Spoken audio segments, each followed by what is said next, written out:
on Lure Street toward Calia Road, then turn right onto Calia Road.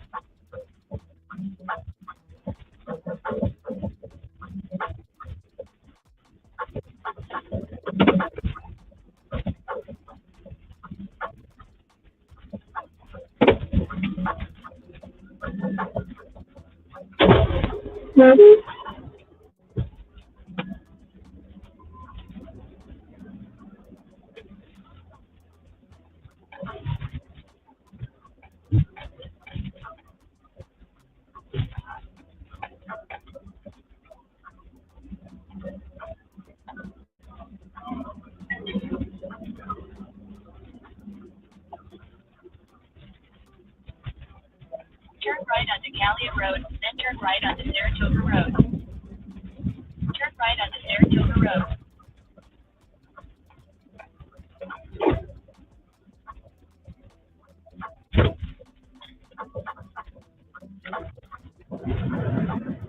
In a quarter mile, use any lane to turn left onto Olive Boulevard.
Yeah.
Why'd you buy strawberry ice cream?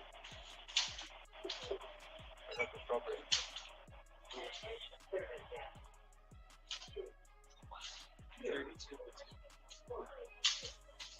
The strawberry on top. I got the. What do you think? I was just gonna drink the strawberry.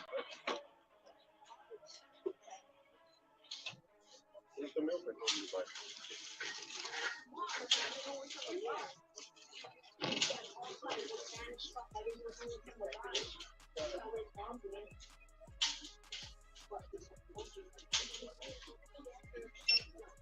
That one?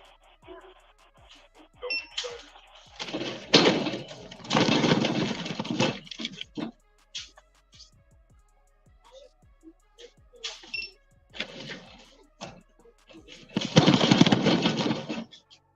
Hey, shut up and start going.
Oh, they open 24 hours. Is this 24 hours?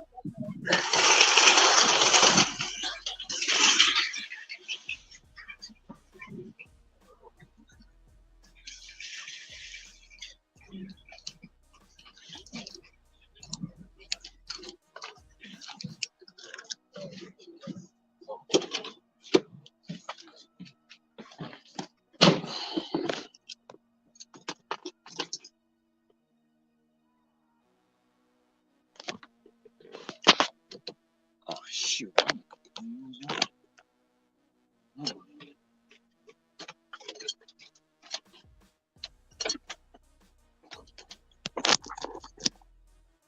That's what's up, Mo.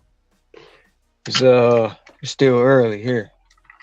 I probably got about another 2 more hours, then I'll be done. Depending on how they go. Just did a shopping pay. Chop and deliver. On my way to go drop it off right now.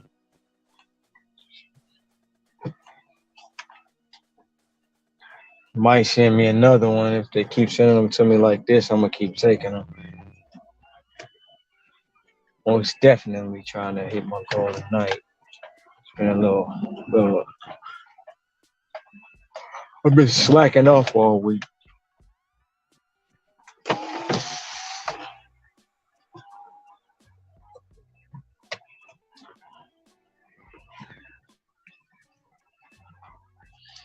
But I am going all the way until I hit it tonight.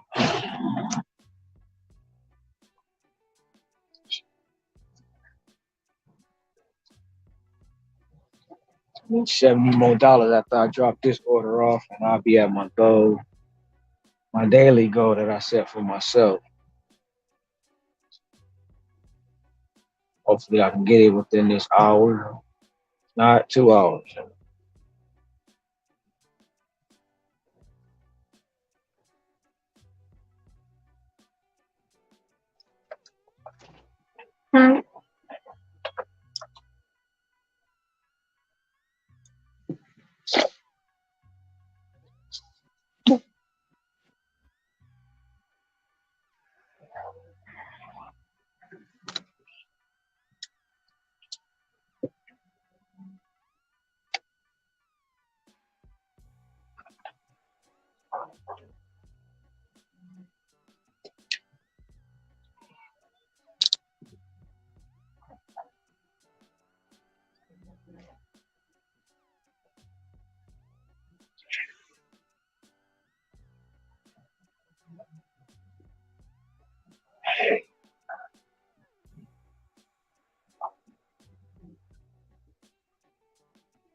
Yes.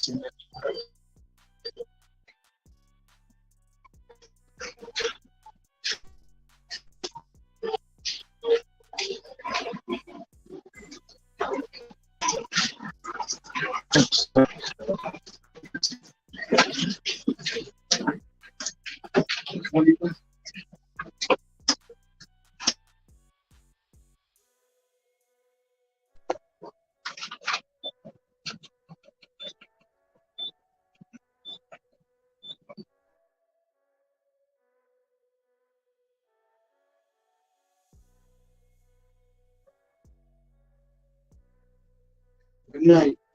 You too. Thanks a lot. It's 12. Okay. Yep.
You're welcome.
Wow, I can't see this chat.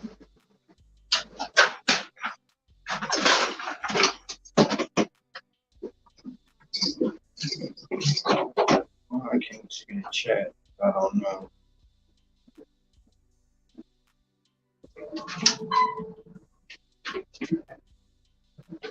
See people there, but I can't see the chat. What's going on?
It says 6 of y'all in there.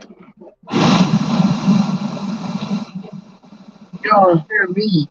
Throw a thumbs up or something. I can't, I don't know, for some reason I can't see the chat. Figure that out later.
Hey, just got another tip from another order. Customer just added $5 to that last delivery I just made.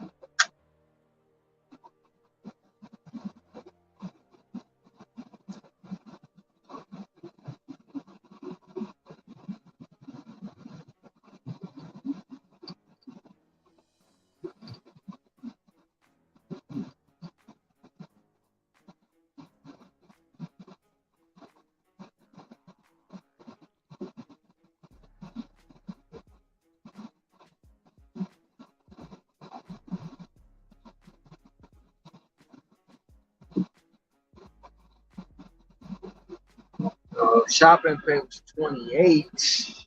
Got a file and tip on top of it. Takes it up to 33.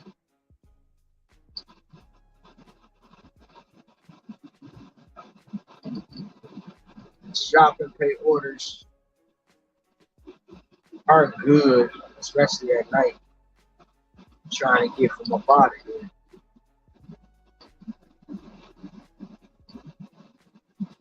So I need $64 to complete my night.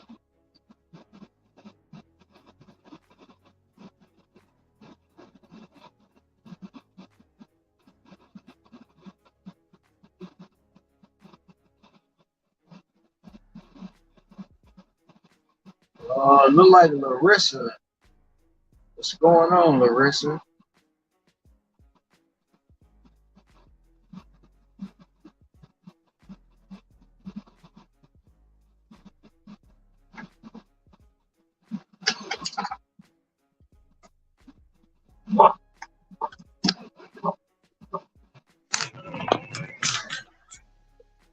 I don't know if you commented because all I see is Larissa, Larissa, Larissa. So you spamming the chat. Okay, I got you.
Gig drive and thrive. Yo, what's up, buddy?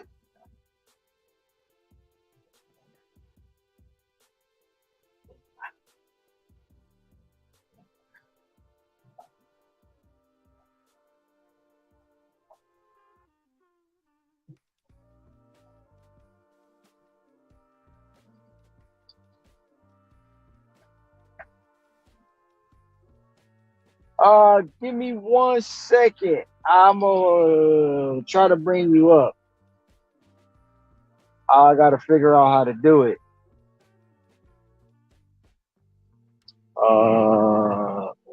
More.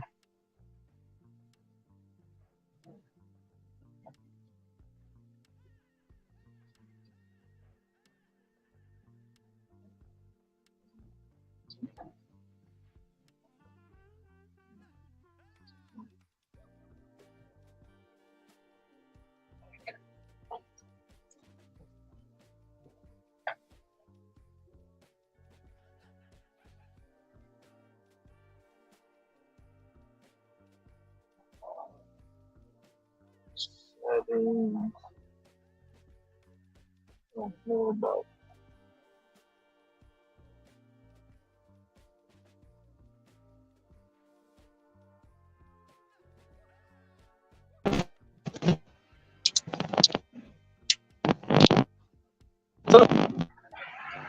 What's going on?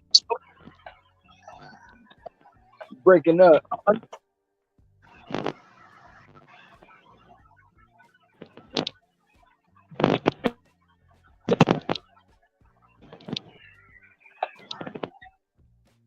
Hello. You breaking up. Oh, that's that wiper blade. Can you hear me?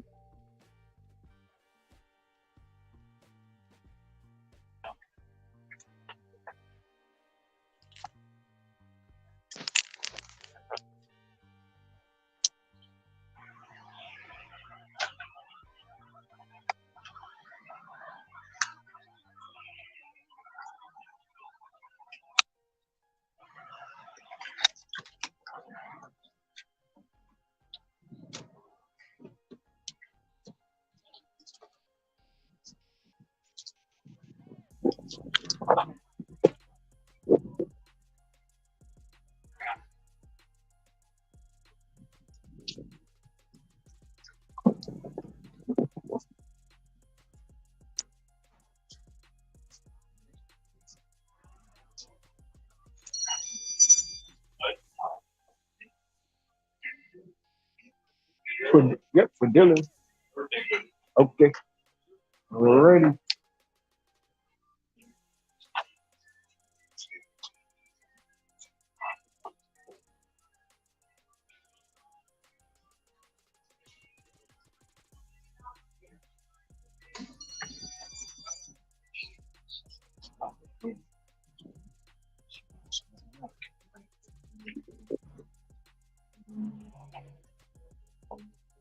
We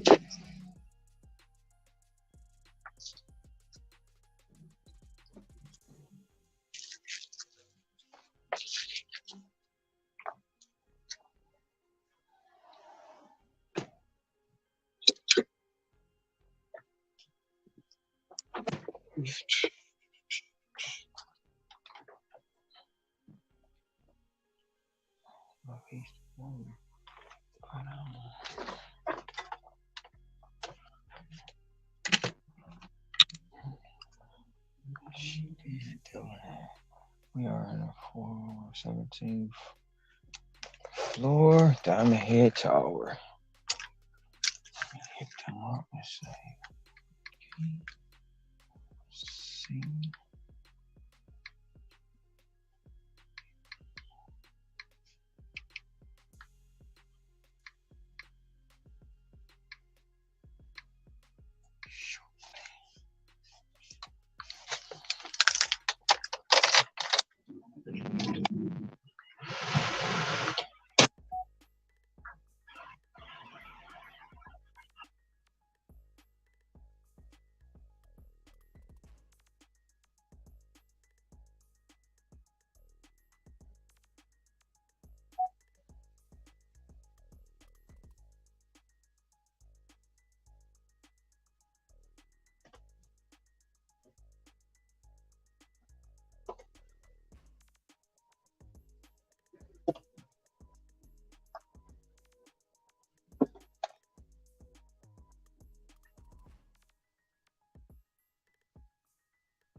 Hello, how are you? Welcome, welcome, welcome.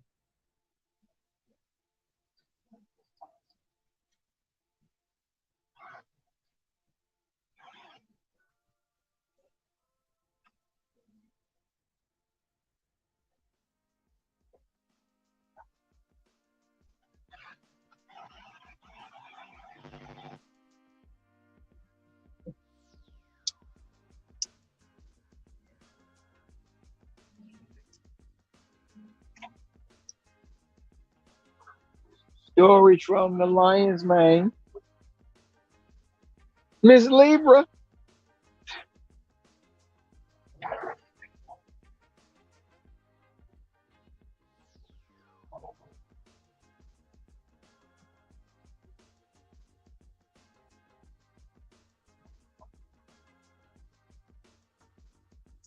Same old, dropping things, picking things up, dropping them off.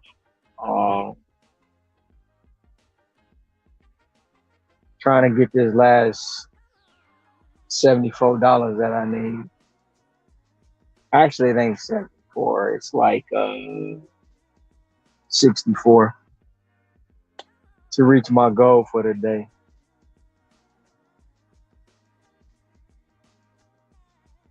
Go take a quick nap. Be right back out here. It really just slowed down. We had peak pay come through, but I wasn't paying attention. Didn't realize it. I was doing shopping pay.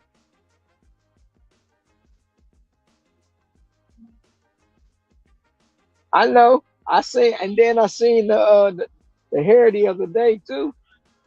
I was like, okay, okay. Leos are good people though. They are. They got big hearts. They can be mean. Thought that was my cousin. He looked just like my cousin.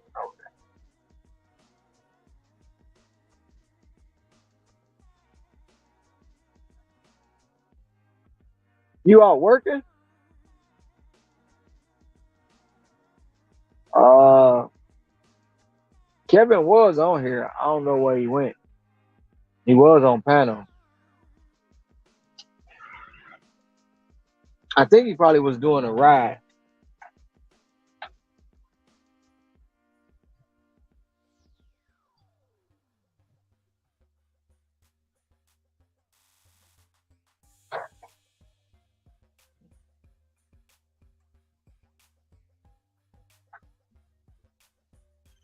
Okay.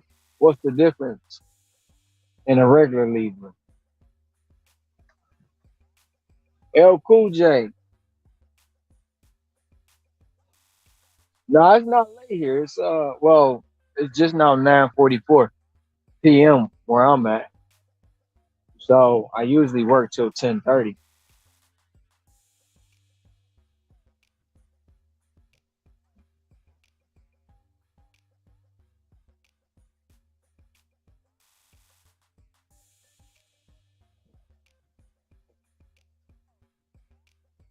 I'm in Hawaii. Where are you at?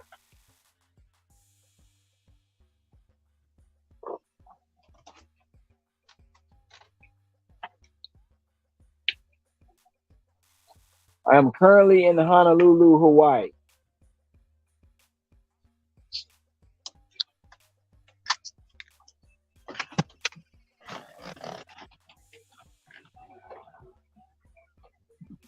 Oh, you've been hanging out with a friend. It didn't say that when it came across the screen. Oh, you in Oregon? Oh no, not. It's a guy. Cool J. I'm talking to Cool J. I know you in Oregon. You in Cali? Yeah. So you 3 hours in front of me. Being in Cali,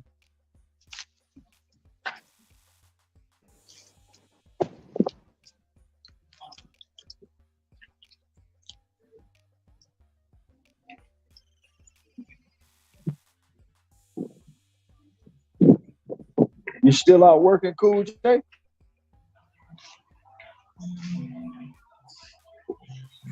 What was y'all hanging out at?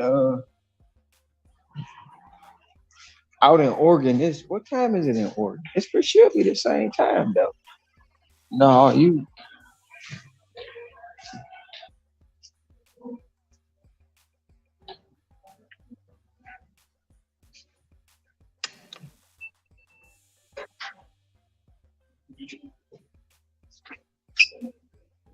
I'm going to 1768.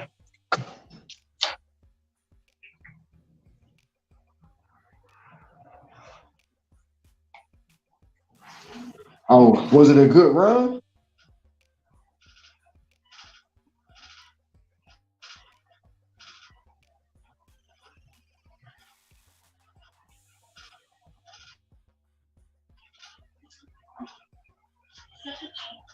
How was living in IA though?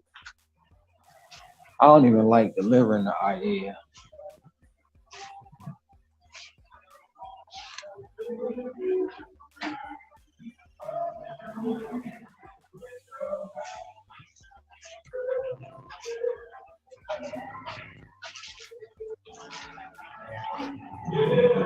Door.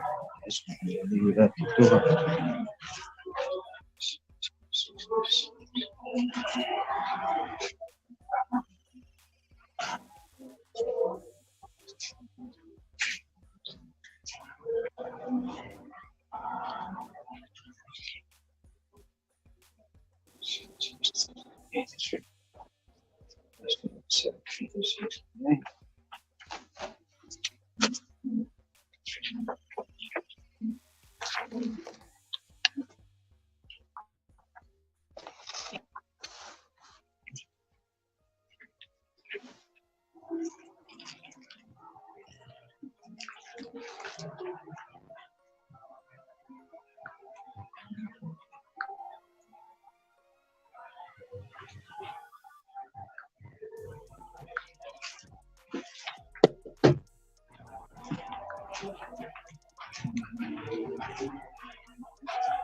Yeah, just got another. Have a good one. And they just $21 for 27 items. I'm about to go shopping. Think, you know what? I am going shopping.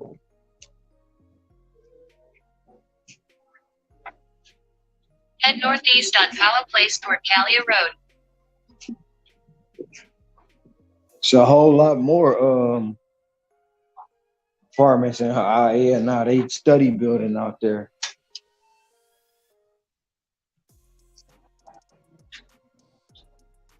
$40 trips for $120. Did you get that? They had a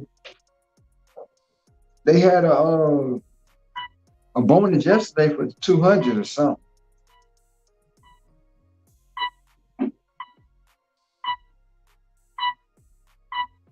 Oh, it's a whole lot different since she left in '98. Honolulu is all the way different. All the way. A lot of the stuff you've seen back then is gone. Shoot, it changed from 2018 too. Something different every single day. Probably shouldn't even took this shopping pay. Where am I gonna drop this off at? In a row. 469 in a row. I'm not going way over there to Baratania. Why they keep trying to send me over there? I am not going to Baratania, to that store. I'm gonna go right back over here on Kapahulu. Because I gotta come all the way back down. That's crazy. Study trying to send me out my way. Probably shouldn't even took it. Should just cancel the shopping order.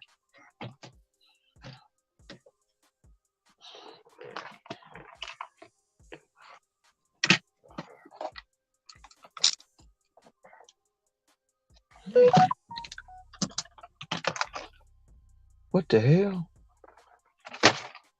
What's Zach talking about?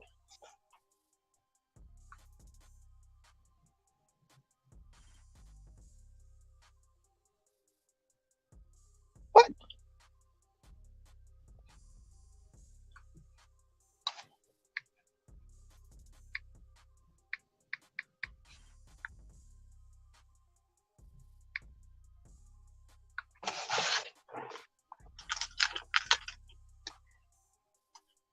Why'd you leave?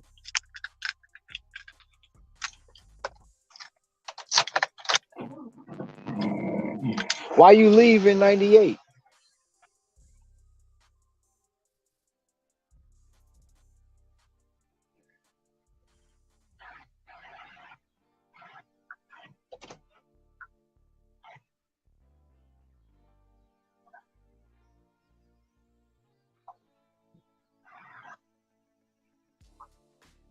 Cool, J. How many? How long? You work any other app besides Uber?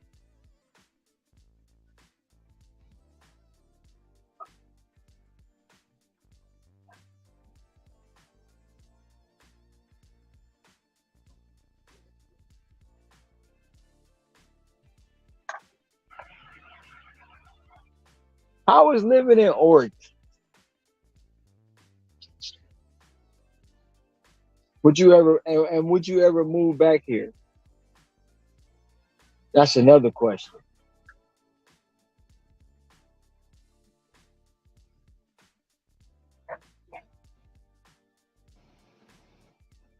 I only do one.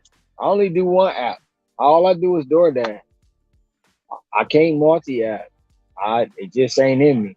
I used to do Uber, but I stopped doing that. I did Instacart, stopped doing that. Nope, no Grubhub. Never did Grubhub. Signed up for it, but never did it. All I do is strictly DoorDash. That's it.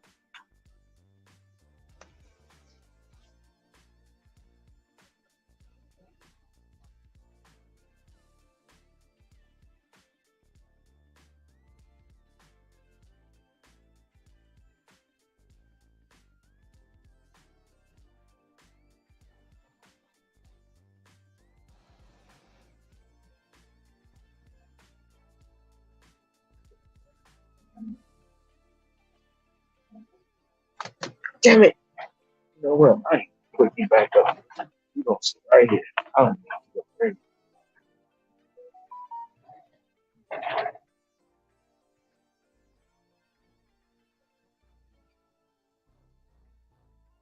Cops.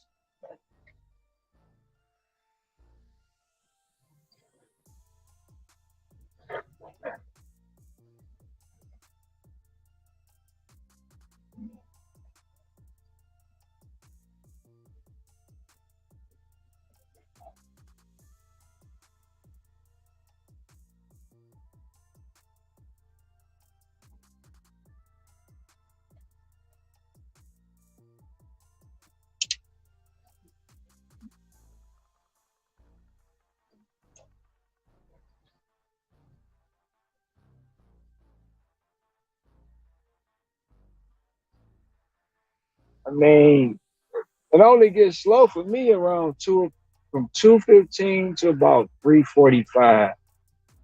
So I might go from getting 8 orders to about 3 or 4 between that time.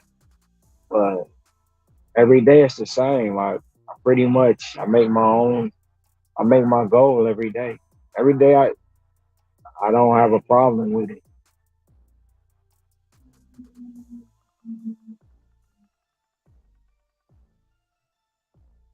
I heard about Costa Rica. I did that so when she play it back tomorrow, or if she listen to this, she gonna hear me say cops. Oh shit. Oh no, they ain't behind me. But it's really not that expensive here. It's really not. Uh, it can be, but it just it's not really. At least for me. For me.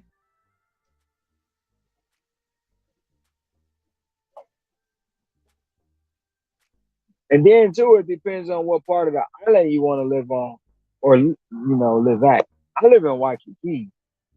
It's a little more expensive than Aiea, but if I was to move to Aiea, I'd probably be spending maybe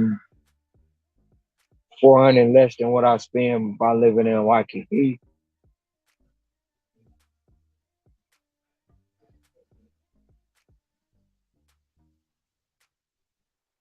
400 to 600 less.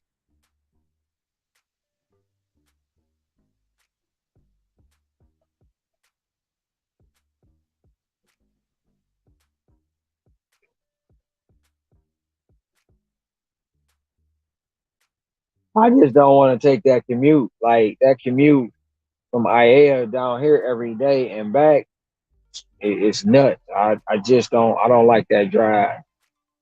Because I used to live in Mililani, and that was even a further drive, driving from Mililani to Honolulu every day, and then back home when I'm done.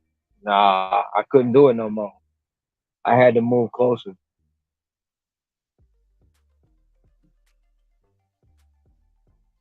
For sure. Thank you for joining in. If you got a channel, I'm gonna go find it and I'm gonna subscribe to it.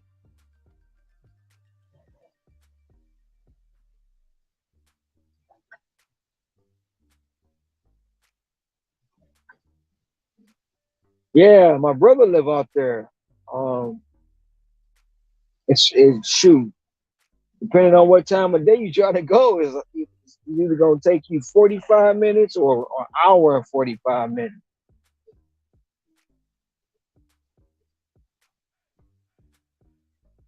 And then last year they would shut the freeway down at night, so you had to drive all the way. Basically, you had to go through Caniole just to get back around to Mililani because you couldn't take the H2 all the way there because they shut it down to do some. They was laying the wires for the train or whatever they calling it now, the sky thing in the ground. They was burying them under the freeway.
Man, H3 is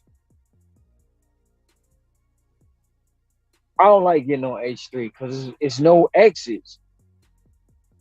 Once you get on there, you basically going straight to Caniole. Like, man, I'm like, and I made a mistake when I first moved here getting on there. It was probably 12:30 at night, and I'm thinking it's an exit.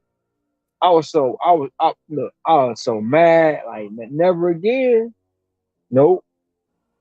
But it's good sometimes to go over there, but nah, that's one freeway that just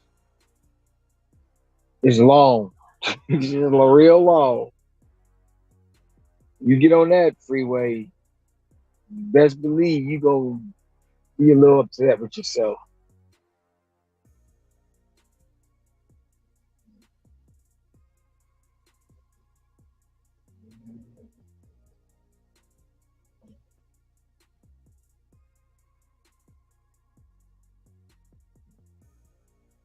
You went to you went to Manoa or you went to the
I deliver to Manoa all the time.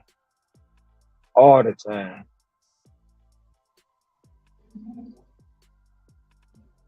Actually, they just came back to school, and I like when they in school because they spend money. Uh, They be ordering all the late night snacks.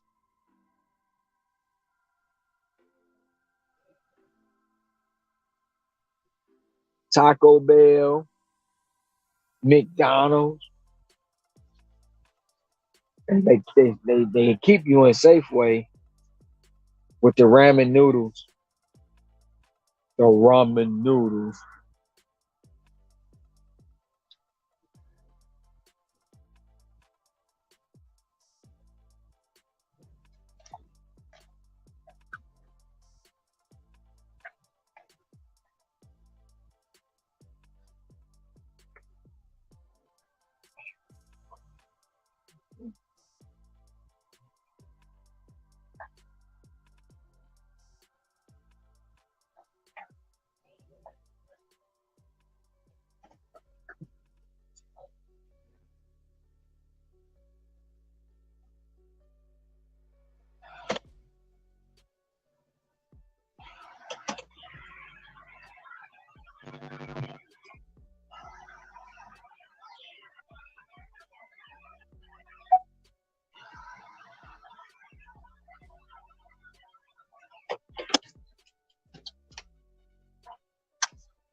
We are back at Safeway.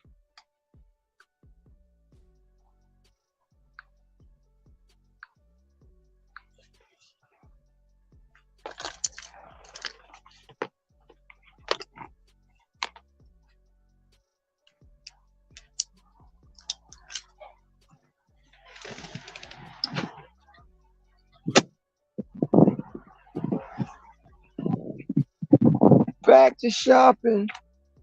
Dang, this was 27 items.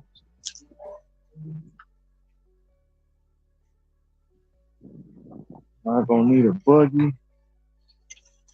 Um, oh, this mostly produce. So we good. I need a, really don't need it fast.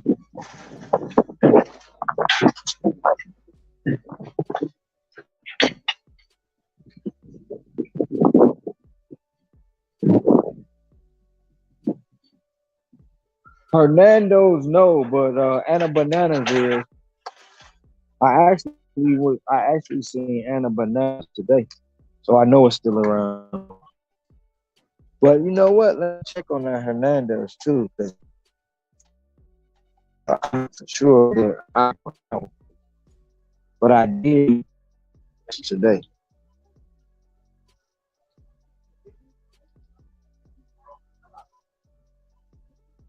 Might be a bumpy ride in a minute.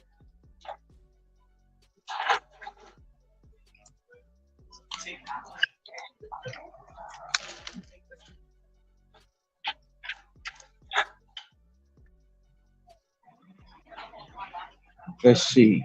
They want medium green avocados. They want four. They want grapes, bananas, apples, tomatoes, and mixed berries. I'm about to get some fruit because I am hungry. So I'm gonna grab me some fruit for me,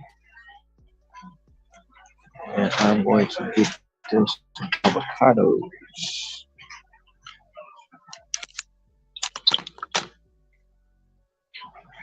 I need to go get my microphone. Set up my hair.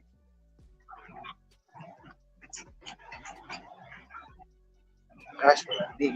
Wire this mic.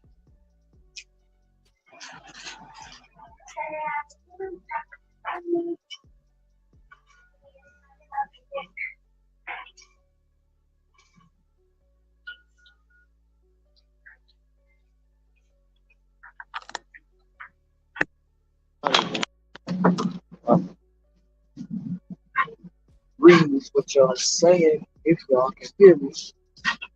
Somebody throw me a thumbs up if they can hear me.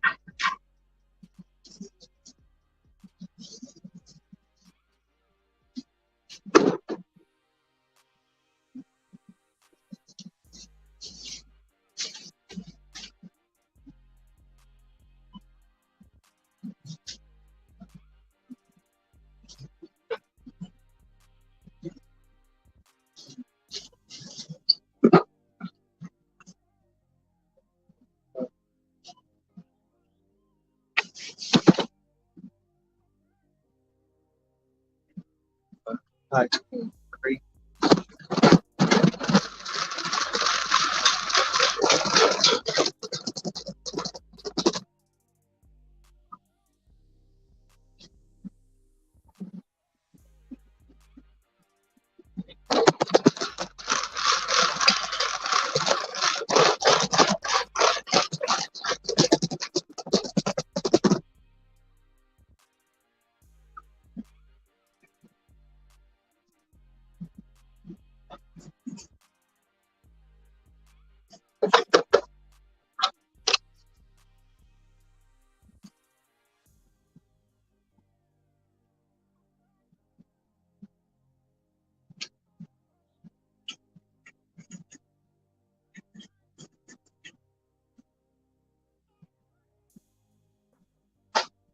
That's a they that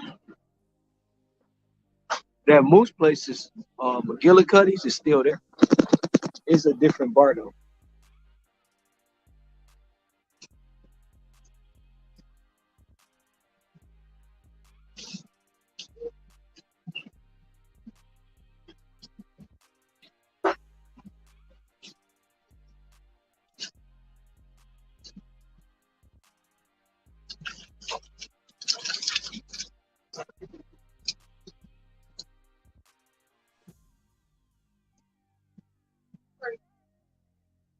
Oh, I get it. Yeah.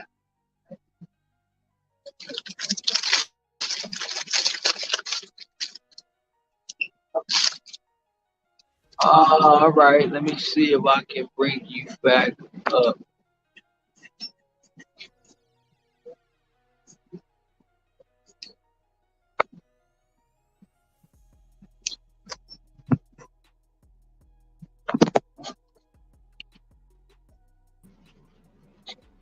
There we go. Yeah, there we go. What time is it over there? 10 o'clock. It's 10, 11. PM? Yep, PM. All right. Got my Amazon Flex blog getting ready to driving off to the first stop. What time is it where you at? It is 4:11. 4 in the morning? Yes, sir. What time did you start? I just started. I got up. My block. I'm doing Amazon Flex, and my block started at 3:45. How many blocks you do? So I try to do one a day. This one is a 4-hour block, and it's going to take me, or it's going to make me $106. Okay. And then that's it? Or you do No. you do ride share too, don't you? No, mainly DoorDash and Uber Eats and stuff like that. Grubhub.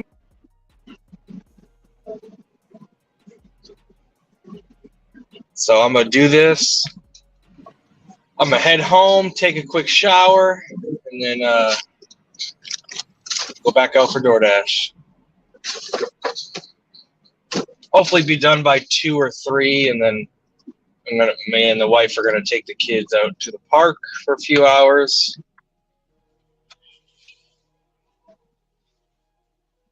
Well, I'm doing a shopping thing right now. Instacart or DoorDash? Oh, you only do DoorDash. Yeah, this my third one. I like doing that.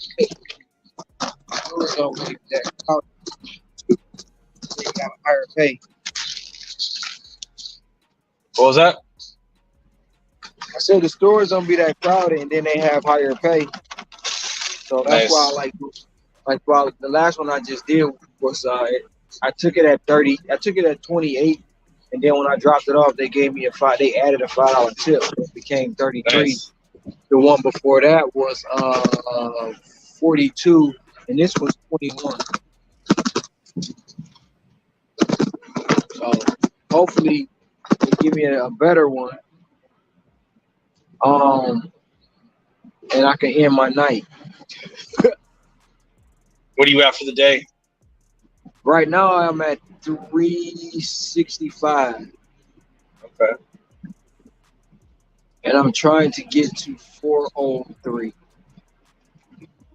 403 specifically. Is that what your current average is on the week? Nope. I'd usually be like 420, 450. Technically today, I was leaving out of Walgreens. I was doing a shopping fair at Walgreens, and somebody decided to leave a tip on the ground of $100. So what? You know, if I want to be technical, I'm already over what I, if I want to add that into my daily average. Somebody at Walgreens left a tip on the ground of $100. I don't know who it was, but I saw it, so I guess they was leaving it for me. I first one seen it, finders keepers. Oh my god! So, yeah, that was clutch too. I was walking out, I looked down, say, "Is that real?" Then I got the counterfeit pen. It's real. You got one on you? I bought one about last year. Okay. And I keep it in the car. Do you take cash on delivery or no? Oh no. Okay, I didn't think so. I wouldn't. No, that's they should have never offered that to us anyway. That should have never been a thing, because that's basically putting targets on us. You know what I'm saying? Yeah. That's putting a target on people, because they automatically assume you're gonna have cash on you, and you don't. Then they had the one where they were back in Michigan before I moved here. They had it to where they was doing cannabis, but you had to go to the store and pay for it, and then you had to chase the people down for. I'm like, I'm not doing that. That's crazy. Yeah, that's crazy. Why would I even attempt to do that? East Coast gigging, I'm in between you both. For the pennies where there's hundos on the floor.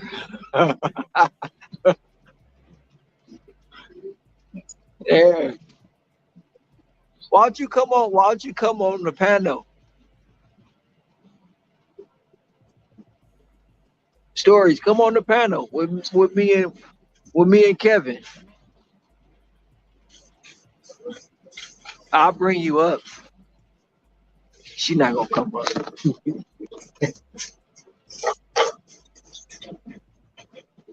But cash on delivery is crazy. When they brought it out, I was like, nope. Yeah. There was a guy here. He used to do it all the time, Papa John. And I was like, why in the world are you doing that? But hey,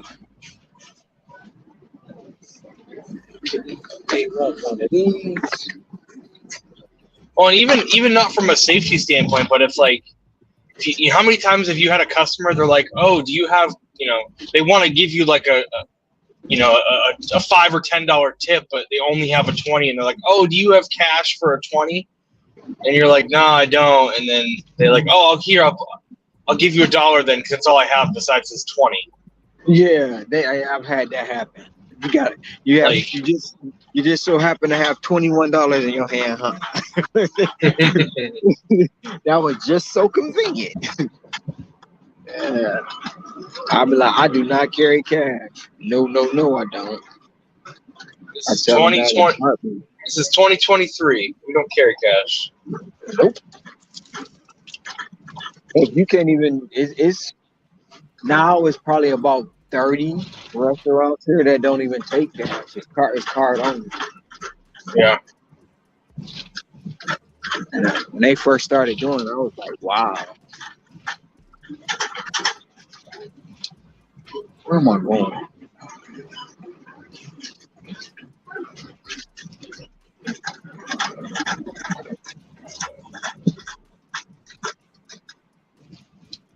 I'm going down the wrong aisle again. Okay. You know, man, we're sitting. You and I are sitting neck and neck when it comes to subscribers, man. I don't even haven't checked. I had took a break. Needed to reset my mental. A couple things. I think the last time I looked, it was like 301 or something like that. So I don't know where it is now. But I know my.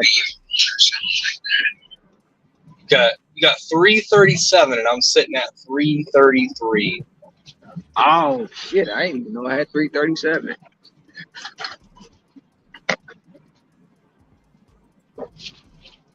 I know I got. Sure you got it. Huh? Go ahead. I just got I just got the ability to go live on TikTok Okay.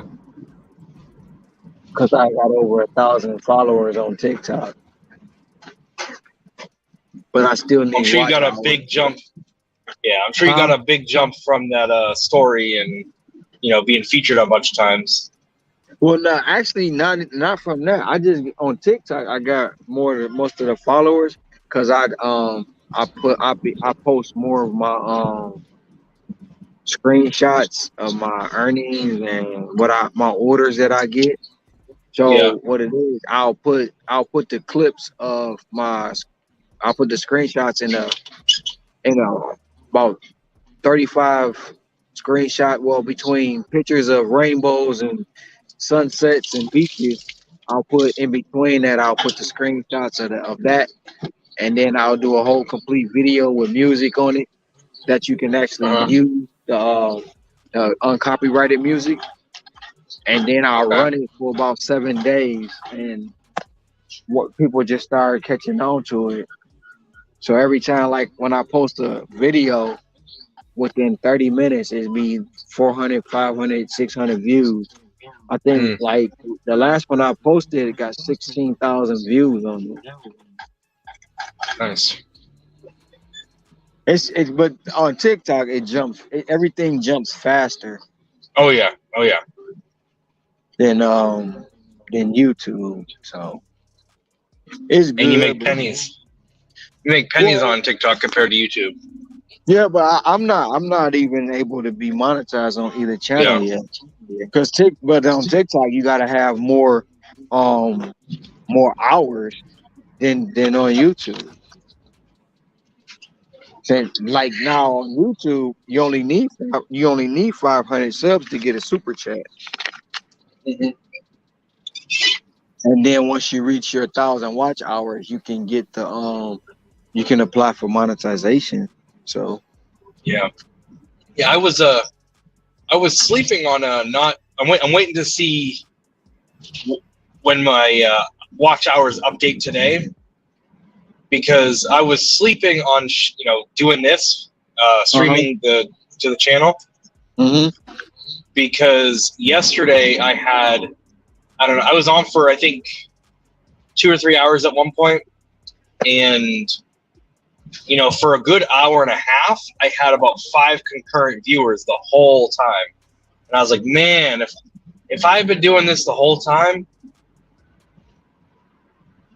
I didn't even know you could do it until Red said it. Yeah, I didn't know you could stream to it.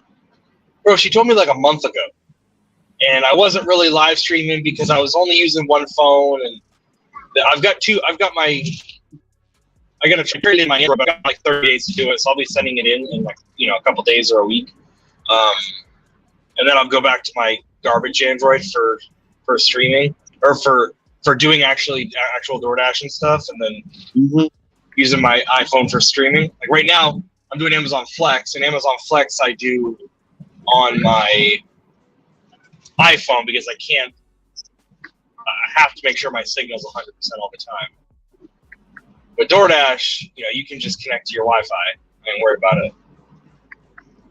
But I didn't figure it out, and I wanted to make sure that I could see the comments. So I was like figuring out how to do that, and then I was like, wait a minute, I don't even need to see the camera if I'm streaming. I don't need to see what other people are doing. I just need to hear. Right. So like yesterday was the first day I did it. Yesterday was the first day you did what? Like full streaming, like to this channel.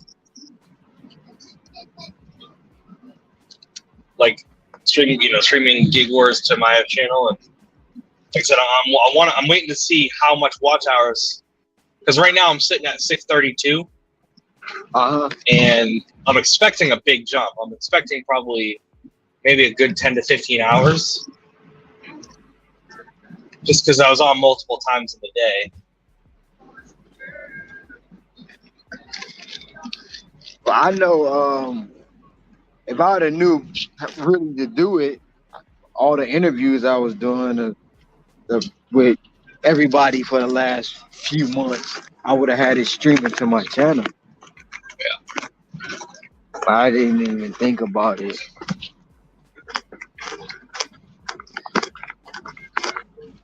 But now, like today was the first day I actually started streaming today. This morning, when I really learned how to get the powers. Oh, she's backstage. Let's see. There we go.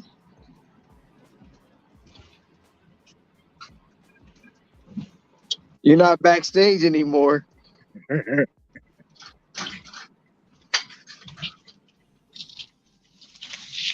Hey. Hey. Hello. Shannon here. What's going on, Shannon? You out there working? No, I am home. I've been drinking wine tonight. I cannot be driving. That is problematic.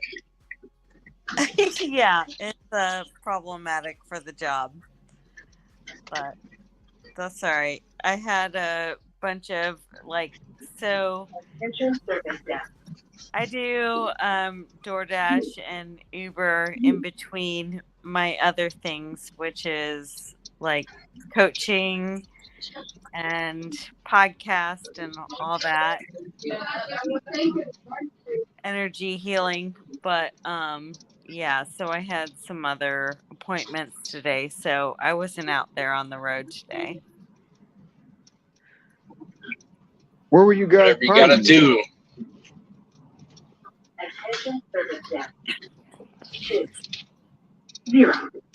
Where is this stage? Where were you partying at in Oregon?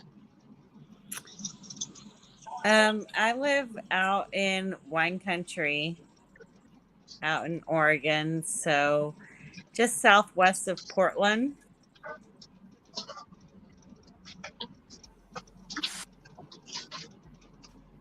Find this thing on Olives. Where's this Olives at?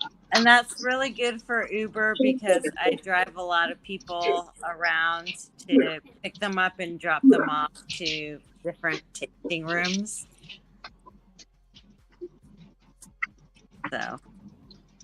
So how is Uber in Portland with all that's been going on the last few years? Well, I don't do Uber in Portland. You have to have a Portland business license to be able to drive Uber or Lyft in Portland. And I'm Southwest. It takes me about 45 minutes to actually drive into downtown Portland from where I'm at, and I'm just not really interested in that. Yeah. So I kind of like my zone. I'm in a rural, semi-rural area, and Yeah. being out here in wine country, and it's close enough to Portland, but I get enough activity here with Uber for that on the weekends. But I Yeah. do DoorDash. I do DoorDash during the week. Okay. Somebody got feedback. No, that was me. No. I'm good now. Yeah, I do DoorDash. During the week, I travel it takes me about 30 minutes to get to someplace good, profitable. Yeah. From where I live to do DoorDash for like lunch, but I'll do evenings locally. So you hear all the time about doing Uber just like as a woman. Does that ever factor in, or you not have any like those feelings ever? No, I've never had anything uncomfortable happen to me. Everybody that I've driven has been really awesome. I generally don't take anybody who is under a 4.8 rating. Just for that. But I also just generally do daytime and early evening. I don't do like the bar crowds. Those are the worst. I did on funny story. So I did actually I got 2 minutes to drop off. I'll tell the story after because it's a long story. But yeah, I don't do Uber or Lyft a whole lot. Actually, I haven't done it in months. And, yeah, I don't know. When I was in Florida, I did a lot because it would take me. I would get a lot of 45-minute rides to the airport because I was, right, like 45 minutes from West Palm, so I was pretty close to doing a bunch of airport runs. Yeah, that's pretty good. My airport runs are pretty lucrative. I generally, like with the tips, I generally make around about $100 for each airport run. Nice. And sometimes even because there aren't that many. Being in Florida because, I'm sorry, go ahead. There aren't that many Uber or Lyft drivers out here, so I often will pick up the same people like several times in a day. And so I get private rides out of that. They're like, you know what? We had to wait 30 minutes to get a driver to come get us. And, could you just maybe pick us up? Like when we're done with our tasting at this other winery. And I'm like, if I'm available, like, here's my number, text me. Yeah, I mean, you make double. And then we can. You make double the money. And then it's like just whatever you pay Uber, like you can just pay me that. And then I've also gotten some like private rides to the airport from that. And that's been even better because then it's like, all right, minimum $100 because that's what I would make. And then like when they tip me on top of that, it's like $150. So yeah, that was always, a lot of people don't realize that. Like, I mean, they realize how much Uber takes, but a lot of people are, I don't want to say maybe embarrassed, but they don't want to ask to be like, hey, to ask how much is Uber charging you? Yeah. I've never actually asked that. I imagine they're at least charging double based on like the tips that I get. Because I could do And they get like Uber pays me sometimes, like let's say one tip that I got this weekend, $37 for a ride, but I feel like I get paid pretty well because I can get long distance pickup time and mileage. And so I get paid $1.21 per mile as well as per minute. Yeah. When I'm doing Uber, just because I'm out here in the boonies, essentially. But I can also get paid that for like long pickup times. So even just traveling to pick up somebody, I'm getting paid for my travel to them. So like last weekend, for example, I had a $37 fare and it took me about a half an hour total. And then they tipped me $25 on top of that. So I suspect that is probably based on a tip percentage. I don't know, but I suspect. Yeah.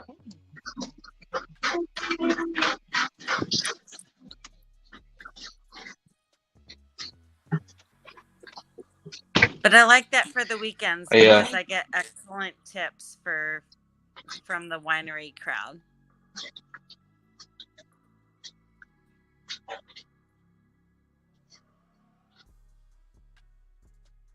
I'm probably at about a 95% tip rate. So it's maybe 1 or 2 people per day that I'm driving Uber that actually don't tip.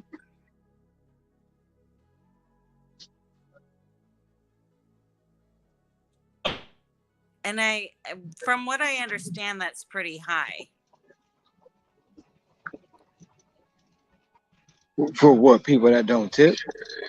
For like Uber rides.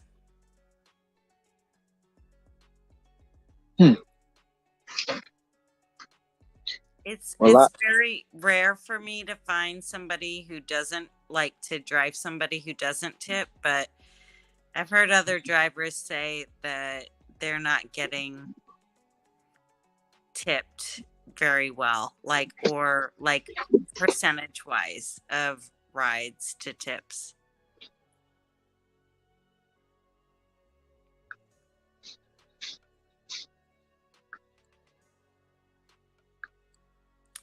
But perhaps it could also be my charming personality.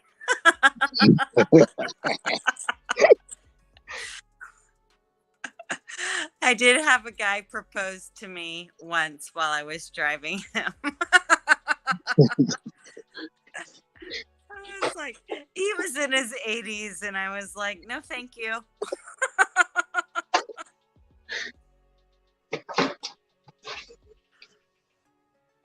Yeah. Well, the last Uber ride I did, they almost threw up in the car, and I was like, you know what? Nope, not for me. Nope, not doing that. That's why I don't do nighttime. I don't do nighttime. Not doing that one at all. Not worth the risk. I'm not gonna do that. And I knew it was a bad idea because I was picking. They was walking out the bar. I said, "This is not good."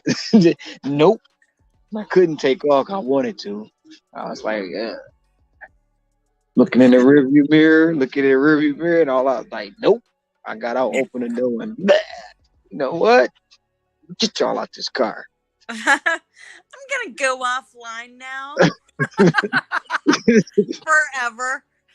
Hey, I can't do it. Nope, not for me. Yeah, I had one woman. I did one late night just to see what it was like. And I had one woman that I picked up from. in-store daily, unlike other supermarkets. I picked her up from a friend's house. She was wasted. And we will be glad to help. Did she throw up in the car? She did not throw up in the car. She was insisting that I take her to an ATM so that she could tip me and pay for the ride. And I was like, you know what? I'm just going to take you home. Your friend has ordered this Uber for you, and you can work it out with your friend. But I am not taking you off the program. You just need to get the fuck home. Right.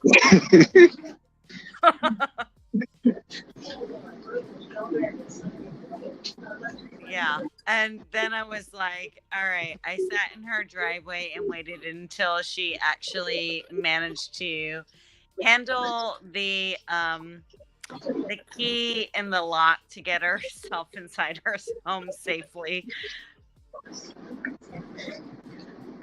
But I be trying to wonder sometimes why that is so unsafe and people still do it. Go out, get so drunk and not realize what can happen while they're out. Yeah. I had a couple nights like that, but not that many. They don't have it. I think Gig Drive and Thrive is backstage again. Oh, he back. Yeah. There you go. He's back. Back. I'm in Country Town right.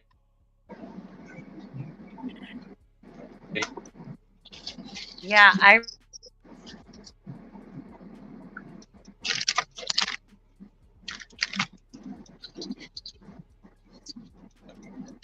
and my sister was drunk as hell.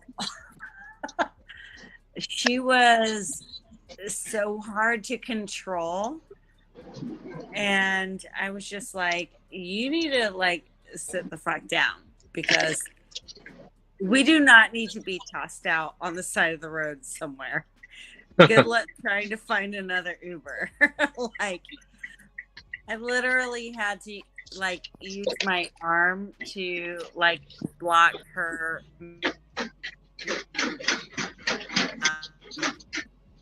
Yeah. Oh, well, it was.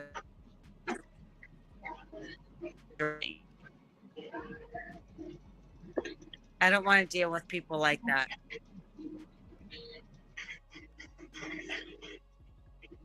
Can you echo? Am I skipping or? It's going in and out. Lovely. I'll do that tomorrow. Fever, Las Vegas.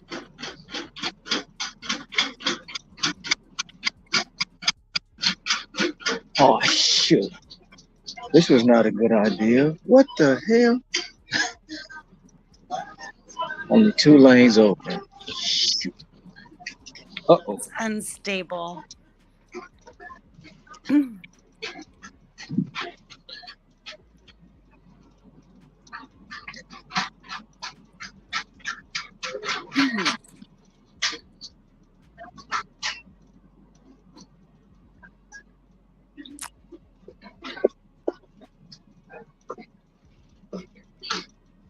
So, Gig Drive and Thrive, what is your name? Kevin. Kevin. Nice to meet you, Kevin. I'm Shannon. Nice to meet you, Shannon. So, you were going to tell a story. Yes. So I had a passenger one time. Actually, it was 3 passengers. It was on St. Patrick's Day. And and I picked up from an Irish bar. I can't remember the name of it, but it's if I said it, you'd know it, and I forget. But the name of the bar doesn't matter. The old Shillelagh? No. I think it was Flanagan's. I don't remember. It might not have been Flanagan's. But I picked them up. It was two girls and a guy car, and they're like silent. You know, I try to conversate with them. I can tell there's tension. Before they get in the car, someone comes up to me and says, like, I'm sorry, they're extremely, or he, you know, they might have said they're extremely drunk, but it was the guy. I'm like, oh, okay, you know, no problem, whatever. This should have been my first sign. And so we're in the car, and the girlfriend is saying to him, like, you know, basically they got kicked out of the bar, and neither of the girls have any idea why, and why did we get kicked out? And he just kept going like, don't worry about it, it's fine, don't worry about it. Trying to, you know, conversate with them and like, oh, you know, you guys got any other plans? This and that. And just normal conversating. And he starts getting extremely like conspiratorial. Like, I'm part of they who's trying to like track him. And he kept telling his girlfriend, like, don't you understand? He's like, you know, he's part of them, and he's trying to make sure that, you know, blah blah blah. And I'm like, bro, like, I'm just trying to talk to you, man. So at that time, I take the hint, and I'm kind of like quiet, and I'm just driving, and he's like, you know, I'm following the GPS, and apparently it's not the way that he normally goes. But he's like, why are you going that way? I'm like, because that's the way it tells me to go. And then he starts telling his girl and the other girl, like, he's going to know where we live. He's going to know. He could come back and he could do this and he could do that. I'm like, bro, like, you need to calm down. And he's sitting on the passenger side in the back, and the two girls are in the middle and the other side, and the driver's side. And I'm like, bro, you good? Like, you good? He's like, yeah, you just keep following that map and we're gonna be good. Like, bro, if you want to get out, you can get out. And the girls are both like, dude, just stop, like, stop. And his girlfriend's crying, and like, at this point, he's got both hands on the back of the passenger seat, like, leaning forward. And he's like, yeah, you just keep following the directions. Keep following the directions. And they're like, what is wrong with you? I was like, bro, it's okay. Just like, do you want some water? Like, you want to... And he kept saying and telling her that, like, he feels like he's going to throw up. Or I'm like, bro, you need a bag? He's like, no, I'm good, man. I'm good. Just keep driving. Just keep driving. And I'm sitting here, I'm getting ready. I'm like, am I going to have to punch this guy while I'm driving? Oh, shit. And then it was the most tense ride. And then we, you know, and it was like a 20-minute ride back to their house.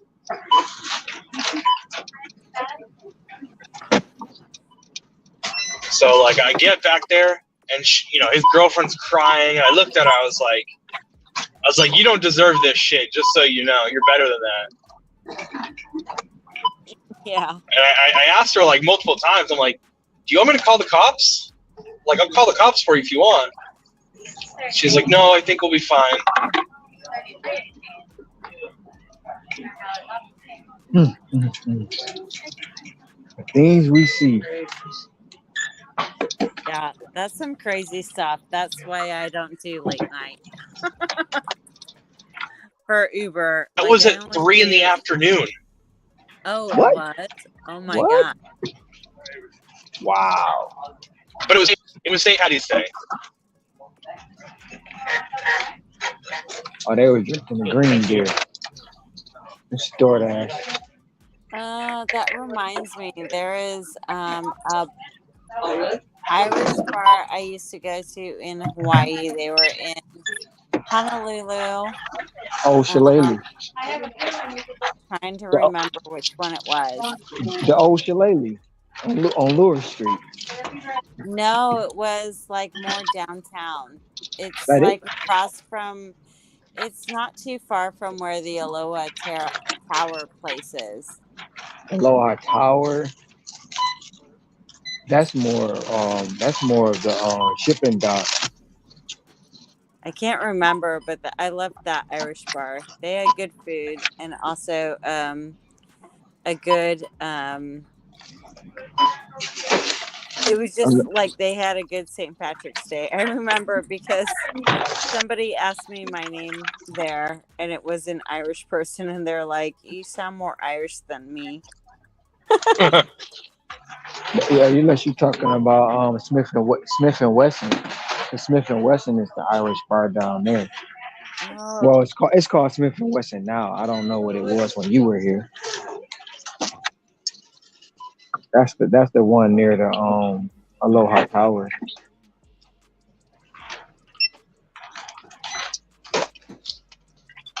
Bro, I need to get DoorDash to accept me onto Shopping Pays and LOP.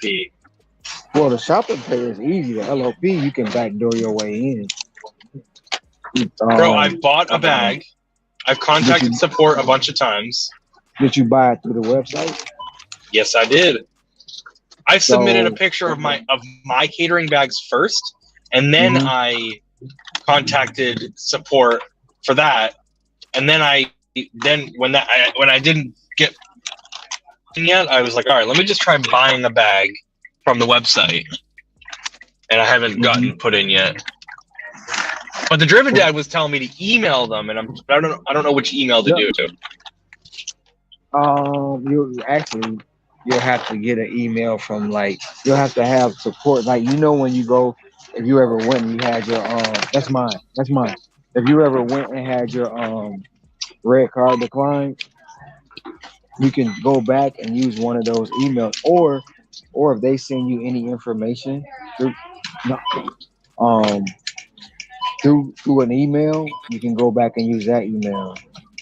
Okay. Like any email that comes through from DoorDash, you can use that. Okay. So my problem is right now with the LOP, my completion rate is down to 90 right now, so I got to wait to get it up to 95 before I email them again. yeah. Actually, because right now technically I wouldn't qualify. No, actually, you only have to be at 90%. 90% and 70%. Is it? Yeah. They say, but once you get into the program, they say you have to. Well, they say you should maintain a 95, but you don't have to. So it's 90 and 70. Well, but even if you did, are you in the pizza program? So I have the catering bag, or the pizza bag. Yeah, I've got the where it says pizza bag.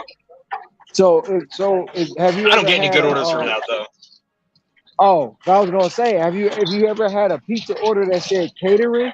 If you ever have a catering order from pizza, that will qualify you to actually get into the large order program also. Because I've never gotten a big.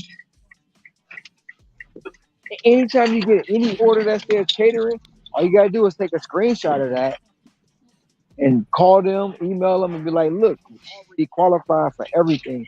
I just need to be in the program." And they gonna tell you, "Well, we're gonna send it to the escalation team," and then the escalation team It might take them a little bit, but they gonna send that email and say, "Welcome to the large order program." Yeah. Well, I got into I've got it. the Oh no, go ahead. I've got the pizza program, I guess, because I'll get a Papa John's order and it says pizza bag required, but it's only like 2 pizzas. Yeah, but if it says catering bag required, then for Yeah, sure no. you gonna get that invite. Most definitely gonna get that invite. Never gotten a big enough pizza order for that. Do you have you like submitted a photo of your pizza or catering bag ever? So I've submitted a pizza photo, 100%, and then I've emailed them about getting into the program, and I've emailed them when I had 2 black bag ones, and then so I sent those to them. But I just bought a DoorDash catering bag recently, so like I said, once I get my, I mean, honestly, I'm just hoping we get the platinum program. That way, I could just not worry about it. Yeah, I bought a catering bag from DoorDash before I was actually eligible for LOP. And as soon as I like hit all the stats, I emailed them or like did through customer chat or something saying, "Hey, I have all the stats for the LOP. Can you put me in this program?" And got on it right away. Well, it's funny. I think it's some. Oh shit! That's not how you get up there. I think it depends on who you get to, because like I've gotten some support that was like, yeah, you have to get invited, and then I've gotten some that says I'm going to submit this for you, but I've never been put into it. Yeah, I just kept following up on it, but honestly, it really didn't.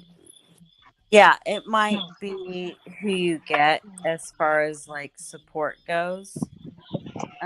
But just keep trying and just keep saying like, all right, I've got the stats for this. I have the equipment and can send you a picture of my catering bag that qualifies. I think it's might be easier if you actually order a catering bag through them. Yeah. But I've never I didn't have any issue, but that might also be my market. Like Yeah. maybe there's not enough people with catering bags and stats. So the Columbus market in Ohio is pretty. I mean, it's pretty saturated. So I've only had one person tell me like, yeah, there's not any openings, blah blah blah. But again, then I've had someone who is like, yeah, you qualify. Let me send it up. You should be in, blah blah blah. So I'm wondering if maybe in trying to keep my AR up, when they submitted it one time, they checked the stats and I didn't qualify at that time. Oh yeah, could be. But so maybe every time you hit the stats, then try. Yeah, I should have. I think I'm gonna do quite a bit of orders to get me back up to 95, because I had a little bit of orders recently where I had to drop them.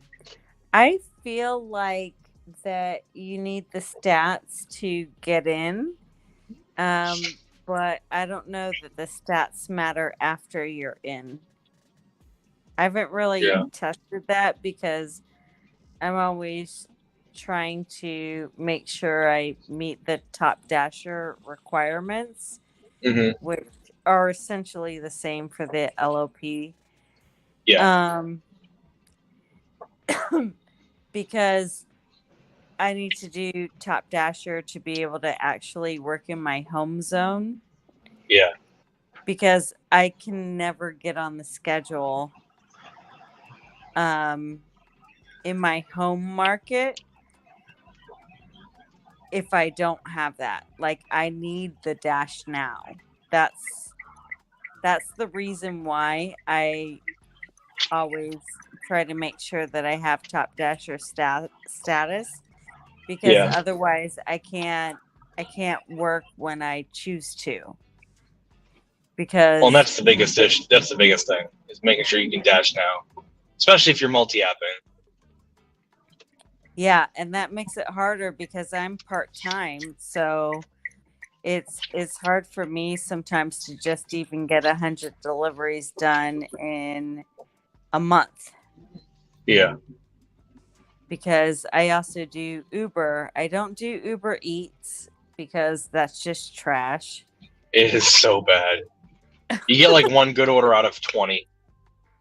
And then when you And get that good order, you're on like a really good DoorDash order. And I did Instacart for a little bit, but I haven't done that in so many months because I honestly don't really enjoy the shopping. I love it. And I miss it. I don't love shopping. I don't even do my own shopping. Like, I order my groceries and I just go pick them up. Yeah. I don't enjoy I don't know, being in the store. It's something about like actually doing something.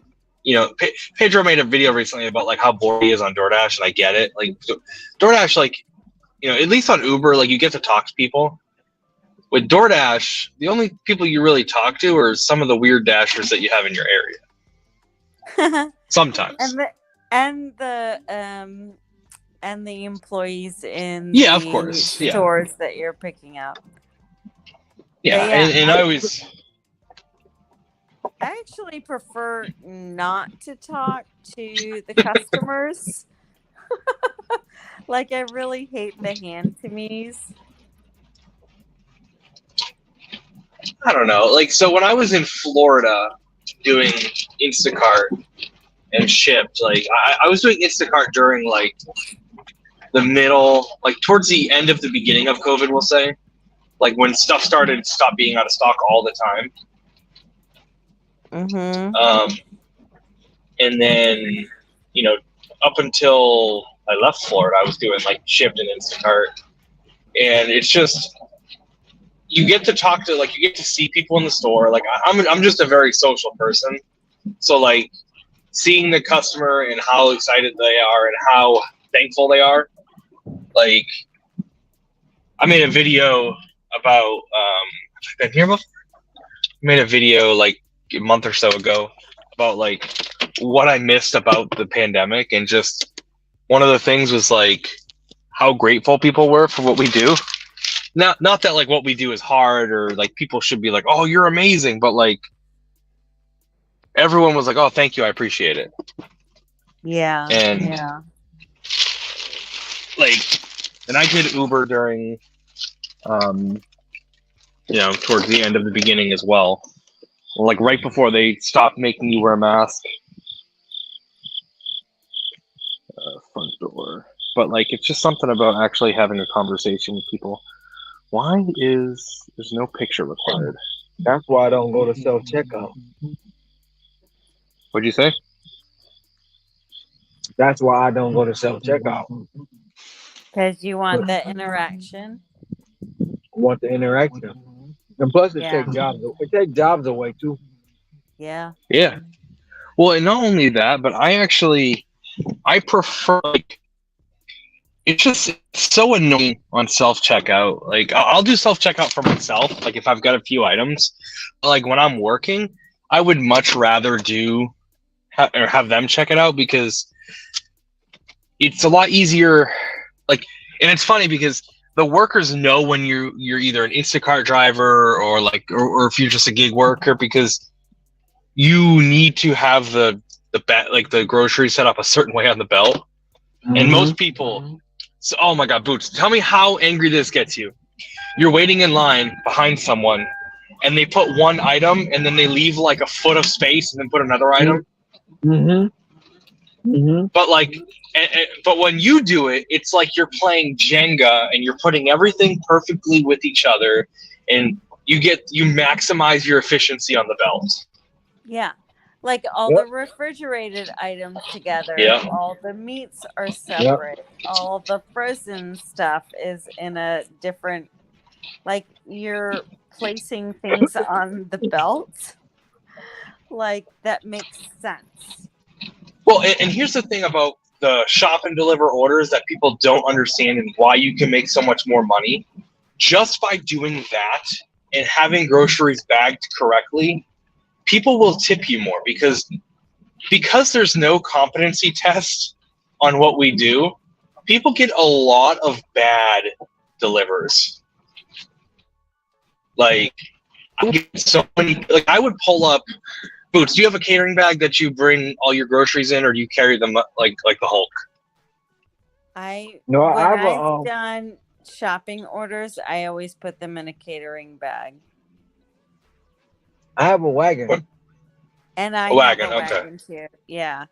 And I have bungee cords to make sure that, like, if I have to stack catering bags in the wagon, like nothing falls around.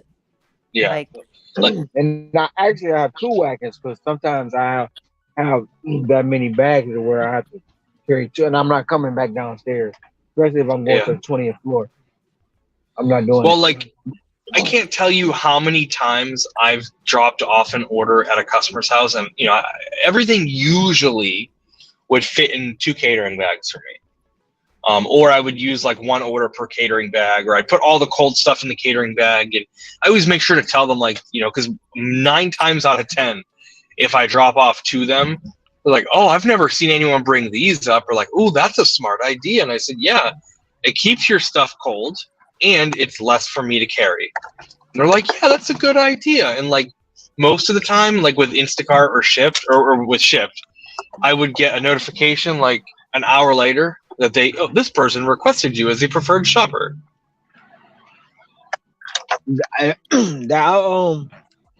I got put into the program for that, the shopping program, before they actually put priority on it. Yeah. Like a lot of the barcodes and a lot of the pricing labels that you get. Yeah. 5 of us went to the stores, and we took pictures of all that. We sent it all in. Even Really? when it became the pictures of the meat, because like the meat and stuff, some people can't tell a T-bone from a porterhouse. So yeah. Well, some people don't know how to read, so I guess that's possible. That's part of the problem. Not even read, they don't care. Yeah. They don't care. They that's don't true. like when you get a teenage kid that's coming straight out of that has never been on their own, and been with their mom and dad, been coddling them, and then they try to get on here and do shopping. They don't know what it is. They don't know a bundle of bananas have 5 or 6 in it. They like, Yeah. so they'll go break off the bananas and just get 5 or 6 individual ones. Like, really, just get the bundle. Like, but they don't know what it is. So, and then they don't care because it's then not they their mess food. up the rest of the bunches. Right, but they don't. But that's from some like a person never been on their own. They don't know to go into the store and pick up the raspberries and make sure they're not molded. Because Right. Because it's easy to get moldy. Yeah. So that's where the problem comes in. When you have someone who doesn't think about, well, if this was me, how would I want it? Exactly. When they don't, that's where the problem lies. I've seen people in there just, well, it ain't no substitutions. I'm gonna get them anything. No, you can't just get them anything. That's not what they want. Yeah. Yeah. I know. It's- And this is why I don't like shopping, because then I feel like I have to be in constant contact with the customer, especially with produce. Like, for example, it's like with bananas. It's like, okay, do you want something more yellow or more green? Yeah. Like, Hold on. like, what do you want here? Or like avocados. It's like there are no like ready to use avocados. They're all kind of a little hard. Like, is that okay with you? Mm-hmm. Because that's how I would pick produce for myself. What I've learned with the avocados, the ones on the bottom are the ones that are soft. But what I normally do if it's not on the shelf, I take a picture. This is what's available, and I send that picture, and then they'll send me back. Well, they'll circle the ones that they want, and I'll get that. Like I try to minimize the conversations because they'll be trying to have you run all over the store. But like a lot of people that I shop for, they always most likely send a tip, $2, $5, because they say they like the communication and they like that pretty much everything they ask for they get. I don't just get them anything. Yeah, I think. Sorry, go ahead.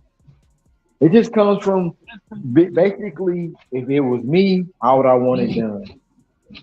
Exactly.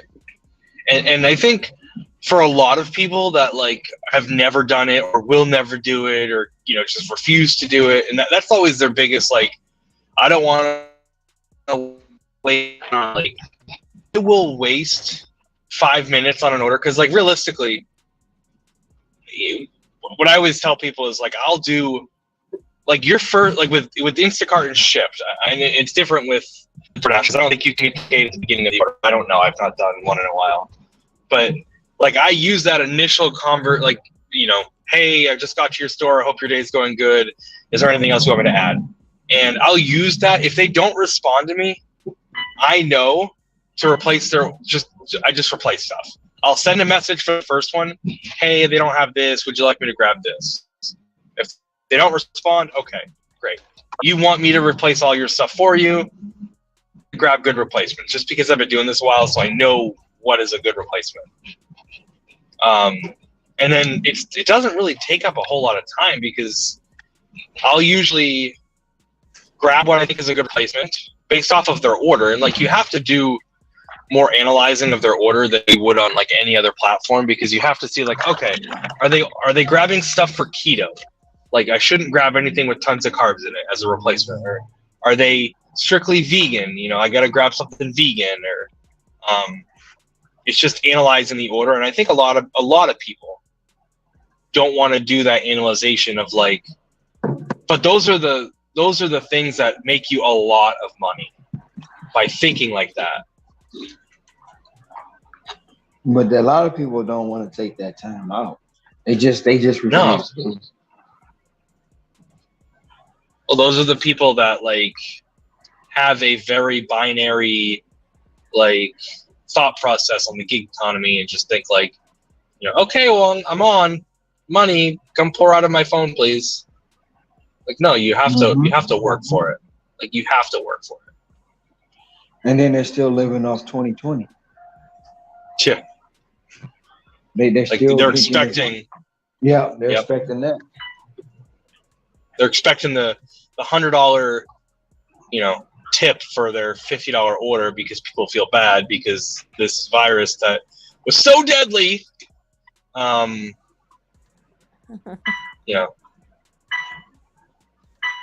back.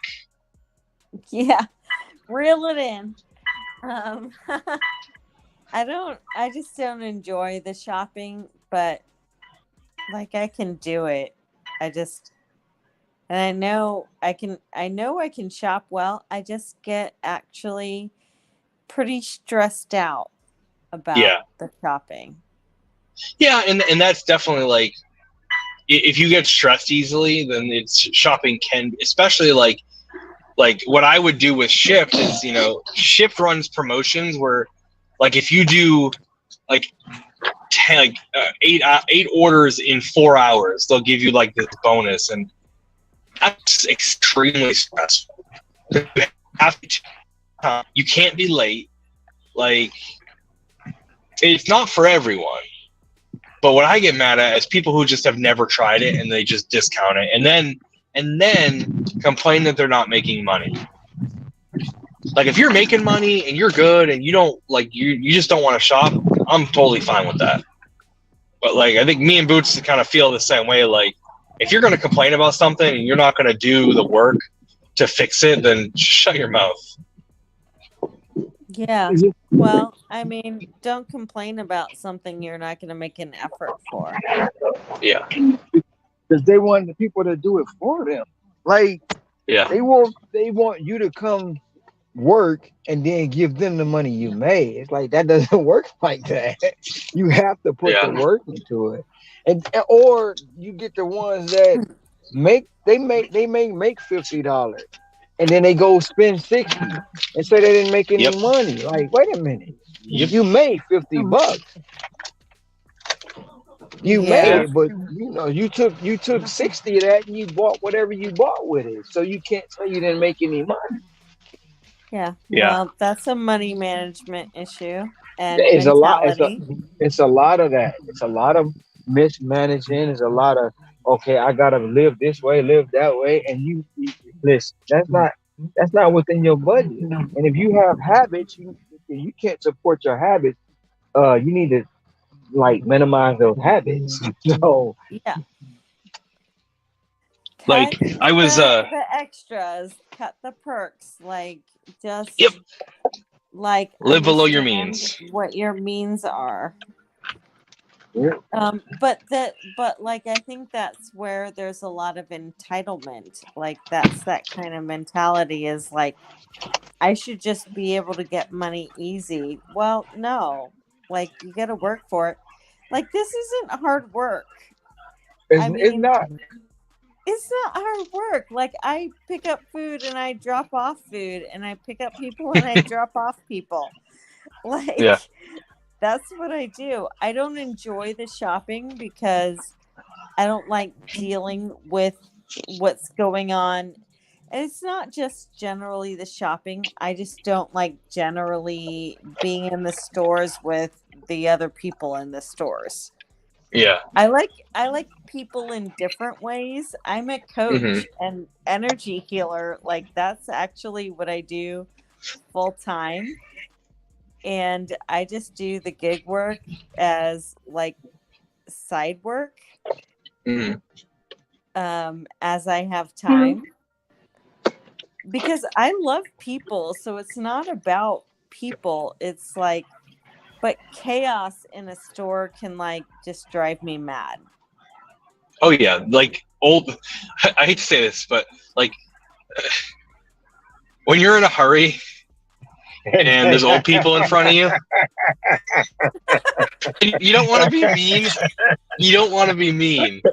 Like I love old people. Like I love shopping for them. I love them as people. But like when you're in a hurry and people are just padiddling around the store and they're like, "Oh, what? I wonder why this piece of dirt is on the ground." You're like, "Ma'am, I'm trying to make Get money." out of the fucking way. Why do you have to be in the middle of the aisle? I got shit to do. Yeah, for real. What about the And ones it's like, what about those who park the buggy on one side? They stand in the middle and talk and take up the whole aisle. It's like, Oh my god. don't you see me coming through here now? Like really? it's like, "Oh, am I in your way?" Reunion time in the aisle. It's like, you know what? Can you guys step aside and catch up and let me through? That'd be great. But it's like, it's just, I love that. But it's funny. I was speaking on like victim mentality and stuff like that. I was Glitch Dash did a reaction to mine and Pedro's interview. What? And The one y'all just did? the one we just did, yeah. Wow. And it's funny. It's funny why, as he is, and like he's like the king of victim mentality out of all of them. But he said at some point, because I was talking about like, basically adapting. I was talking about how I got deactivated from a couple things, and I'm still making my money. And he's like, oh, well, you know, what, he got deactivated, but he didn't tell us what for, and you know, he should tell us. And I'm like, what? Like, no, I just got deactivated. That's all that matters. And he's like, yeah. He's like, if you're not making the money, it's 100% DoorDash's fault. It's not my fault. I'm like, really? Really? Yeah. I don't buy Well, into victim mentality. Like, that's against everything that I am. it's the victim mentality and an entitlement mentality, because Yep. they feel like they're entitled to like, don't I do what I do because I know if you work 4 hours, you should make $100. So Yep. for every 4 hours you are here, you should make at least $100. And most people don't want to work the hours, so they'll get out and expect in 10 minutes to have 100. It's not gonna happen. It's just not gonna happen, you know. Yeah. And every day is not easy. Some days you be like, man, I don't want to do this shit. I'm fuck that. I'm going to bed. But you get out and you push yourself. They get out here. Oh, they sent me $2 order once. Okay, I mean, we all get them. But since you got the $2 order, your whole day messed up. Come on, man. Yeah. Come on. It just doesn't make any sense. It's some tiresome scenes. Like, it's not DoorDash's fault. It's the ability that you're willing to put into any app. DoorDash, Uber, Lyft, Grub, whatever it is, you have to put the time in. Now listen, like, if they want to create a DoorDash that they want it to look like, be Elon Musk and go make your own DoorDash. That's all you gotta do. Like, it's DoorDash and all these other apps are platforms. They give us the access, you know. And I was watching a little bit of Robert Reese's live where Jeff Thomas Black was talking about like how in his area, you know, he made like $2,000 off a florist because he delivered something to them and said, hey, I do this, you know, I can do this privately, and all for that. Like, that's cool.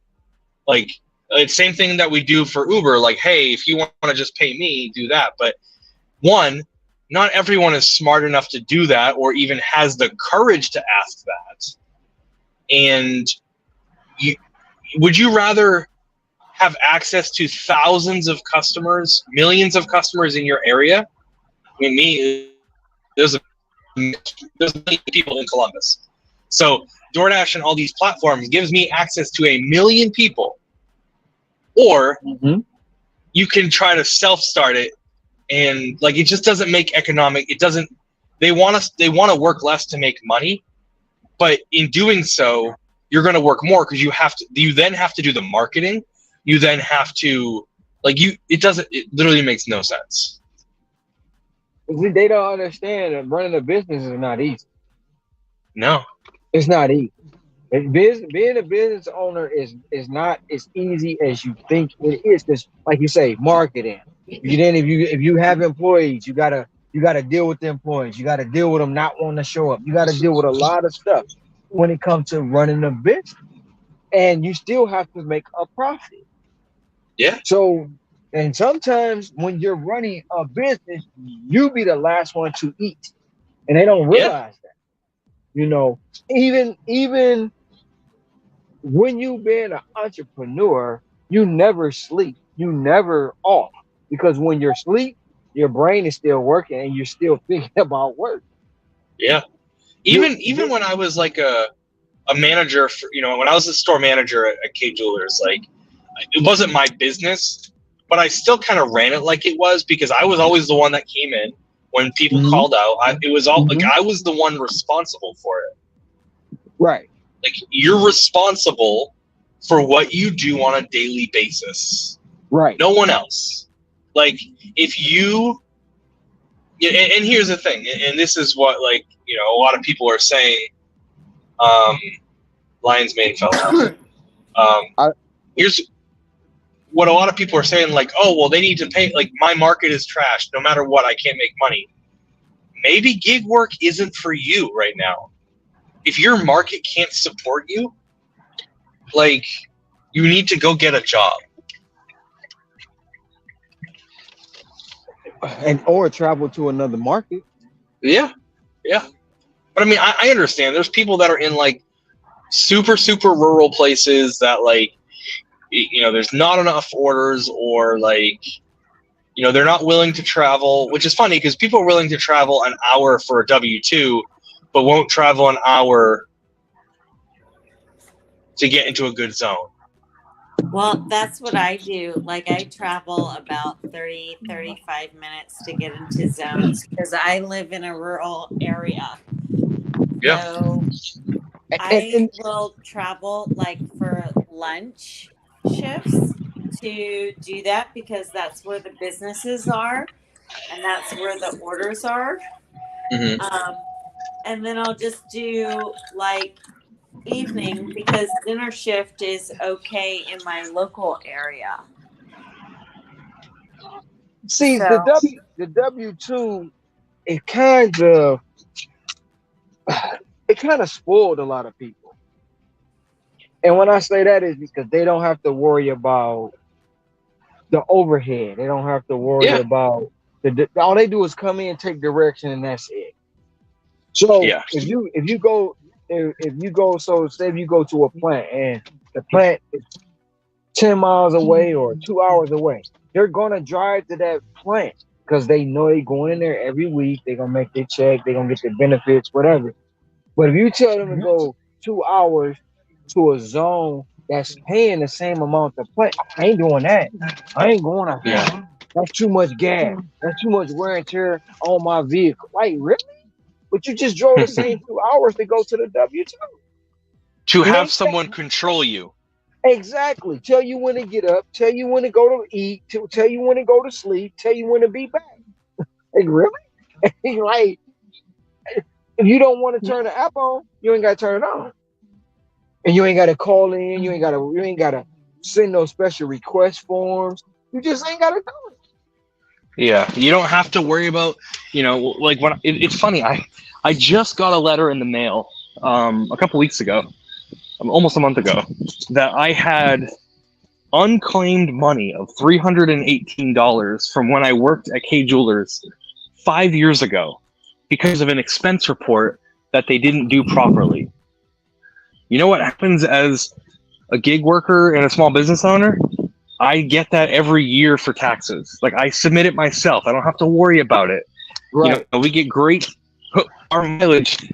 My taxes the last few years have been the greatest amount because of, like, the gas that I've spent. Mm-hmm. Mm-hmm. Mm-hmm. If you get an LLC and you put everything into the LLC, you get more tax breaks.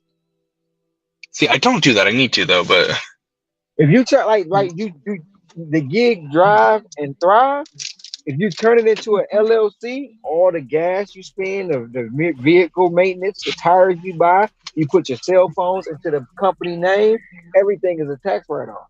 Everything. If you go to another state on and you just do one delivery or whatever you do, you can classify it as a business trip and you can write those plane tickets that you spent. You can write it off. Yeah. Anytime you do anything when it comes to the business, it becomes a write-off. You just have to make sure you do the paperwork right and everything's a write-off. So if you might not owe nothing, you still break even, or you might get a refund. So I got 3 kids, so my refund the last few years have been the best they've ever been. And even with that, if you do the LLC on the business, watch and see how much more you get back. Just watch. It's gonna, you're gonna be like, what? Why ain't I been doing this? Why haven't I been doing it? Because most of it is they look at it as everyone classifies it as a side hustle. It's not the standard American way. So it's not the standard American way. And Hmm. by it being like that, it's not an actual job because it doesn't have quote unquote health insurance or it doesn't have benefits, but it has a lot of benefits that a regular W 2 won't even offer you or tell you about. Yeah. Well, and it's funny, and a lot of people don't realize, like, when they talk about like the wealthy not paying their fair share and all that, it's like, no, the people that are saying that are the ones that it's funny. So you ever seen when Dave Chappelle was on SNL and he was talking about Trump? Uh huh. About you've seen that clip? Yeah. I love that because he's like, because Trump was like, I don't, I didn't pay because that's how you have the system set up, and you won't change it because that's how your donors like it. Right. Like Right. these incentives are there to be used, and for those with big companies, like if you pay less in taxes, like you are going to employ more people. And it's kind of really sad right now because if you look at it, they tell you, well, Amazon don't pay taxes. Yeah. Elon Musk don't pay taxes. So why don't they have to pay taxes, but I do? Hmm. Hmm. What are they doing that I'm not? Hmm. This is why I actually pay a CPA about $400 a year to deal with my taxes because I'm like, that's money well spent because I'm getting way much more back because of the knowledge that they have that I just generally don't. Yeah. And I Yeah, I might love a do that for the DoorDash. next year.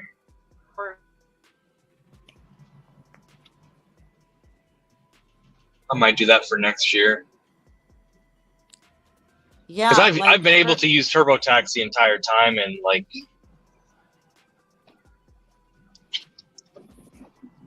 there's extra things that my accountant has been able to find for me that I would never know and is not necessarily in like the TurboTax system. I mean, I'm sure it's all there. But there's other ways that certain expenses can be claimed, used, different benefits that they can find for me that are better than any other system I've ever used. So I feel like that $400 is worth it. yeah, And I've got LLCs for both of my businesses. So I do that too, as well as like the individual. Mm-hmm. Yeah. It's so many different aspects of what we do. A lot of people just don't take the time out to understand because they're not business minded. I get it. Even if you present it to them in a way yeah, that look, you can even like you say, even with your gas, right? The mileage you spend on your car, I mean that you put on your car, you can get all that back. It's just like driving, being a truck driver. Even during the pandemic, we were classified as essential workers. So, it's incentives and things to take care of those things that you really should know you should be able to take. Yeah, and like one of the things that you can claim also, even if you spend most of your time in your car, you can still like if you can justify or at least say that you have a space where you're like doing your business work, like paying bills and things like that to a specific area in your home, you can claim some of that space as well as a write off for like your home office. So whether or not you actually have a home office, take some of that space and the amount of money that you pay for that particular space as home office space. It's See, right this. off. Go ahead, Boots. No, it's a write off. She's right. It's a write off. Yeah. Yeah. And, So, and like, if you're paying mortgage and taxes for your home or rent, even if it's rent, like, you can do that. And you can also write off a certain percentage of your home internet and electricity, like different things that go into supporting that home office space, whatever you designate as your home office. See, so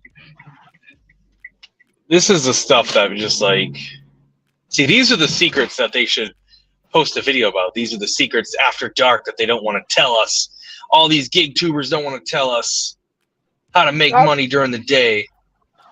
no, I've been telling people that ever since I came on to like, because I've been in business for a while, so I can tell you, even when you file whatever business you file for, whatever you put your company, you go get your assumed name, you put it into a LLC. Once you turn it into a LLC, you apply for your EIN number.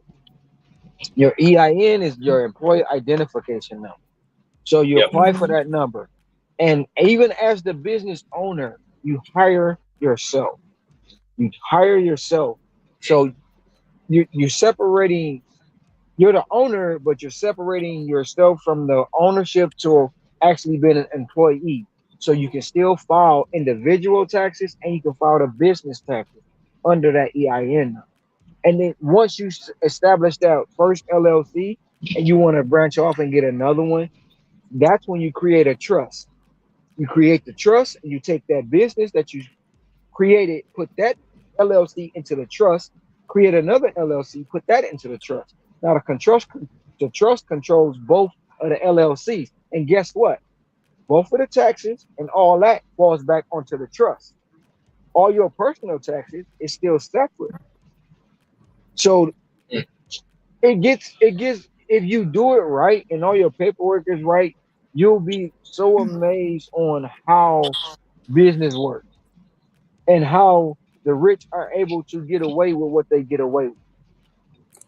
The other thing that is really helpful is like, because LLC is limited liability company or corporation. So let's say, for example, that you get into an accident as you are operating as a driver, because driving is dangerous, right?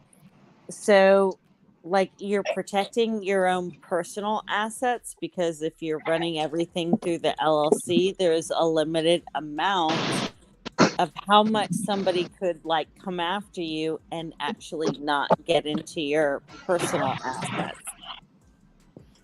Yep. So they can only sue the business and not you. Yes.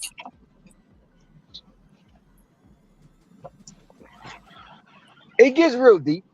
It gets real deeper than what's on the surface and what is told to. Some people don't want to say it. Some people don't want you to know. Some people won't tell you. Even if they know it, they're not going to tell you, because everybody doesn't want you to succeed. And if they do, they don't want you to exceed more than them. And if they feel like they have a nugget that you don't have, they're always going to have the upper hand on you. But it's just it's business. It's if I can help you in business, you can help me in business. We can just collaborate and make it better for everybody. But a lot of people don't want to do that in a positive way. Yeah. In a positive way. And it depends on the market too. Like, well, it kind of do, but it don't. Because even look at the way I look at it, everyone started somewhere. Look at Bezos. Yeah. He started in the basement of a building, and look where he is now. In the basement of a building, never gave up. But he had an idea, and he kept going with it. He kept going with it. Now his timing was perfect because the pandemic happened and nobody was moving but him. So of course, but even at times where Toys R Us, Kmart, Walmart, Arthur Blank with the Home Depot, those things happen, and they all had an idea, and they all convinced someone else to come make them money while they do nothing. Yeah. And Well, that's and I what it think the goes biggest into. thing that's Go ahead. sorry. I think the biggest thing Go that ahead. stops a lot of people is just the people are so afraid to try. Like they're Yes, afraid to that's the fail, number one. and You, people are the afraid to number fail. one And like stopper you know, of success is the person themselves. yeah, like I'm a big believer in like you know you can believe what you want to believe. I believe God wants everyone to succeed, and I know good things are out there for me, but like you have to be the one to initiate it. Like you know when it comes to like sowing and reaping, like you get what you put out. Like if you want to get good, like you got to put good out. You got to put the effort out. You got to be willing to take that step.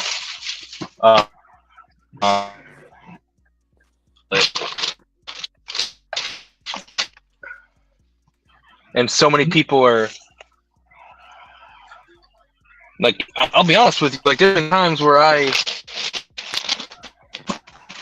from like a number standpoint, it didn't make sense to do what I was doing, but I had full faith that everything was going to work out, and it always has. Never been homeless. You know, I've always just found a way. But that Plus, I got 3 kids to worry about and my wife. Yeah, but that comes to a point where a lot of things, even when I decided to say, you know what, I don't need to be in a building to fix a car. I don't need to be in a building to fix a car because I have everything to where I can do it on the road. And so many people said it can't happen. It can't happen. It can't happen. But there's a whole lot of people doing the same thing I started. So now you telling me it can't happen, but look, you have this person doing it, that person doing it, this person doing it. And it's just like you said, it's the fear of the unknown. When I moved here 2 years ago, it got dark. It got to a point like I'm leaving. I can't know. But then I'm like, you know what? Hey, look, you got the skills to make it anywhere you go. Buckle down, focus, and don't worry about it. And it ain't failed me. So I'm not worried about it. So Yeah. who's that up there? If Is that Red? Red's awake. What the? What are you doing? Yes, God damn you guys. We talking too loud. Did we wake you up? Well, not for me. No, you didn't wake me up.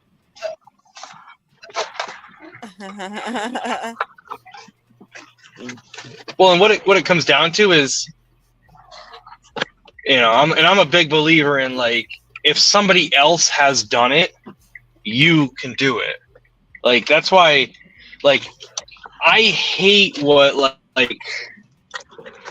And let me get your opinion on this, Boots. Like, I hate the fact that, like, during the election, they said that I can't remember who said it, but they're like, please. Do you remember that? They said what?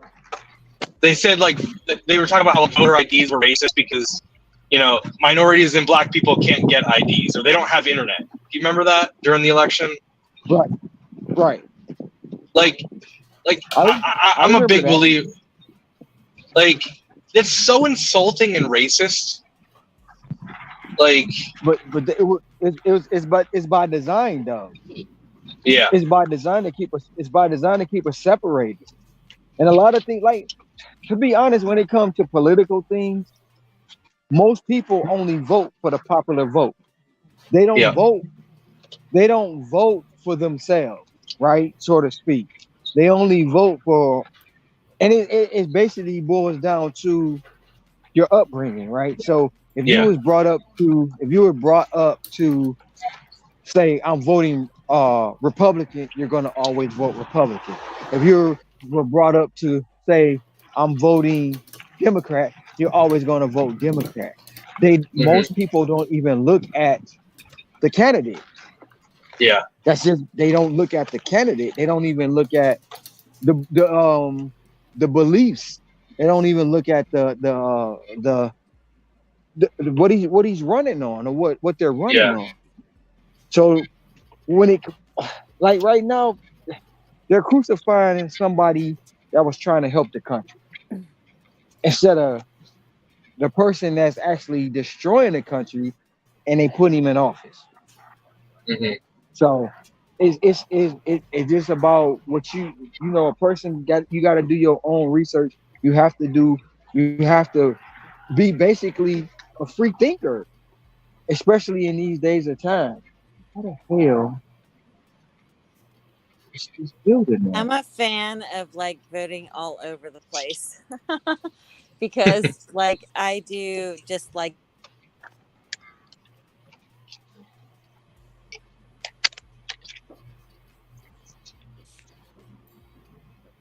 rather than party lines. Like I don't do that. But I've also done like my own little public service for my community. So I was in a position, like a city position, Hmm. volunteer for like 6 years. Didn't get paid for the service or anything like that, but it's like I'm just more like issue based. Yeah. But I also believe in like if you truly believe in something, then you put your effort into it. Like do Well, I mean, something. yeah, 100%. I mean, look at like Joe Manchin from, I think it's West Virginia. Like West Virginia is like a super red state, and because of how his like what his beliefs are, they still voted a Democrat into a very red state. So like, and he found success with that. Now I don't know if he's going to make it much farther, but Yeah. but when it comes down to I it, mean, is I don't if we know. actually focus on issues instead of just who's your party, I think we're in a better position. Issues, Because parties values, have and beliefs. changed so much too.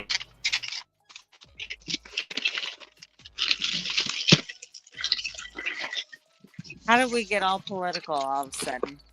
That's interesting. I think it started with victim mentality.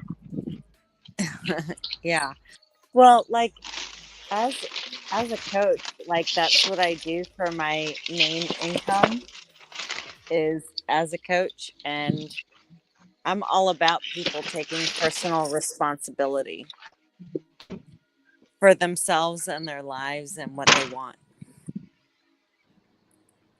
And every time my clients like have their wins, like those are my wins. Like I'm helping Oh, yeah. them to get to the places that they need to go.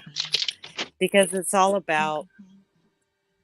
it's really all about like the effort and intention that you're going to put in and the work to get to where you need to go. It's like you have a goal, and what are your action steps going to be to meet that goal? Like no excuses. It's not therapy, because therapy can be a lot of like, all this is against me. Yeah. Not that I have any problems with therapy or anything like that. Sometimes it's too much affirmation instead of like solution finding. It's like, oh yeah, it's okay. You know. Coaching is like accountability. Yeah. In my mind. 100%. Yeah. Yeah, I've got some coaches and mentors that I listen to, and there are things that they say that I don't like, but they say it because it's going to make me better. And Yeah. sometimes the things that are actually, most of the times, the things that are going to help you move forward, you're not going to want to hear. Well, because there are the things that will prompt you to get you out of your comfort zone, and the best things come out of discomfort than comfort. Have you ever seen the video of like the talk that Will Smith did where he's talking about skydiving? No, but I've been skydiving myself. So Will Smith is talking about like, so it's really good. It's like a 2-minute talk. If you just type in Will Smith skydiving, it's easy to find. But he talks about basically like, you know, him and his friends decided to go skydiving, and like the whole night before they're like, yeah, we're going. They're all hyped up. And then the day, like they go up, the second he starts going up on the plane, he starts like freaking out. And he's like, up until I got to the door, before I jumped, I was freaking out. He goes, but the second I took that step, complete bliss. And it's true. Like I'm getting goosebumps. Just remembering the time that I got out of the plane. Like going up, you're kind of like freaking out. You're like, this is unnatural. But like when you go skydiving and like just the view you get, and like I think you overcome like what our bodies are destined to be is on the ground. Like we're supposed to be on the ground. Yeah. And like when you take that step, it's like it's saying like, okay, I can do it. And it's like it's so freeing. It was. I actually did that when I decided to leave my W-2 and career. I used to be a finance analyst and business and operations manager, but I left my career to start my coaching and energy healing business. Mm-hmm. And I decided to go skydiving, and I didn't go with a bunch of friends. I went by myself. I was solo. Oh, wow. And I only told 2 people that I was going because I didn't want to be talked out of it by anybody. And you wanted somebody to know just in case you died. Just in case there was some major accident. I was like, somebody should know what the fuck I'm up to. Yeah. But I took it as both a literal and figurative leap of faith, and also to face fears. I'm really afraid of heights, so it was very scary for me, but I was leaving my job to start my own business, and I was like, I need to do something big. Yeah. Like to really help me through that gate of taking this risk, not just in skydiving, but in the risk in life. And I went skydiving. It was. Was it in wild. Hawaii or in Michigan? In Hawaii. I did it for my 40th birthday. Dang, in Hawaii. That must have been awesome. It was great. And you know what? Like you said, when I was good. I was, I'm gonna do it. And it was 2 guys in front of us. And the first guy, he rolled out, and I'm like, wait a minute, hold on. wait. Hold on. Isn't that Yeah. crazy? The next guy had a cameraman, so the cameraman jumped out in the jumps. Yeah, he jumped out in a squirrel suit. He had no parachute. He was in a squirrel suit. Now it's the cameraman. Nope. Oh shit! This is the wrong way. Oh. So my brother went next, and when my brother rolled out, I was like, I ain't going. I'm not going. But the guy that was strapped to my back was like, "Oh, we out of here," and he But when I got out, all the thing what I thought I was gonna feel, and I didn't feel anything up there. Only time I felt it is when the parachute opened. I felt the jerk, and when Yep. the first time when he went right, I felt that. Other than that, it was it. I didn't feel anything. I was like, this is amazing. Yeah. I want to go back. Shit. Yeah. And you might feel this way too, because like I'm not like super afraid of heights. Like, get up on a ladder, I kind of get nervous. But like, it's different. Like, it's different being in a plane like that than ladder. Sense. Yeah, I'm really afraid of heights, and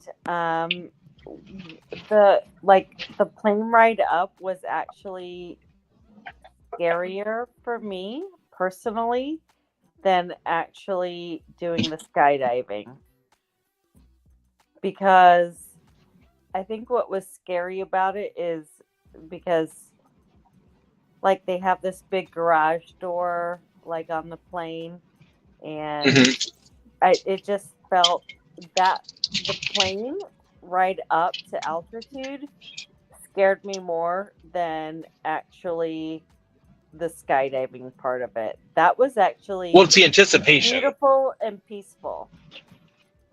Yeah, it's the well, yeah, and it's just like being up, like it's the second the cord gets pulled and you get pulled up, then you get a chance to finally breathe, and you're just like in awe. Yep. I don't know. I feel like as soon as I exited the plane that I was already in it. So like whatever was going to happen was going to happen. So But you're that so was weightless like- though. You're that weightless was- up there. Yeah, you're weightless. And even before like the cord was pulled and the parachute was deployed, I had already given myself over to the experience, but it was to the point before that was scarier. Mhm. The rest was more like adrenaline based and euphoria. Yeah. I've done that. I've shark dive. I ain't done that. I'm good on that. No, it's you'll love it. You'll love it. And shark diving is actually, if it's a tiger shark or bull shark, then no, don't do it. But any other most other shark species are more scared of you than you're scared of them. But tiger sharks and bull sharks, nah, leave them alone. Me and the ocean don't really get along. The ocean is a scary place. Like the ocean, is like scary. it's so unexplored. There's Right. so much unknowns. Right. Like I know the megalodon is there somewhere. I don't care what you say. The meg is out there somewhere, and it's coming for me when I'm in the ocean. It might be. But I'm more worried about the water than the animals in the ocean, because the water is very powerful, especially in Hawaii. I have a healthy respect for water after living in Hawaii. Yeah. Never turn your back on the ocean. Never. Never. I remember being like on the North Shore and just like watching the sets and like deciding when to go in when things were calmer. And then I just got pummeled Yep. by the waves. And They it was unforgiving. exhausting trying to get out of the water. Like the water is scarier to me than any animals. And then the Well, wave. I'm not a great swimmer either. The waves curl over, and once they curl over, they're retracting. So when they're in that wave and it's retracting, it's pulling you out. Yeah. It's pulling you out, and a lot of people don't know how to fight. And they don't realize you're supposed to swim towards it because when it comes back, it'll push you back in. They try to fight it when it's pulling them backwards, and they tend to drown that way. You have to They turn get around. exhausted. Yeah, you have to turn around and and go towards the wave. Once it's retracting, you got to turn towards it and swim into it because the tide's gonna come back and push you back in anyway. But the ocean is a scary place because they've explored space more than they've explored the ocean. Yeah. Yeah. And we Well, don't know because you we can't don't live in the know. ocean. You can live in the ocean. You can live in the ocean. There's just certain ways you got to do it. The technology is there. The technology is there, and it's just they don't understand. Well, I think what I mean by that is I think because we've seen, because as a society, we've seen so many movies about living on other planets, like going to Mars and living on Mars. Like the possibility is there in our mind, but people are so afraid of like, if you build something underground, the water is going to break it and cave it in and flood and instant death for everyone. Now, granted, same possibility for space, but I think in our little minds, we just feel like space is safer. Like it's possible to go to Mars and live on the moon, or like, no matter how crazy that sounds. But like, like even the submarine thing that happened this year, like, now granted, that was stupidity. Fools and money. Yeah. Like, let me drive my sub with the Nintendo GameCube controller. Food. That you know what? It's probably a bad thing to say, but that guy was one of the ones that probably didn't tip. He was a non-tipper. He's the house. You know what? Actually, he's the house that that guy drove to for that pizza for $5, and he only got a $5 tip. That's what it was. Yeah. Yeah. Because some of the houses I go to, I'm like, really? Okay. On to the next one. But Well, and I don't care what neighborhood you're in. Like, when I look at an order, if it's good enough for me to take, it doesn't matter where it's going. Like, I don't look at it like that, but sometimes you be like, wait a minute. I just left the hood. They gave me $50. You can't give me $1. You can't give me $1. And you know who the worst? The hospital. Yeah. The nurses and the doctors, some of the nurses, not all, some of them, and some of them doctors are horrible. Well, listen, man. The pandemic's over, so they're not making their TikTok money anymore. Okay, whatever.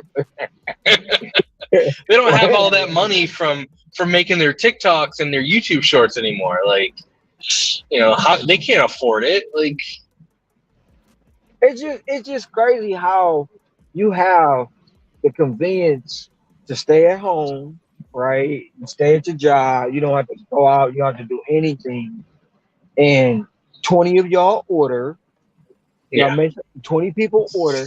Now, in theory, if every one of you who ordered give $1, that's $20. Yeah. Even if all 20 of y'all give 50 cents, that's still, $5 or $8. But not to give nothing, it is like mind blowing sometimes. Bro, my favorite is when you get a stacked order and it's like a good order. You're like, oh, it's like 15 for like 6 miles, and then the first order tips, $13, like $11, and the second order tips like 13 cents, and you're like, like you purposely backed it out, typed in 0.13. Like, those are the tips. Like, no tips, whatever. Like, you've got control over what tips you accept right. On stacked orders, obviously. But like, when people back them out and say, "Yeah, I'm gonna give you like point something, 0.0, 0.1," like, come on. I've got a 50-cent tip before. Sometimes I think those ones that come in with the odd numbers, those are through systems that are like coming out of the restaurant rather than direct through DoorDash. Well, I know Papa John's, Hungry Howie's, Pizza Hut. Who else? They control the tip. If they order it directly from the website, yeah. If they order directly from the they control it. Yeah, like Panera's or Mods or, you know, those like Qdoba. Sometimes I'll see, like if they're directly ordering through the restaurant's website or their platform, and then it's getting parceled out to DoorDash just for the delivery aspect. That's kind of where those weird tips seem to come in.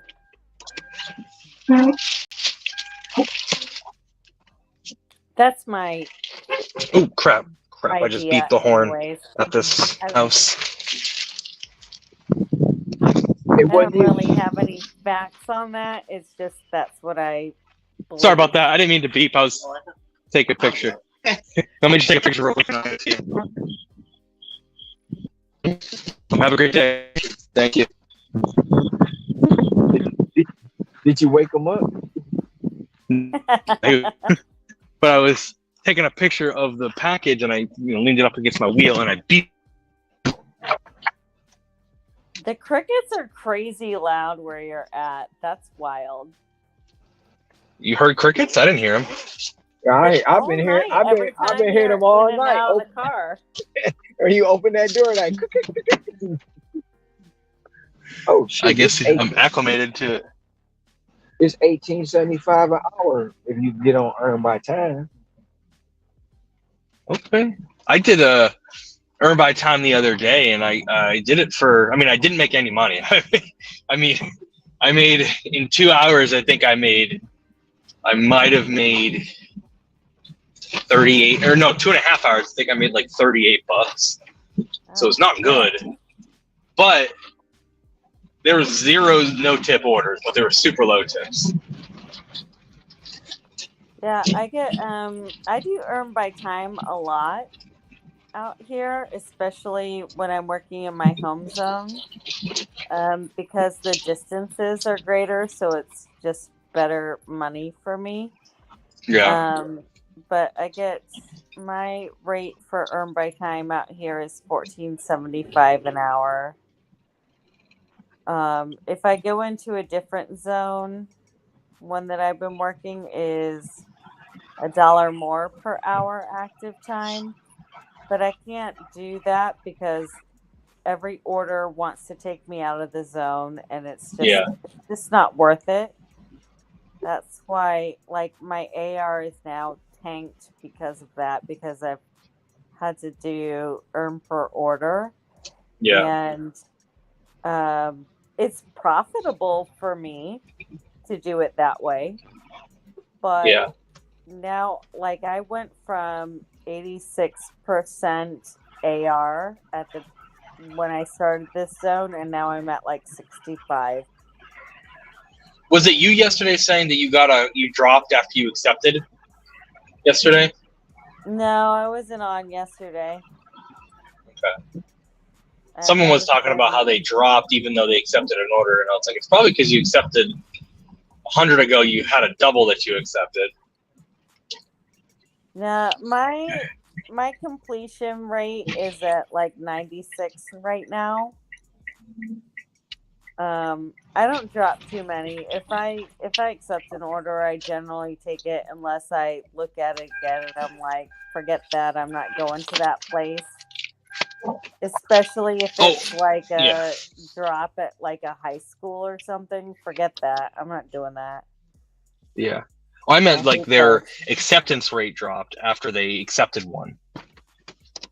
Oh, that's weird. Well, and I told them, I said, it's probably because like 100 orders ago, you probably accepted a double. You did one because you accepted 2 at once, and then a lot of people don't know about the rolling 100. Well, that seems weird. How They can don't somebody not know about it if this is what they're doing? Like, learn it's, about the program. because they don't take the time to learn it. They don't know about the rolling 100. They don't know that you really they in every hour they really don't want you to unassign or on any order. But if you do, you can't really do no more than 3. Yeah, I don't. I am very careful about unassigning orders. I don't do that often. I guess which is why I'm at like 96, but I'll I know decline more than it takes a lot for me to decide to unassign an order. I know over here, if you waiting 5 minutes or longer, it'll pop Yeah. up it'll pop up saying, "Do you want to unassign this order from this order?" For Yeah. with no penalty. So Well, I I've been think getting with those, the but they're usually after about like 10 minutes. yeah, And I that's me. figure if I'm already 10 minutes in, like I'm just in it. And usually that's if I'm doing earn by time because Hmm. then I'm still getting at least hourly rate for that for waiting around. Yeah. If it's a decent order, if it's a shit order and the restaurant's a disaster, then yeah, I'm gonna unassign that. Yeah, because that's my thought process as well. Because like you said, if I'm already waited 10 minutes and like my luck, if I've got an order that's $10 and it's only going a couple miles, but I've been waiting there for 20 minutes, what are the odds that I'm going to get a $10 for 2 miles in the next couple minutes? Or better, and be able to complete Exactly. it in the same amount of time as the other one. Like, so it's if you're already on it, it doesn't matter. But like, it's if you're accepting it knowing the restaurant's going to take forever, then that's stupid. But if it's like an unordinary time, like wow, like I had a Sbarro order yesterday that was $7 for I think a mile and a half, and the Sbarro we have is inside a gas station. And when I got there, I had to get gas anyway, so I got there, got gas, then I went inside, and they're like, "Hey, the customer, we don't know what flavor pizza they want." Like, I was like, "What do you mean?" They're like, "It just says 17-inch pizza." It's like, "Oh, okay." So, and then I was there. We were waiting for the customer for like another 5 minutes. I was like, "All right, well, I've already been here for a few minutes. I'm just gonna wait the 10 minutes and then just drop it." And then the customer got back to us. I was like, "All right, might as well keep it because I'm not gonna get a better order right away." Yeah. I don't really unassign often at all. It takes a lot for me to unassign an order. But I'm about to finish this Amazon Flex order an hour and a half early. no, That's crazy. do you still get paid? Yeah. So I was getting paid $106 for 4 hours. And if you show up for the block, like you show up to the DC and they don't have a block for you or a schedule, you still get paid for it.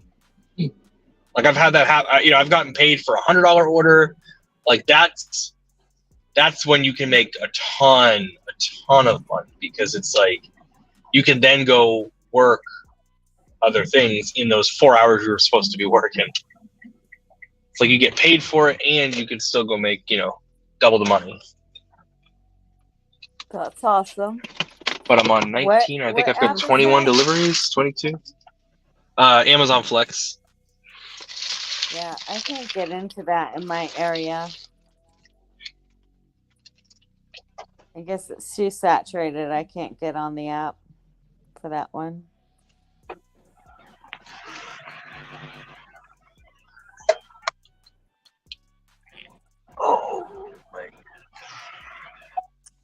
Alrighty, gents.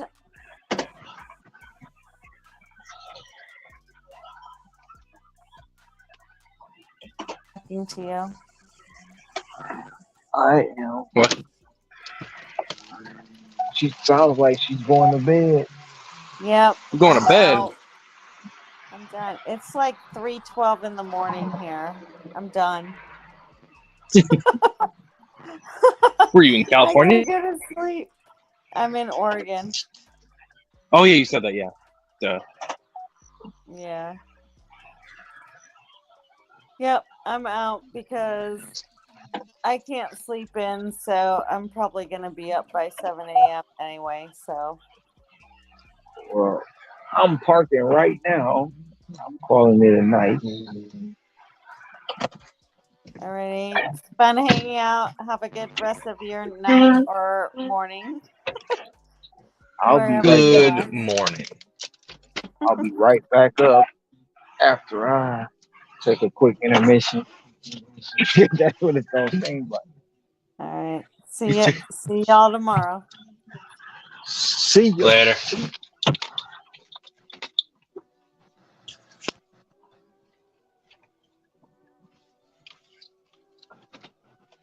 Oh man, take this. Just the two of us.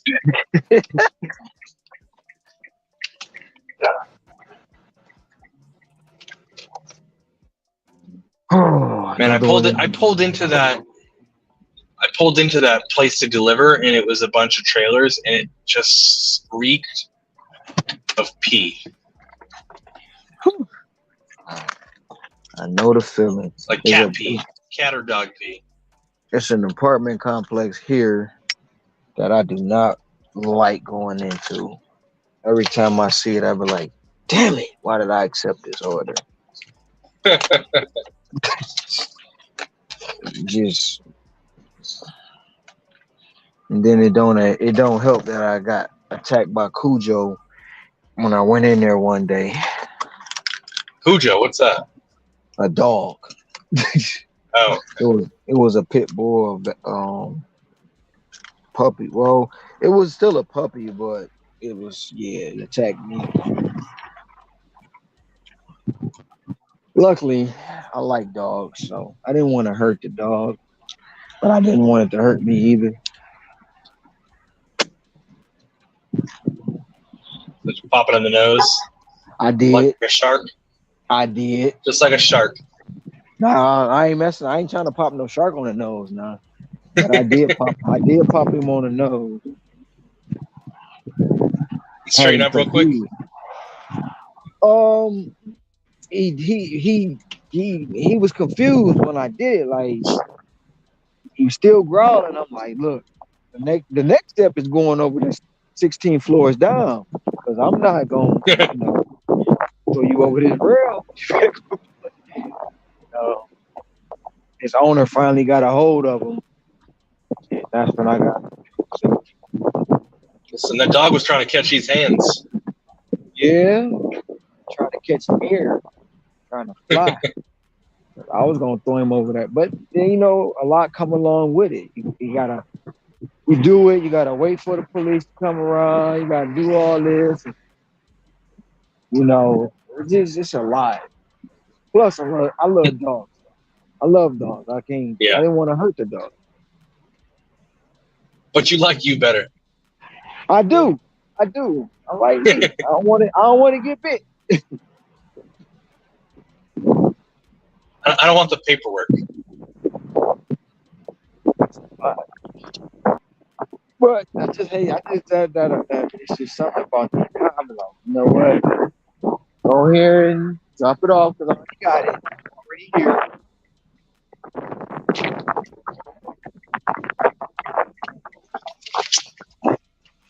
God's riding my ass.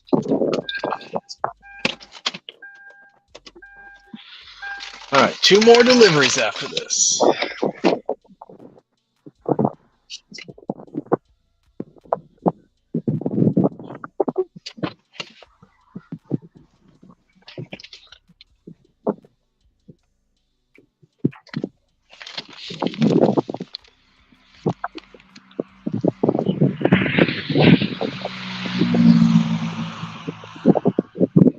You hear the crickets? I hear them now.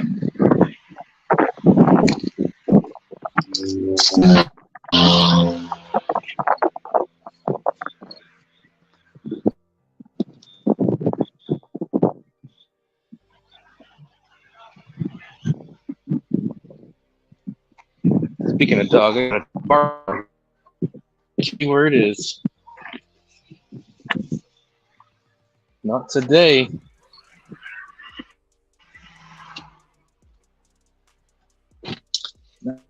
No. Oh man. Man, it's cold out today. It is 75 degrees right now.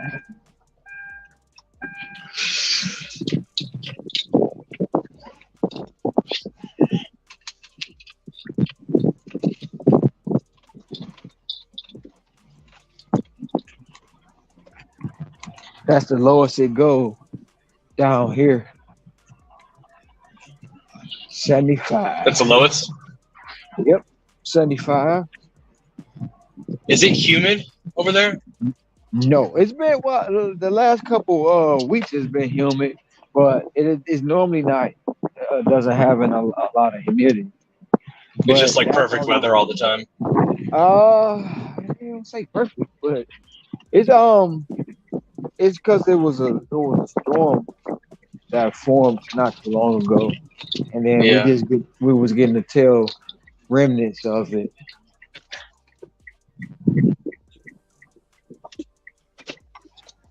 But yeah, other than that, it's just wake up every day, 75 degrees. It might get up to about 90, 95. It'll rain and then cool it all back down. Oh, nice. Did I really just miss? Come on,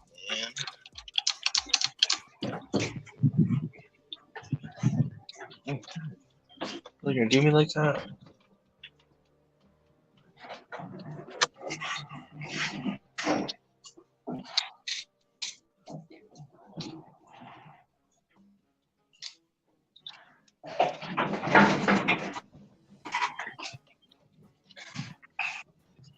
I didn't know Pneumatic was on there. Oh, come on, dog. Are you kidding me?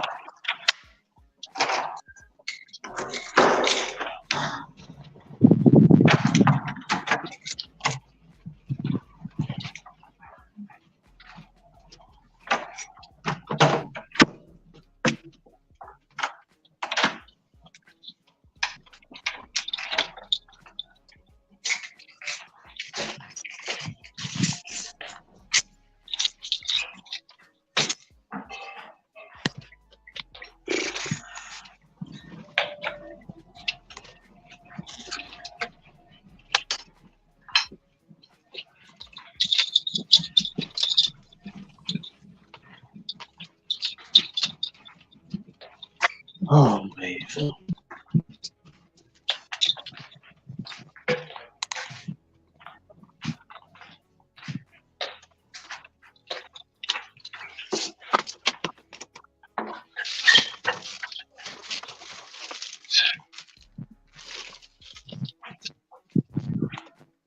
Well, I am home. I'm about to hit the shower and hit the bed for about 20 minutes. You taking a 2-hour nap? 20 minutes? 2 hour nap. It's gonna seem like that. Oh, 2-hour nap. Okay. The clock gonna go off at 4:30. It's 12:30 now.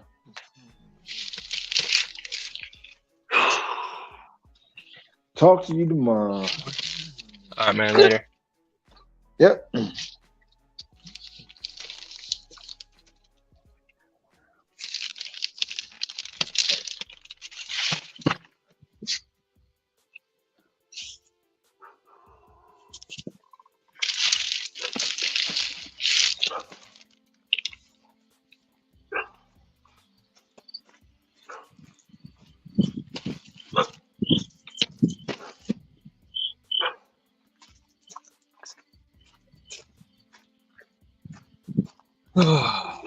6 months.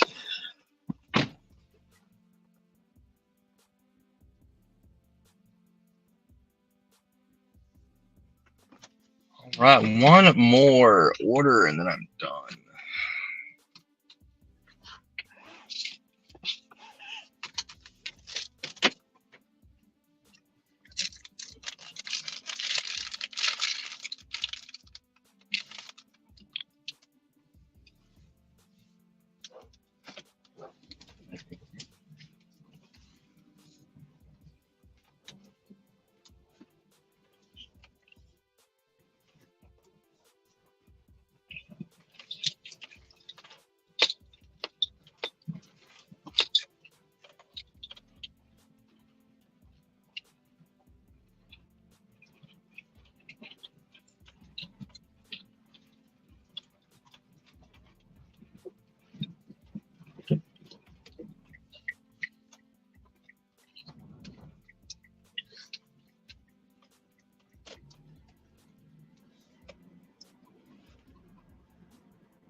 Last package.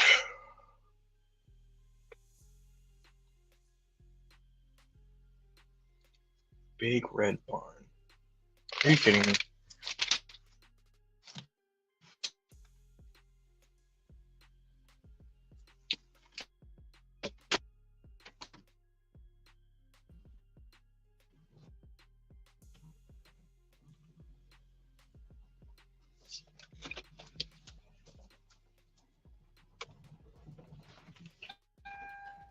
It's a Red Barn?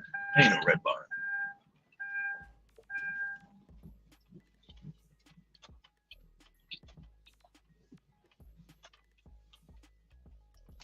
Green receptacle.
They wanted this at a different location, but didn't move the pin.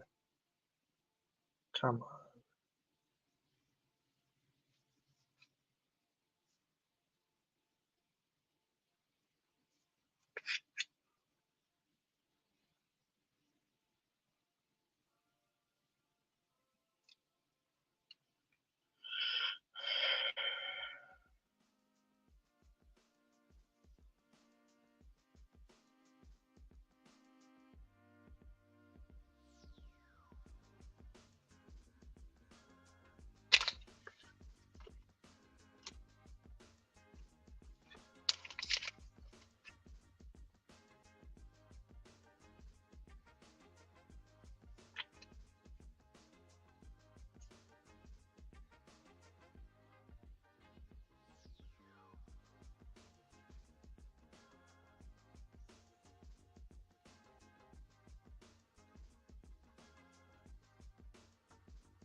Ugh.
One hour away from my house.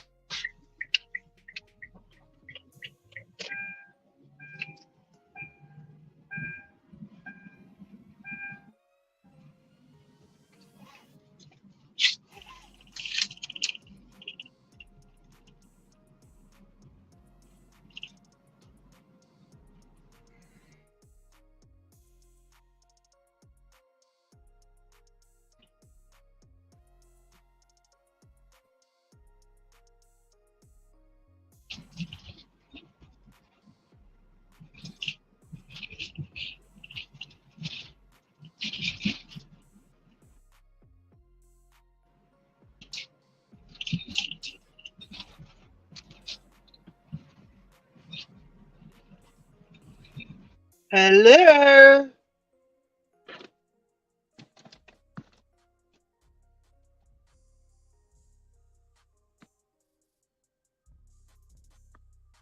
Somebody's up there. Must be Boots. Damn, it's cold.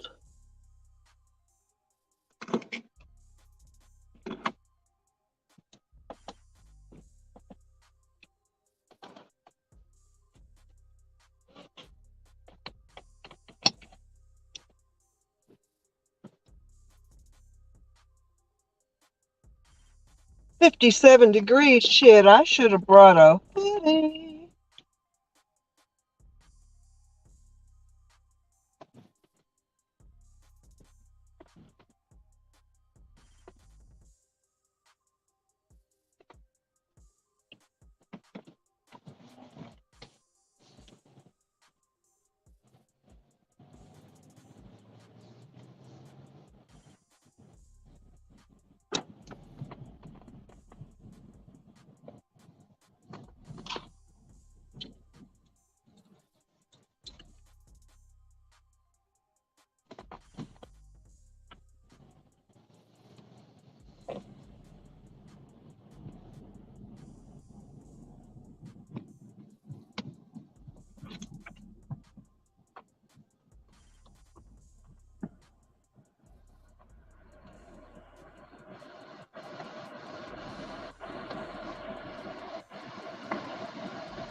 Damn, look at that line.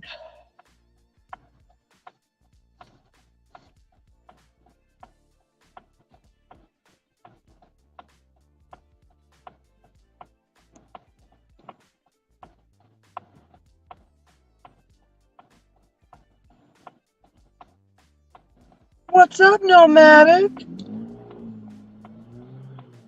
Oh, that's Kevin up there?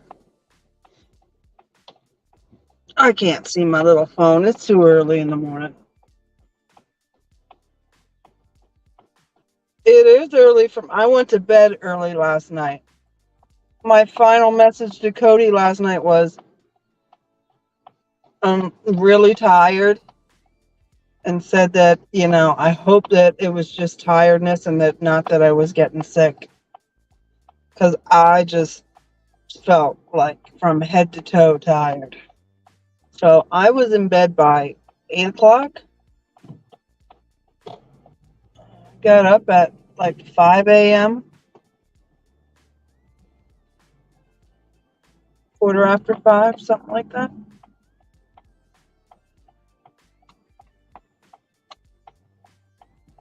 I saw a really good offer on Instacart. It was paying $48 from the Walmart, but I was still in my pajamas and stuff, so I could not accept it. So I was like, well, I better go get ready so that the next offer I see like that I can accept.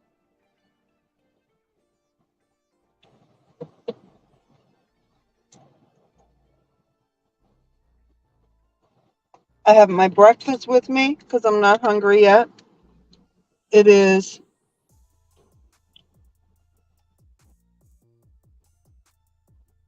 overnight oats in vanilla almond milk. Then I topped it with some blueberries. So I have that here for later.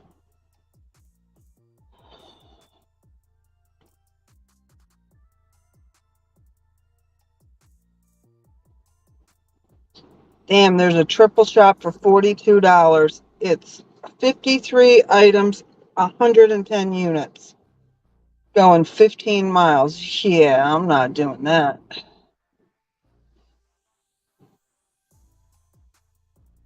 Let one of those other diamond shoppers handle that.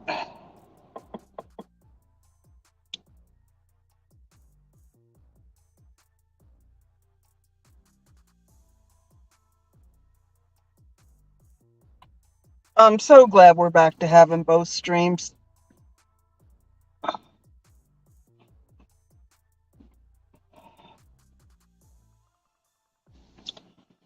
You're up early. I mean, I know you're always up early, but how you feeling?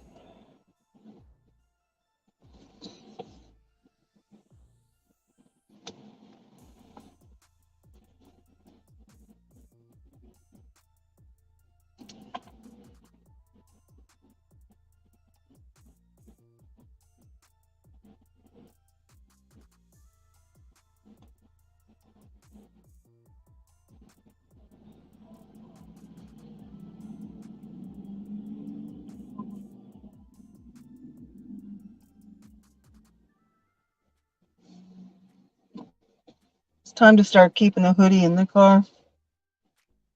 Yes, Sissy, I got to get used to starting my days in the morning, getting the munchkin ready for school. Got you feel okay?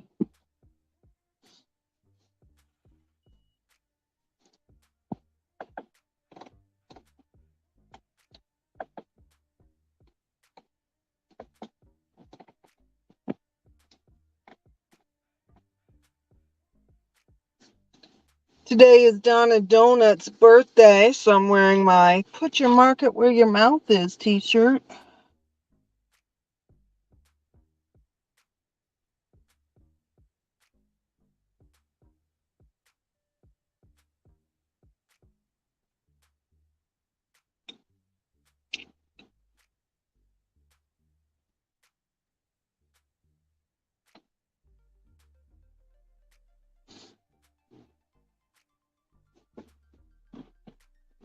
Oh, this line's moving quickly. Good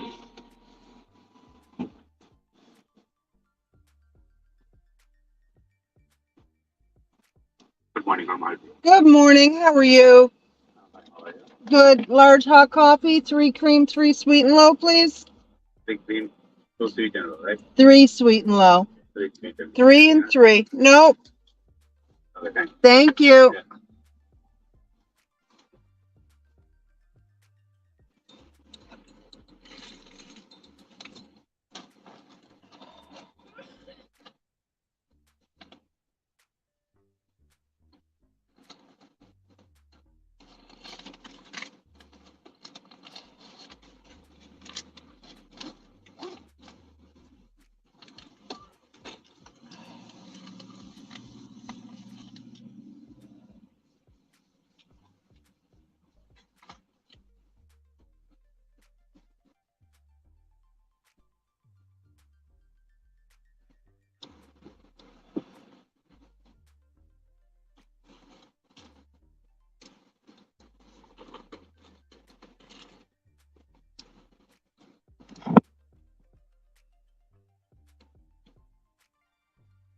Good morning, Amal.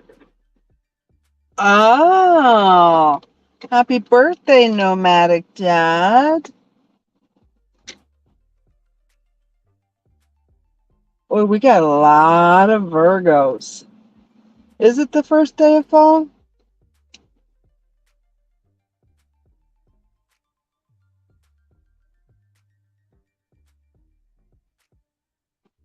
"55 degrees out." Shit, I really should have worn a hoodie. I got my seat heater on. And I got the heat on in the car.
There's the kid with the hair that chews the gum all the time.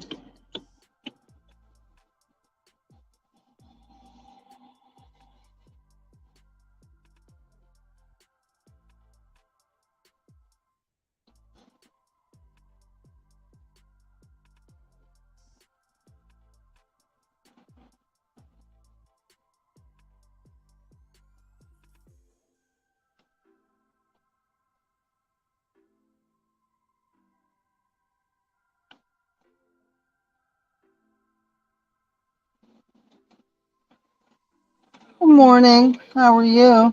Thank you.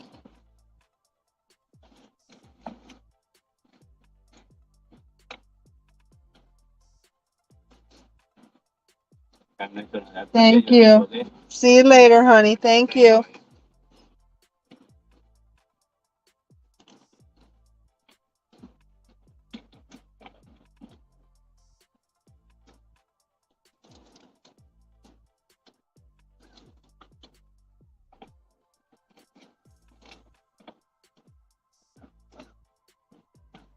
All right, let me turn on Walmart Spark.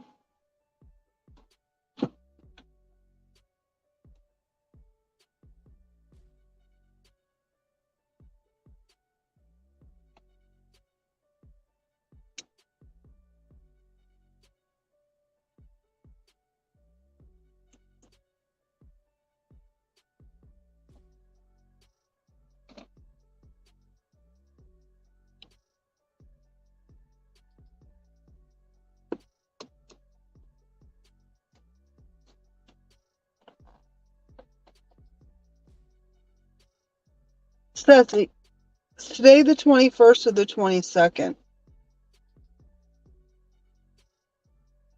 Today's probably the 22nd.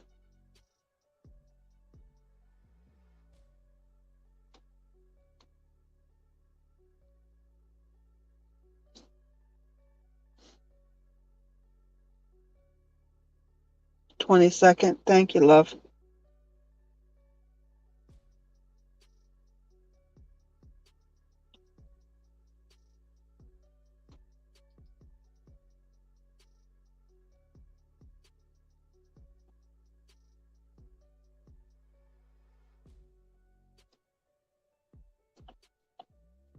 All right, if I do 4 trips at Walmart, I'll get 20, 36, 46, $54 plus another promo. 54, maybe like $100 in promos. But they have to send me shit.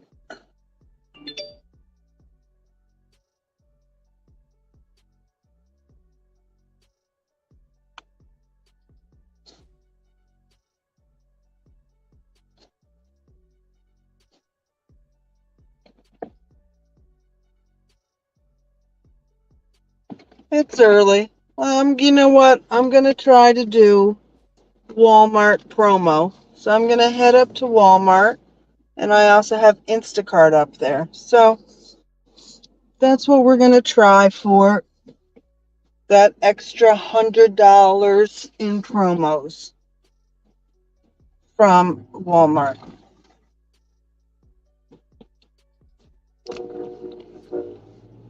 Hope I don't waste my time.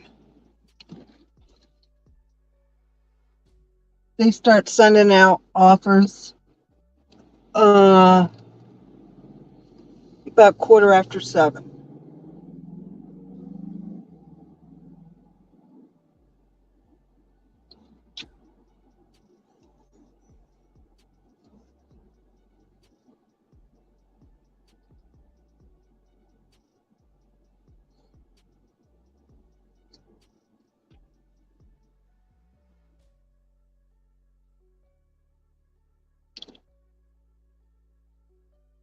That is the cool thing with my Walmarts here, that they're on Instacart.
Ceci, so I sat down at my computer this morning, right? And I went to YouTube page and I saw that Boots was live. I was like, fuck. Then I clicked and I saw that he was actually on Gig Wars. I was like, and Shannon was still on there. This was like 5:30. Like, I cannot believe that these people are still up.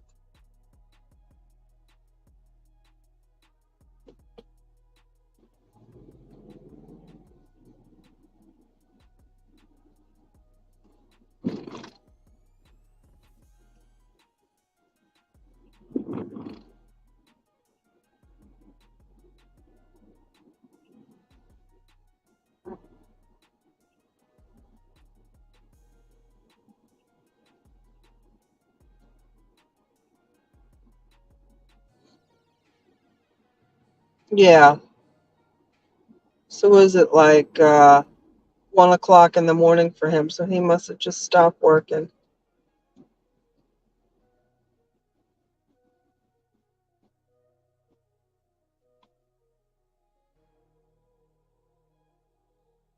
I gave Kevin the power so Kevin can come up, and because he works crazy hours too.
Gotta buy more chia seeds before I go home tonight.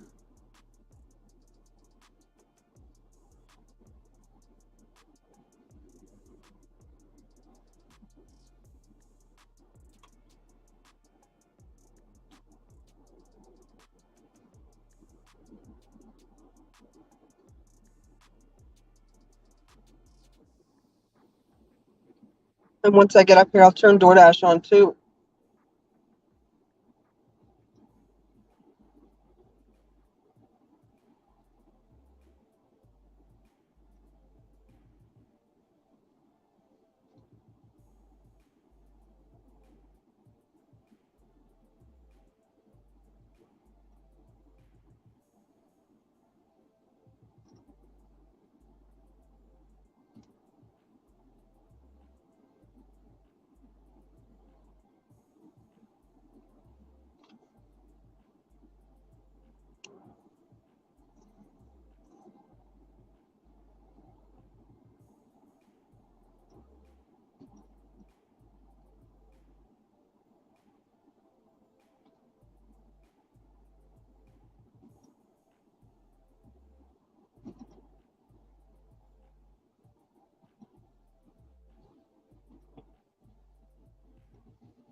There's my spark offer. Damn it, 17 miles, 7 drops. No, I'm not doing that for $22.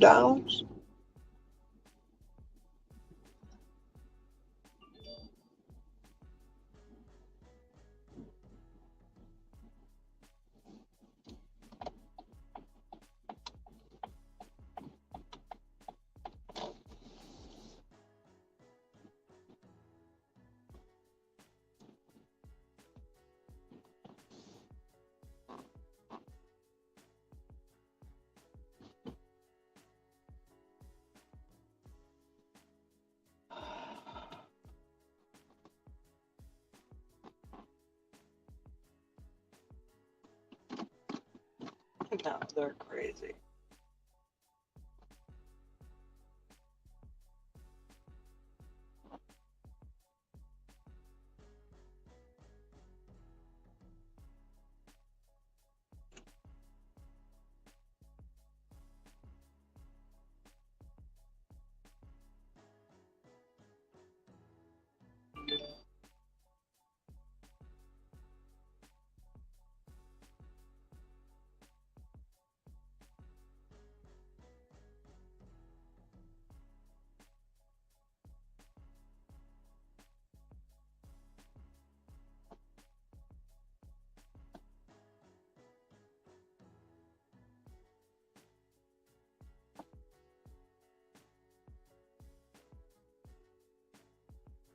All right, I'll accept that one.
overnight oats with blueberries.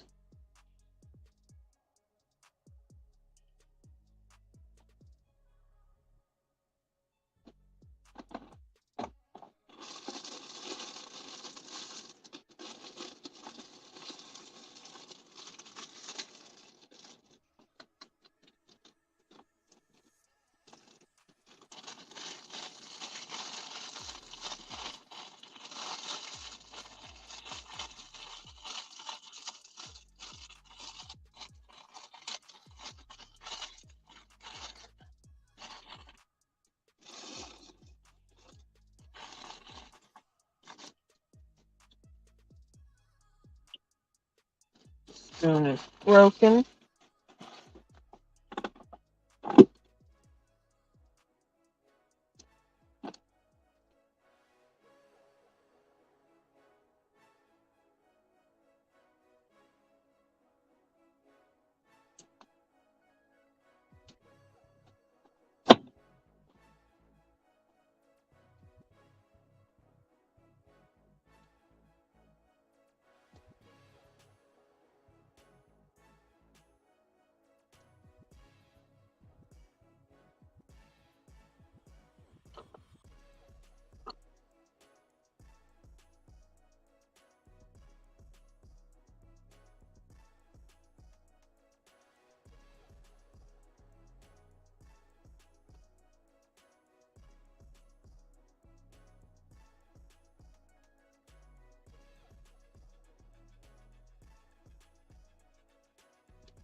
Okay, we had our oatmeal.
All right, let's see if they'll let me check it.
Get my hot bags out of the trunk.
And now the drivers are showing up.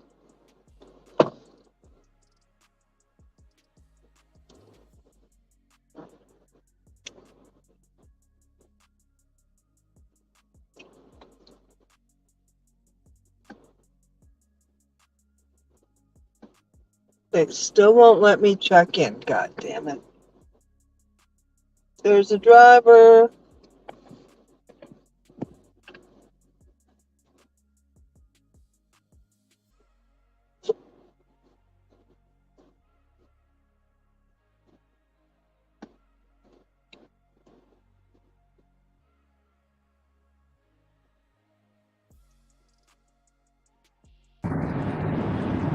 Hey Kevin, how are you? What's up? Heading home, about to shower and start my rest of my day. All right. Feedback, friend. Oh, yeah, there we go. Boom.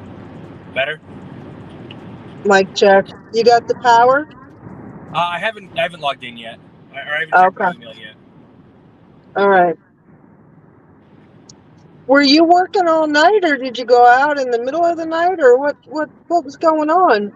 Oh no, I did a Amazon Flex this morning, $106 for 4 hours, but I finished it in 3. Sweet. Oh, nice. My Uber Plus card is coming today, so I can now do shop and pays on Uber again. Yay! I got to get a new one. How did you get a new one? I just went on the app. Okay. But I don't know if it's an account or I think you go to account and then Uber Plus card or whatever, and just All right. I'll do that. Mine is a little bent from the heat. It was sitting in my window. I mean, it works. I don't know if I don't know if you would lose the ability to use it while you're waiting on it, but I mean, I'm assuming Uber is not like your number one source, so it doesn't matter anyways. Right. Oh, I see here. Yeah. Replace card.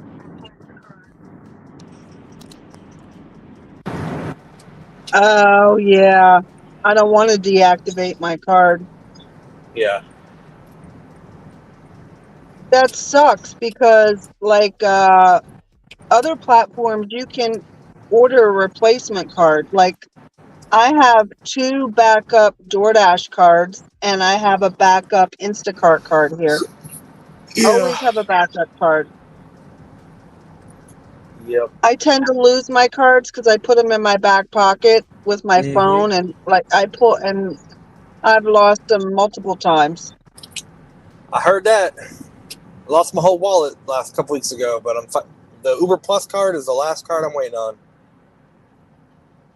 I just got my ID back a couple days ago. Yeah, that's a whole fucking pain in the ass. Yeah. When we first moved here, it took me a month to go from my temporary card, which is just a piece of paper without the barcode in the back, until I actually got the card.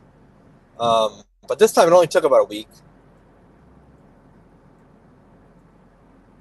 Now you can still shop on Uber. I understand they reimburse you, and DoorDash too. But I'm not playing that bullshit. Ain't nobody got time for that. Right? So I am sitting at Walmart. I'm gonna try my incentives, but I just realized the promos I have, my incentives are not my store number. Why would I have incentives with a store number that's not like maybe that's the other store in my zone. I don't know. I don't work that other store. I'll find out when I drop this off if it's gonna count. Yeah. So what's the boardroom? I missed like the first 45 minutes of that live stream. He compares channels. He goes into the analytics on Social Blade and compares the view count, the sub count, the growth of the channel, kind of the theme of the channel. Mm-hmm. Yeah, I think he has yours done. It's just not posted yet. Did I hear him? Because I one thing I caught was he said he was gonna compare Pedro to like a channel with 600,000 subscribers. Like, what's the? Yeah, I'm not really sure. I don't know. So we'll see how if what spin he puts on it, but I've not seen much of his content. He seems to be making a little shift to his content. We'll see how long that lasts. If he does change from what he used to be, then I'm sure he'll have success. But up until recently, he really has just been his active user base has been like the drama queens, who are most of them are just there for the drama, because he's been like the TMZ, and he hasn't been unbiased, if you ask me. That's my opinion. So I've thought for maybe the last 8 months his content has been complete trash. And just taking shots at people, but I like this boardroom thing he has, and we'll see how it goes.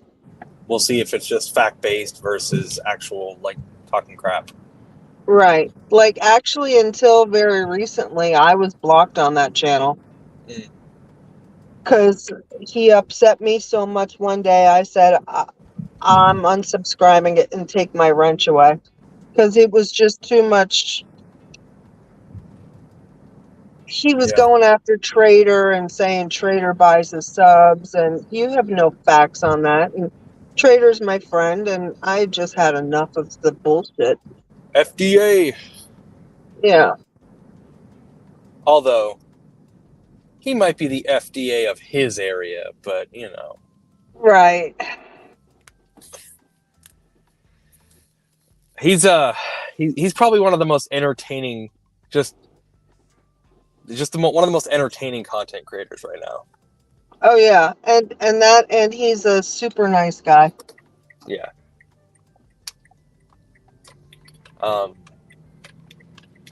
Yeah, I was looking at when he commented on my thing, I didn't know what it was about, and then I checked his channel, and I'm like, his views are pretty comparable to what my views are, and he's got like 70 times the subscribers. Who's that? Reese. Robert? Robert. He had he's got like 11K, and I was looking at his channel, and I was like, yeah.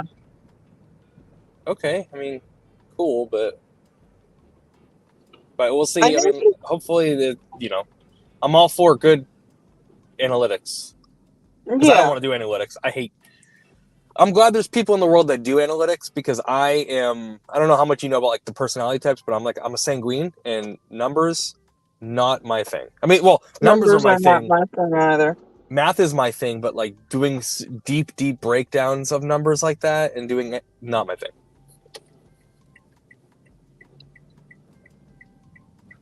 I will gladly talk about something and,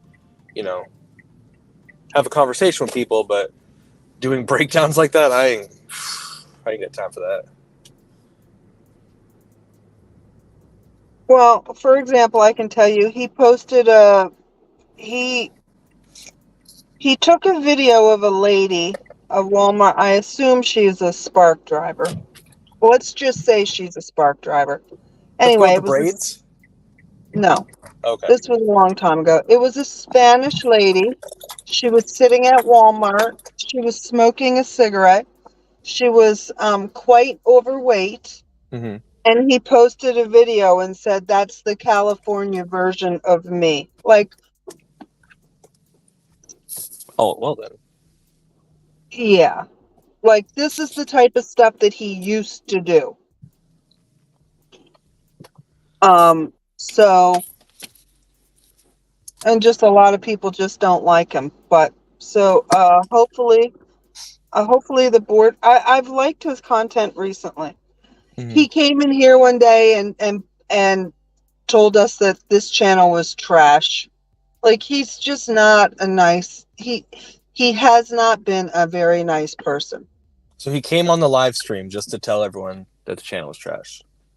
Yes, he typed it in the thing that the channel was trash. He called me once on the phone, yelling and screaming like a lunatic, telling me he was about to go live and he was going to ruin me and bury me, and he wanted me to watch. My daughter, he was on speakerphone. My daughter was like, "Who is that?" So when he went live and ruined me, he said her lesbian lover is there in the background wondering who I am. You're not from Kentucky or West Virginia, are you? Because that would be the only place that might be viable. Well, he didn't know it was my daughter. Yeah. And then a couple weeks ago, he said a bunch of trash about Cray Cray. So. Is that the one where he? Because I saw Cray's reaction. Is that where she was like, "Is she transitioning or whatever?" Yes. Was that him? Okay. Yes. One thing about Cray I do want to know is, how does she see wearing sunglasses even during the night? I don't understand that. I have no idea, because I don't know. You're going to have to ask her. Because I can barely see with sunglasses during the day sometimes. Cray's got some like superpowers or something. But I'm gonna go in and take a shower, and then I'll be back in probably 20-ish minutes. Okay. All right, later. That's true, Kate, Cody.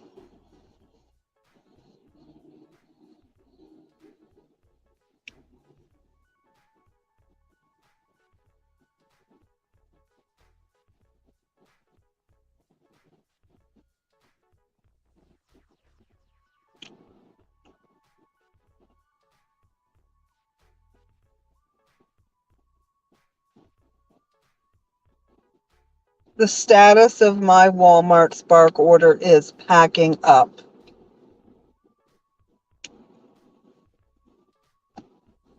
This trip is now eligible for additional earnings.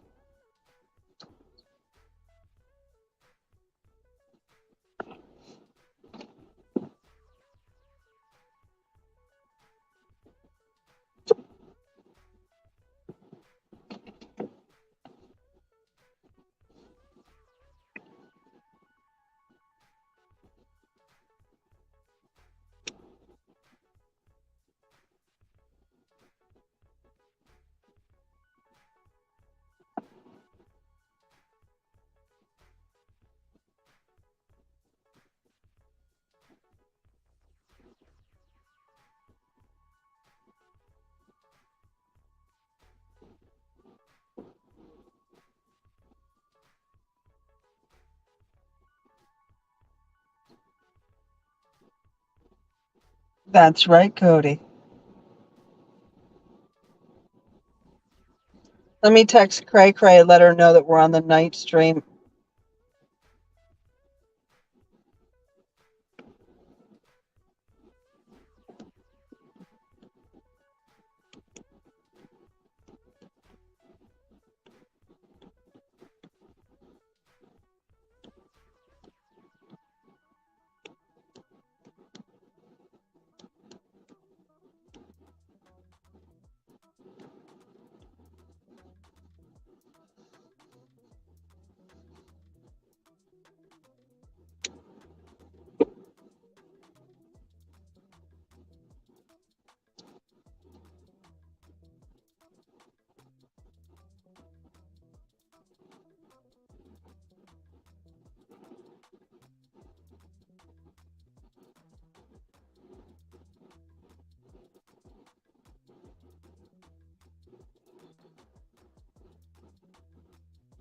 Cody, I've been up since about 5:15.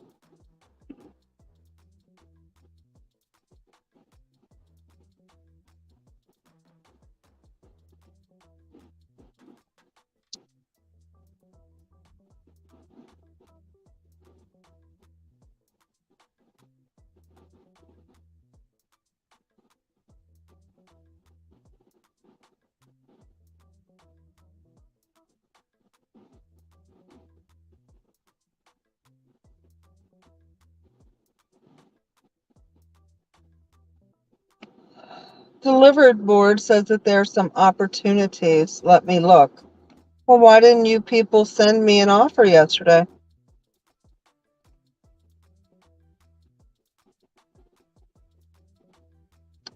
No open orders. What was the point of that? So let me tell them I'm available.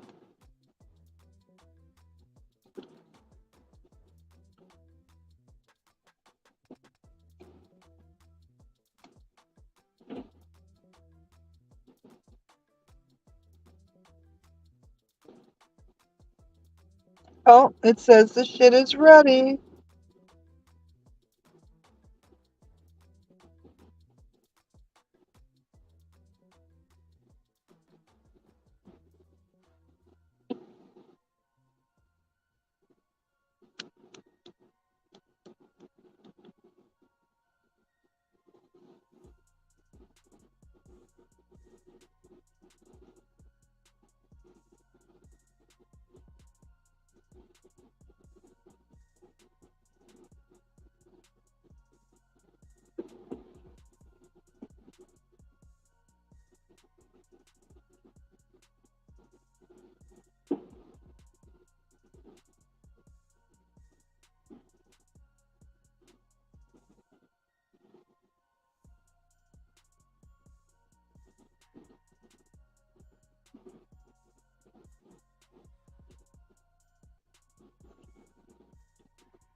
Here he comes to my car.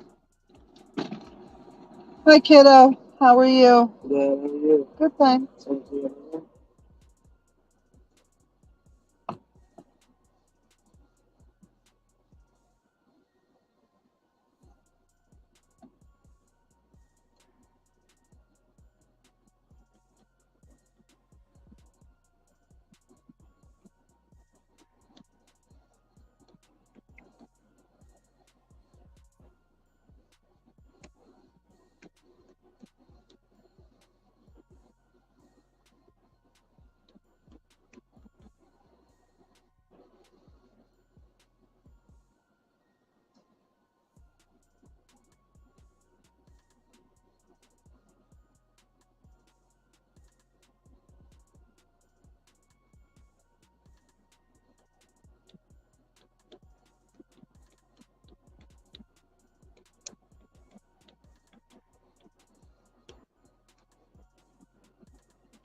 You okay?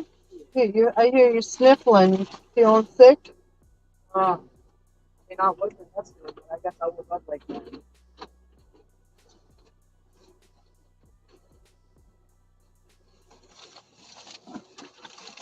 You got all the stickers in? Yeah, I got both. Okay, hon. Thank you.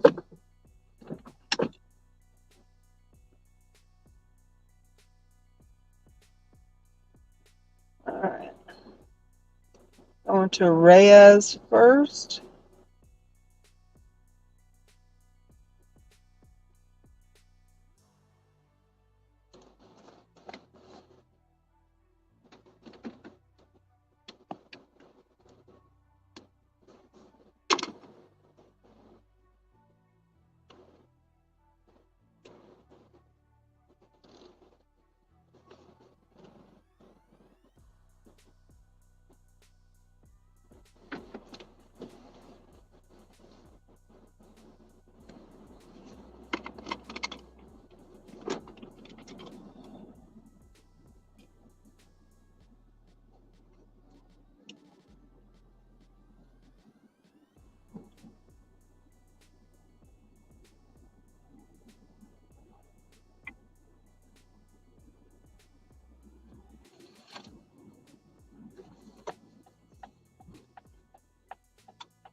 Cody, it is 55 damn degrees and I got a t-shirt on.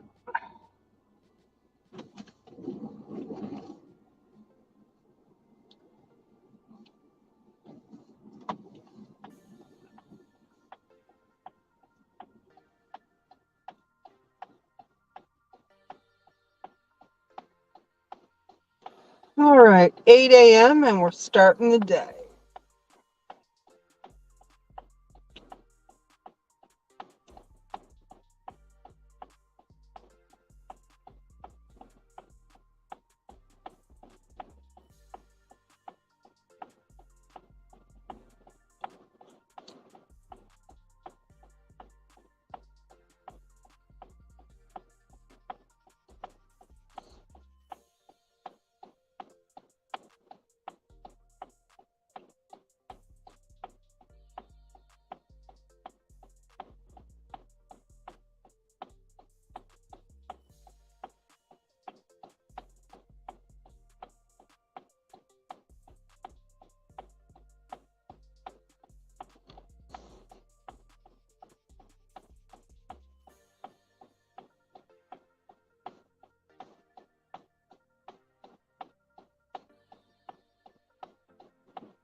This pays $19 and change, 6.5 miles, double drop, plus the additional earnings they gave me, which are like $2 and change.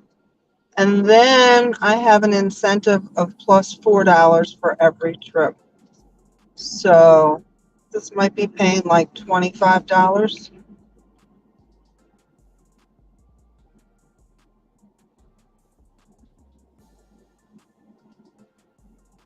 Shit, somebody just accepted. There was an Instacart. It was 8 miles, paid $34, single shop, was only like 14 items.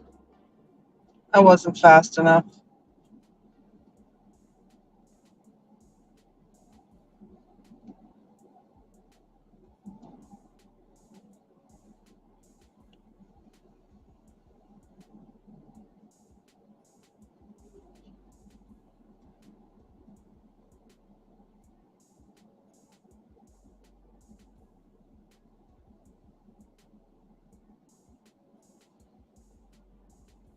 Which tells me there's another diamond shopper hanging out here.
Oh, yeah.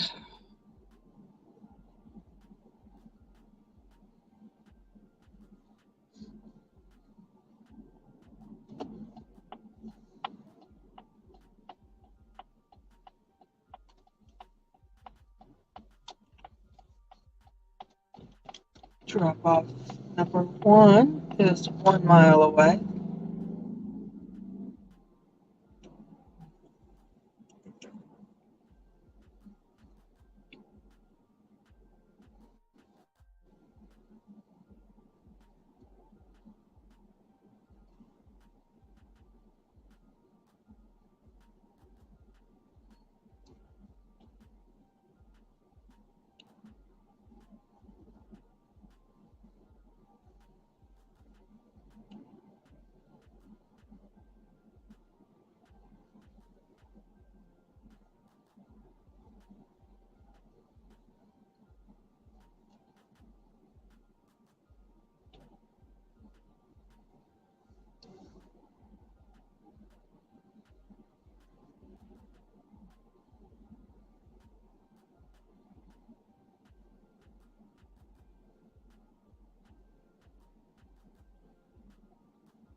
Is this 108? Yes, it is.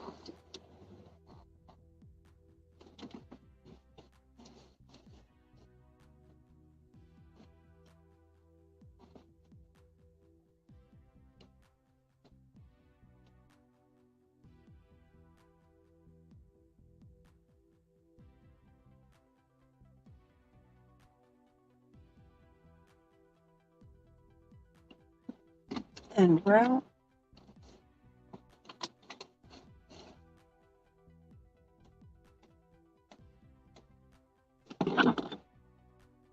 For Reyes, confirm arrival. It's here. Got it. Scan my label. Reyes, don't scan it.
So, Cody, I declined the first round robin they gave me.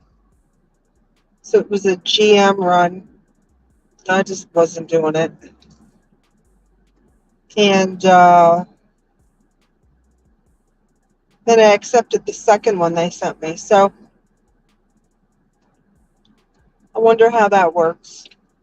I wonder if because I accepted a round robin, I still get the points, the AR points.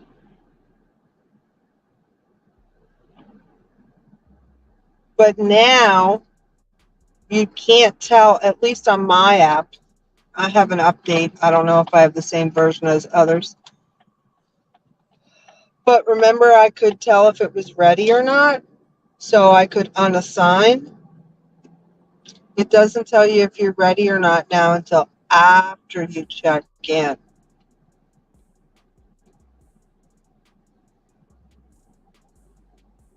So that little trick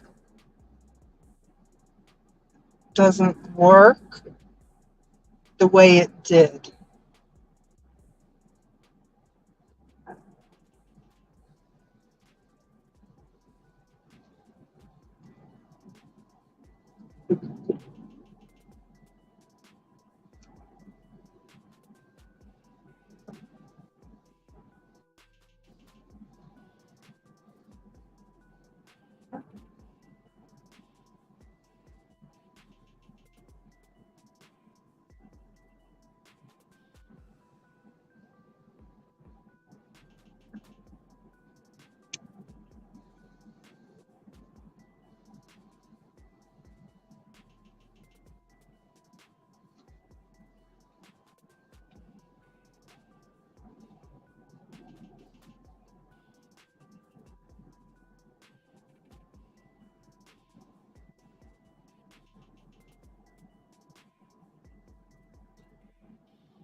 Oh, this is a cute little house.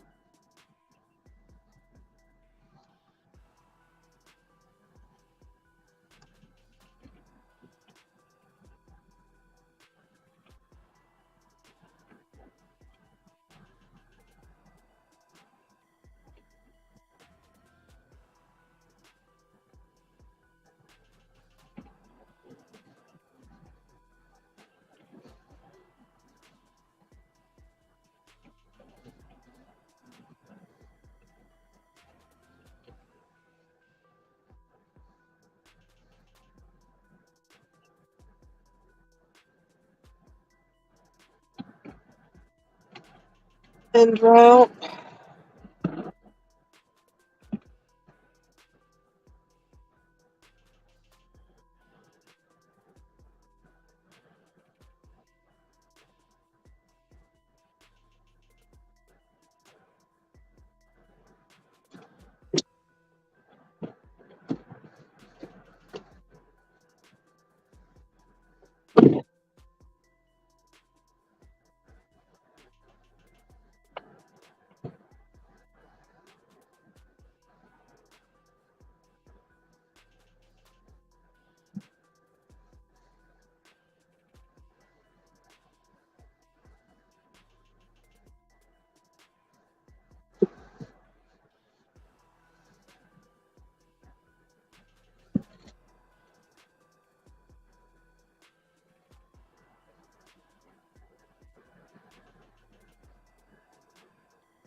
Done.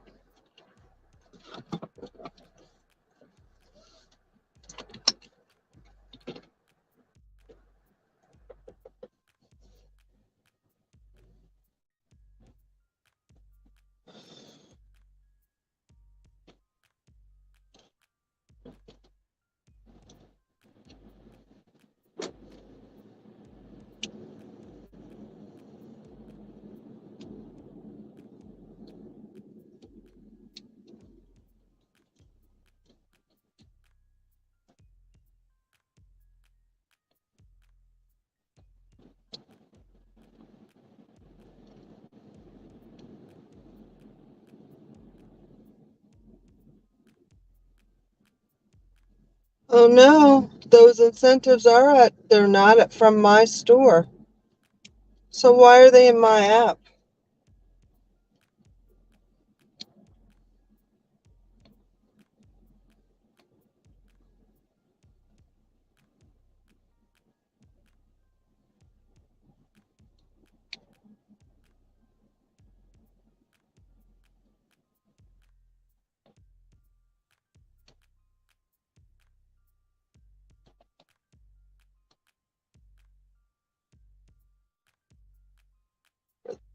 Where the fuck is store 2167?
Just, of course, you're gonna let me go. You are. That's very nice of you. Thank you.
So nice to just log on.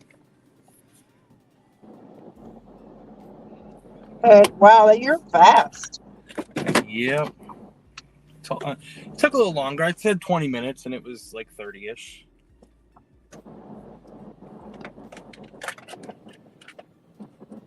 Oh, the comments are so much easier now.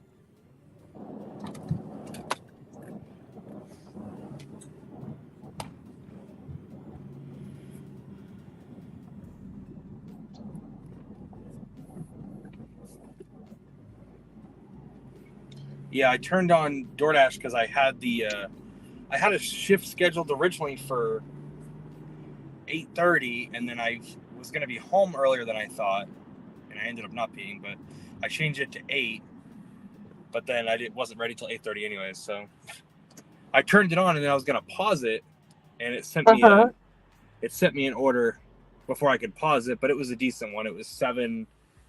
It was a stack at Speedway, 7 for 3. And they're always ready. All right, let me share this to my audience.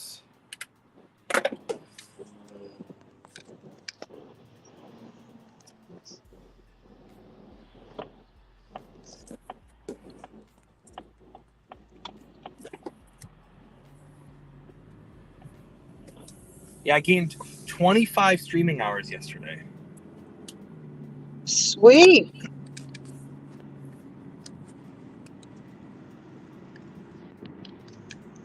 So how many more watch hours do you need to go? Still 3340. 3340. So 3,000. Yeah. Did you click share to your stream now? I'm about to right now. Yeah. Oh, come on. All these spots are taken up in the Speedway.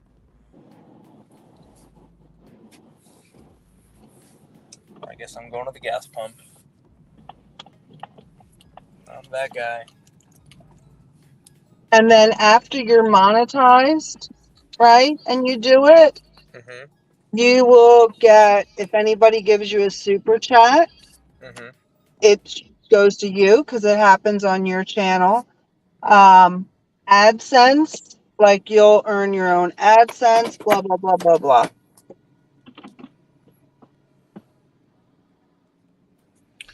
Yeah, I wish I would have done this sooner.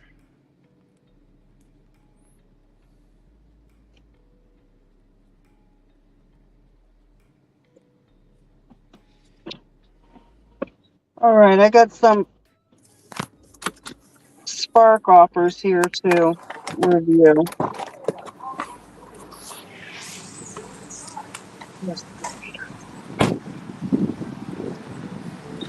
Okay, we're not doing that one.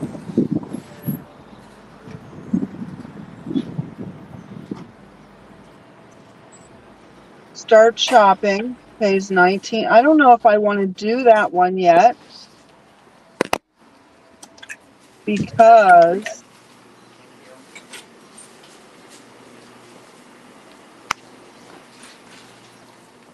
I'm on a promo.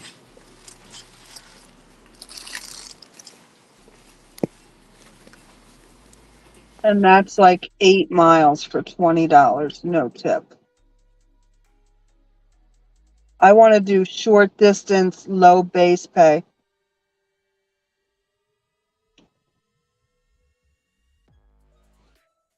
To get like $50.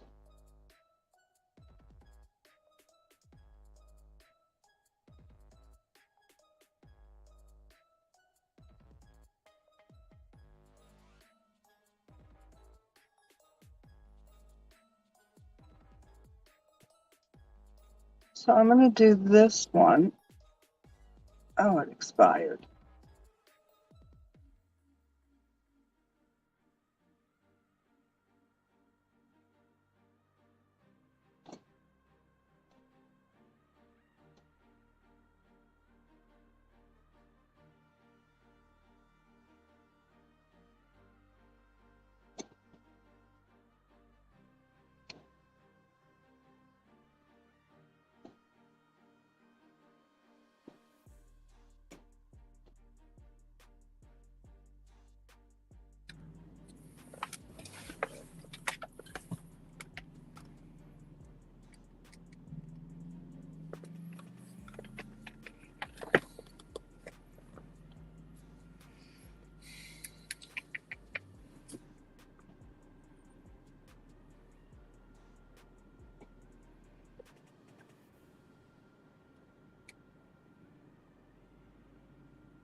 Where are we going?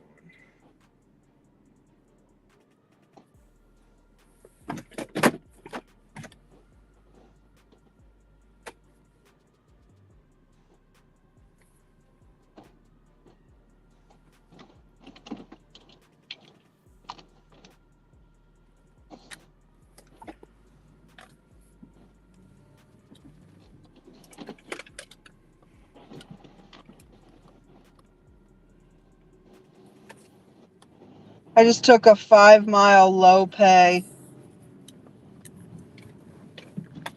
trip because I've got it's only one stop. I have a promo. Once I do 5 trips, they'll pay the difference, not counting tips, so just base pay Spark, yeah. to $100. So I want to get that done before I start taking any of those like shopping orders that pay you $25. Like there Yeah. was a shopping order for $25. It was 8 miles, no tip. No.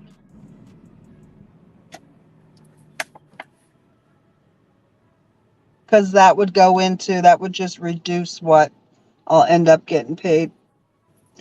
Oh yeah. Day They stream purposely send starts that at to you. 10 o'clock. What's that? They purposely sent that to you. Yeah.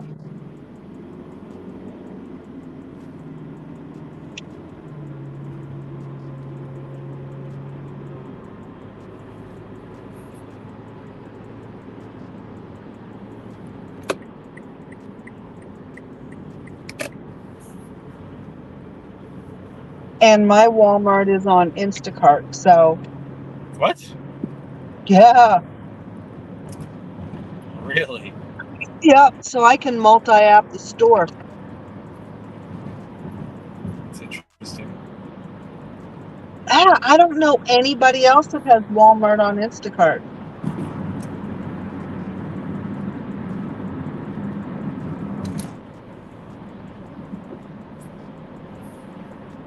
Cody, Kevin got, would you say, Kevin, 20, 30 watch 25. hours yesterday? 25 watch hours yesterday.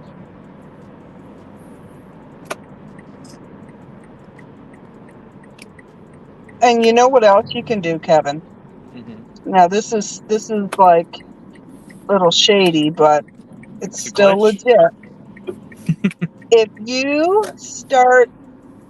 you start your stream before you leave your house, let's say, right, on your cell phone, and then go to your page on your computer and just mute it and minimize it, you'll get watch hours. So kind of like I'm doing on my DoorDash phone right now. Oh, on a different yeah. account. Oh, yeah. I didn't know you were doing that. On another Google account, I was doing it yesterday more so I could see the comments in detail, but now that I can actually see them and see you guys, I don't have to do that. But for the watch hours,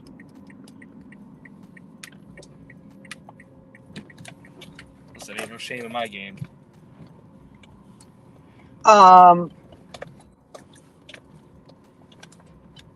Cody, yeah, Kevin still needs like a lot. He needs like almost all the hours. He needs over 3,000 hours. So, but for real, now that we started the night one, because I'm trying to remember if I had a night one when I built up all my hours. I don't remember. It did not take me long. I had my watch hours long before I had my sub count.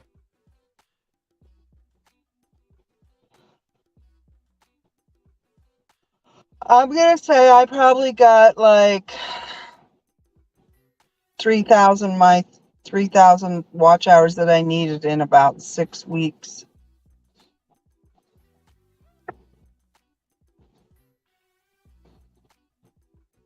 Confirm arrival. I'm in spot number 3. They're still packing this shit up. It's not a big order.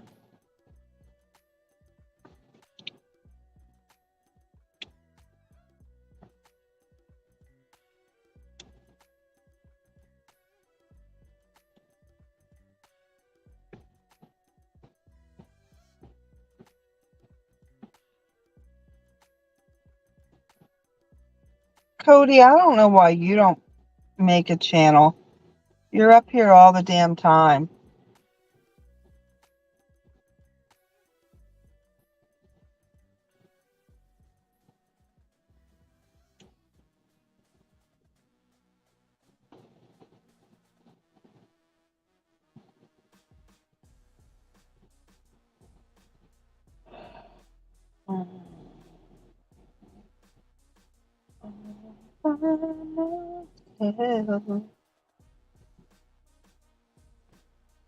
Yeah, my other incentives are at the other store in my zone.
So I just delivered to a doggy daycare type thing.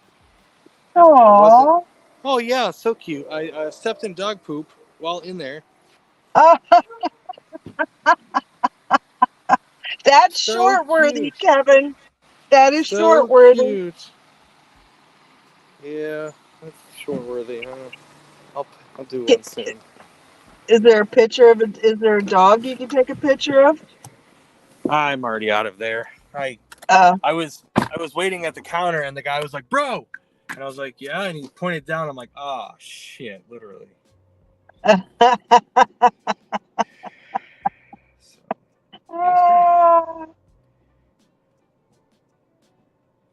Cody, So did you excited. clip that?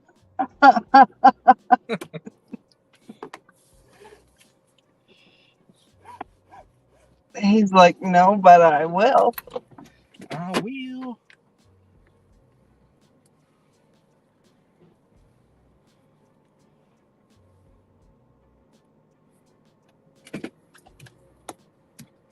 I'm doing a. Oh, let me switch my headphones. I'm doing a day in the life of a full-time gig worker today.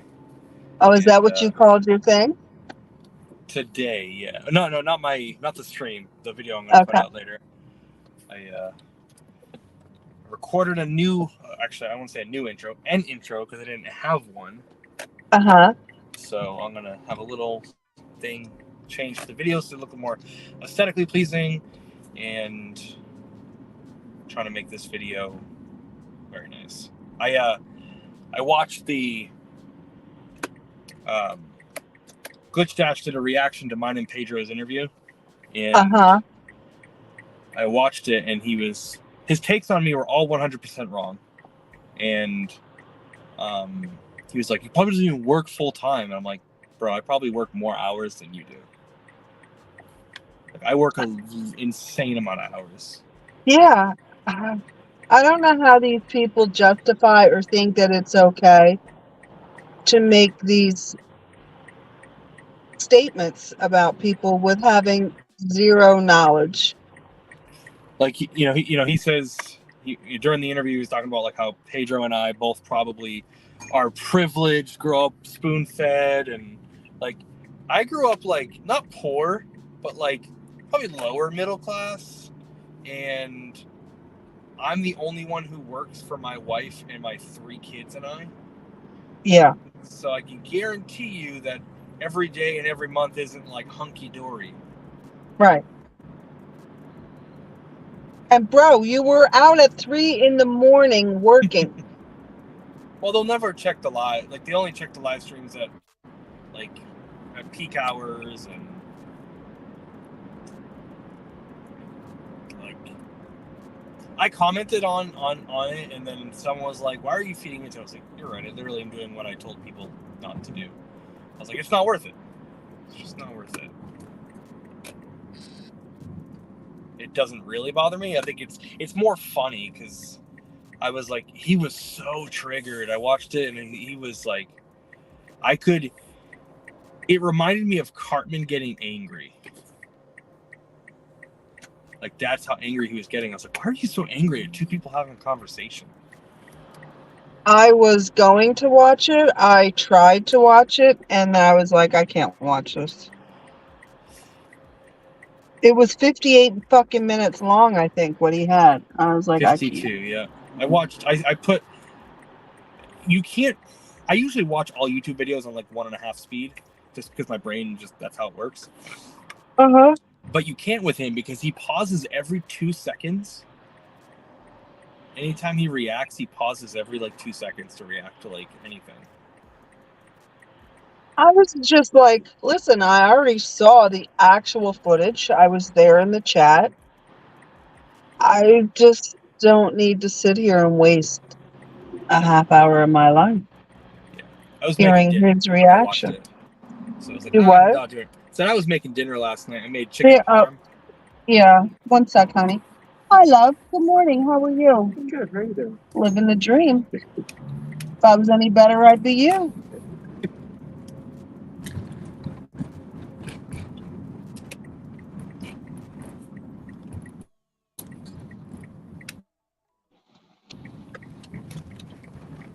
I would never be a dispenser at Walmart. I'm just saying.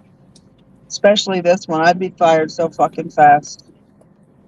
They'd be like, yo, Red, can we talk to you for a minute? We're going to need you to get your stuff and vacate the property because telling everybody to go fuck themselves is against company policy. Yeah. And you have violated it like 30 times today. Huh? Hey, Red, if you could stay after work, that'd be great.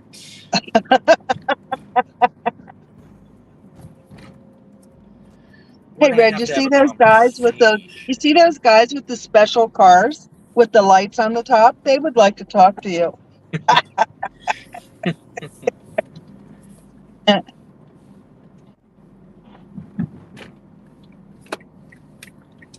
deliver to this doggy. 2 doggy daycares I just delivered to. Or the second one I'm delivering to now. I deliver to this girl all the time. Be right back. I'll be right back.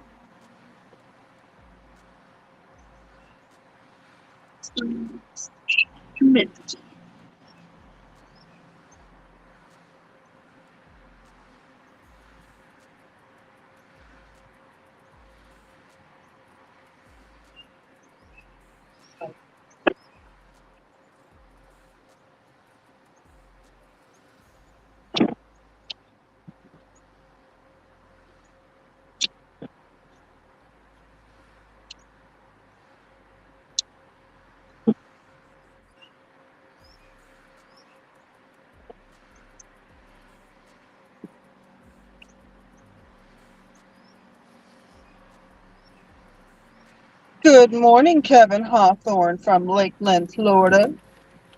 I'll be right back.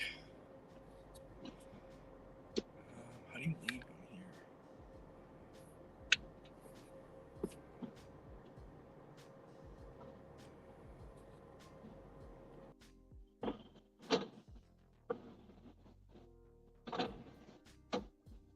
here? Thank you, love. What's that? You got a sticker? Yeah, I got it. I took it. Smith. Yep. Thank you.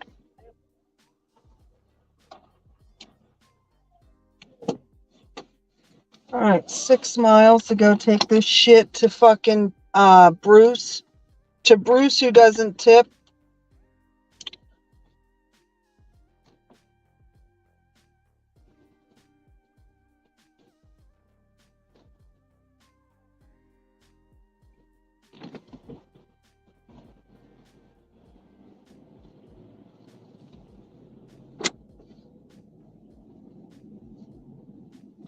After this, I'll have 2 more to get. I'm gonna guesstimate. Well, $50. I'm gonna guesstimate.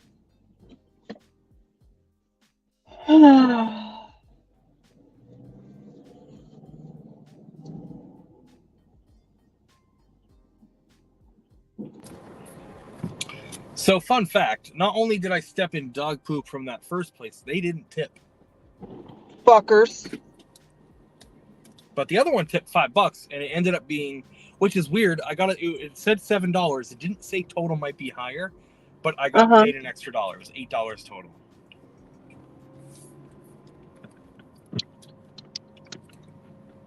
So on the stack, it showed 7. I got 8. There's no plus.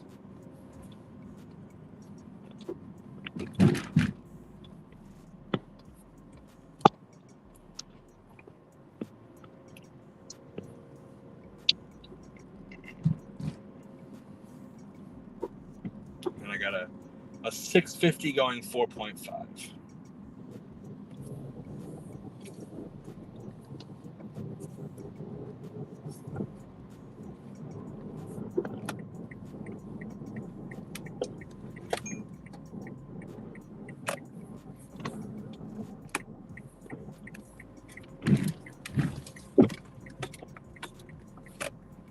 And then in the reaction video, he was talking about how, you know, during the interview, I talked about how, like, I've been deactivated like twice, and he's like, they never talk about why they got deactivated. Does it really matter?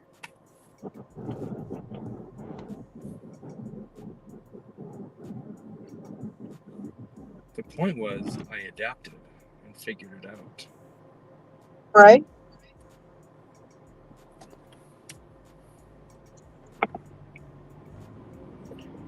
Spark just deactivated me as well because I didn't update my driver's license.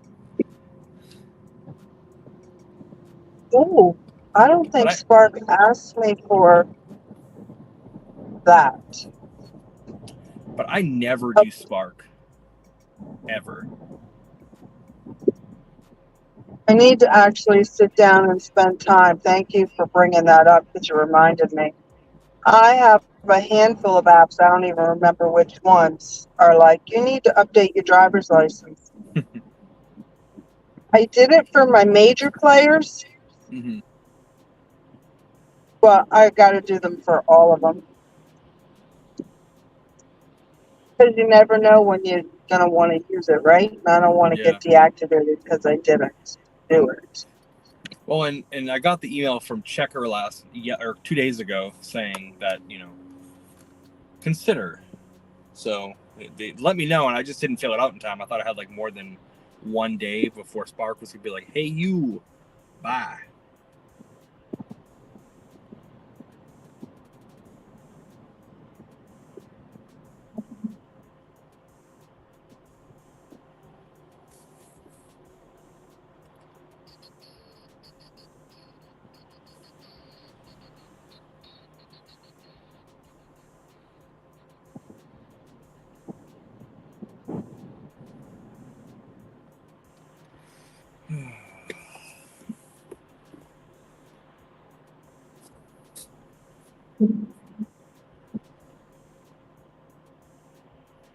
That's great.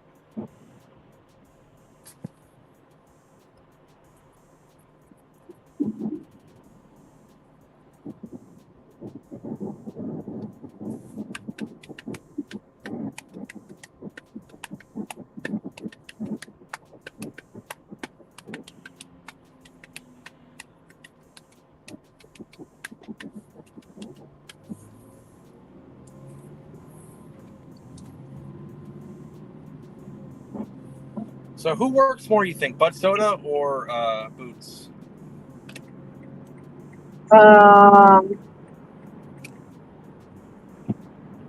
That's a toss-up, actually. I'm going to say Bud Soda. And the reason I'm saying Bud Soda is because Boots will take time off. He did go fishing. He did go fishing. He went to Colorado. He, um, one sec, I gotta find my turn.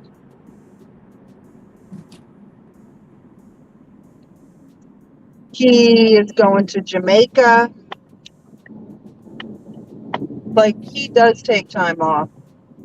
And even in his $114,000 year, he took a month off. I believe it was 2-week vacations he took.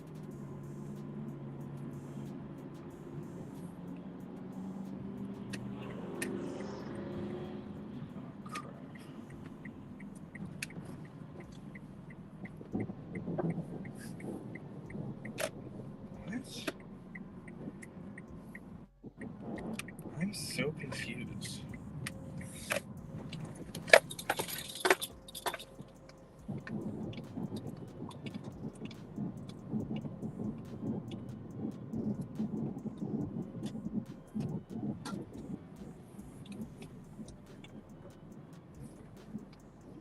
That's Listen, so I'm weird. going to tell you, it was hard for me to accept this order because there's no tip on it. But I just wanted to bang out this promo as fast as I can.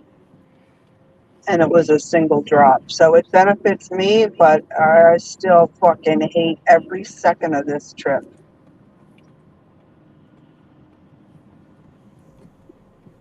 I want to piss on his grass. Good thing I don't have to pee. Can I borrow some of that dog poop? Oh, it's already off me. I wasn't saving it for later. Oh. How's it going, Busy Bee? We are out here dashing. Red's doing some no-tip spark orders. Good morning, Busy Bee. How are you? Busy Bee, I'm working on a Spark incentive. That's the only reason I took this fucking piece of trash order. And I don't know how long you've been here, but I'm not happy about it. That is a gorgeous house. So I'm just going to pretend like I am, well, it's a beautiful drive. So that's my tip. I'm enjoying the beautiful scenery. See, Busy Bee, it's all about perspective and how you look at things. A moment ago, I wanted to piss on this fellow's lawn, but now I'm absorbing the beauty of the day. How's that for shit? It's exactly what it sounded like. I'm going the wrong way. I am not very smart right now. You tell Busy Bee you just stepped in dog shit? No, I didn't, but thank you for reminding me.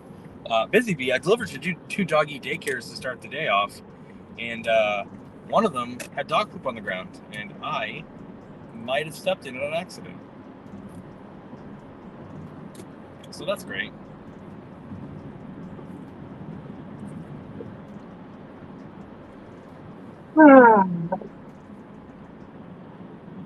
I'm half a mile away from my drop-off.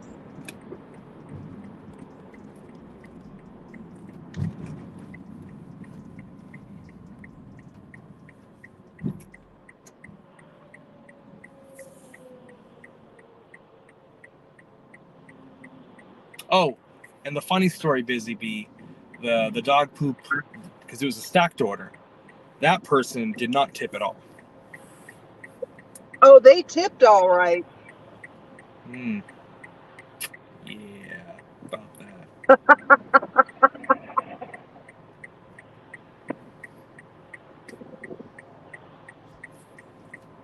So, Busy Bee, I don't know you. So where do you work, love? What apps do you do? Full-time, part-time? How many years have you been in the game? Do you have a channel? You're funny, Busy Bee. What do you say? That sucks. Hopefully the crappy part is over for the day. That's good. That's good. Because I stepped in crap.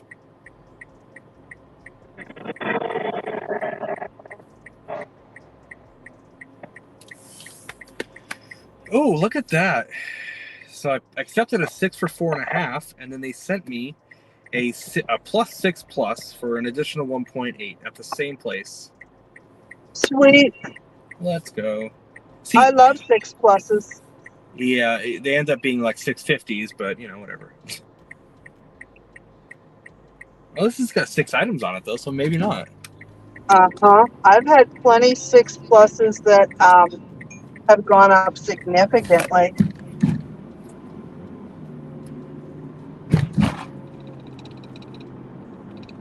Why do I feel like I don't know where I'm going right now?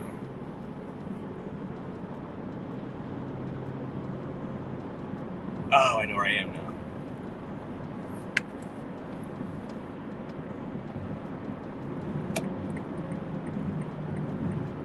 Where is it? Is this it? That's 33.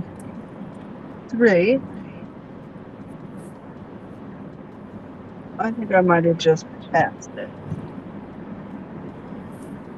So Busy Bee does. They're full time. They do Uber Eats, Lyft, Spark, DoorDash, whatever it takes to make the numbers. Ooh.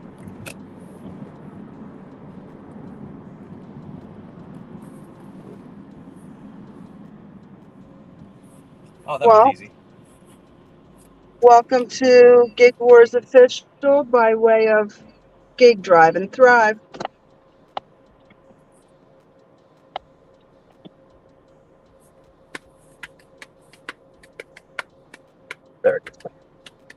All right.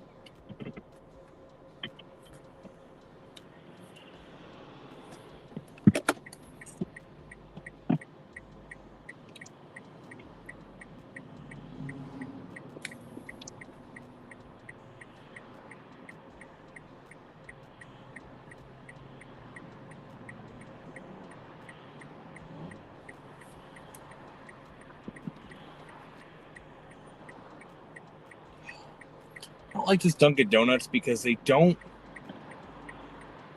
put the paper bags in a plastic bag. Just give it like a sealed look. And half the time they don't even put the sealed stickers on it. I have to usually put it on.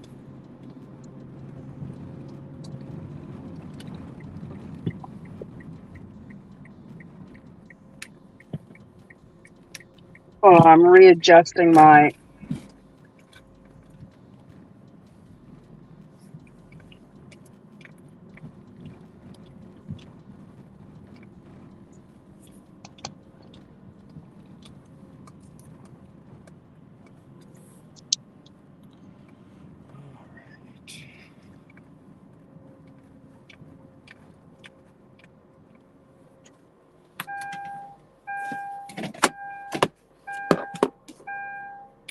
Right back.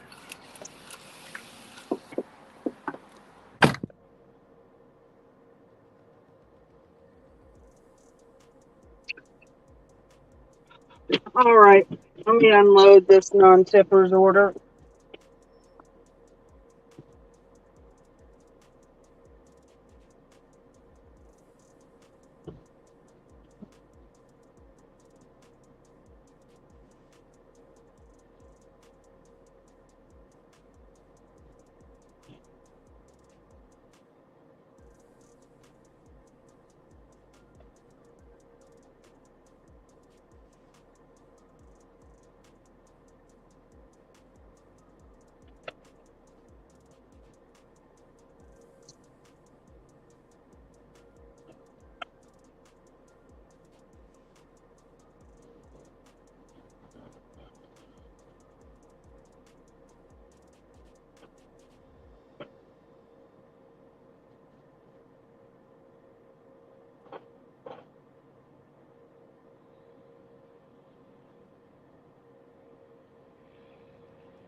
You have a good day now.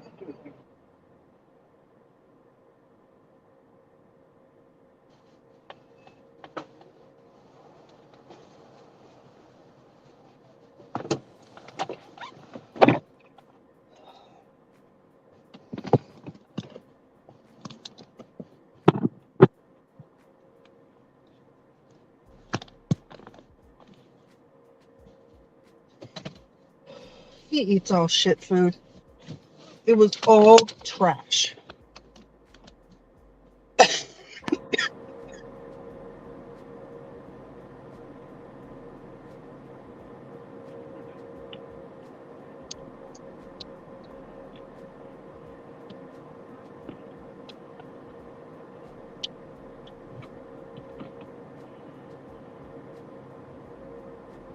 Yeah, we can see the comments. One sec, I got an offer here I got to look at.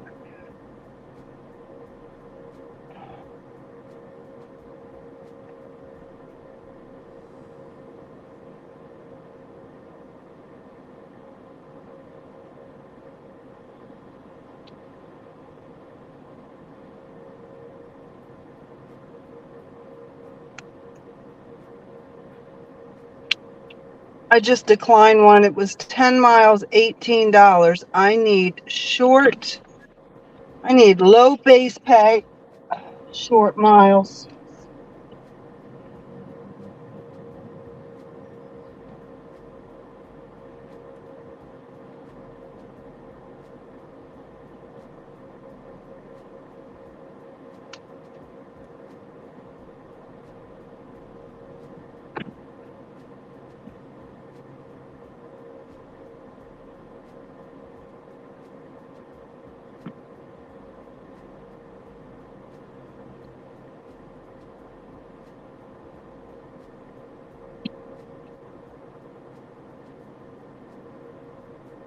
Man, my right eye is really bothering me.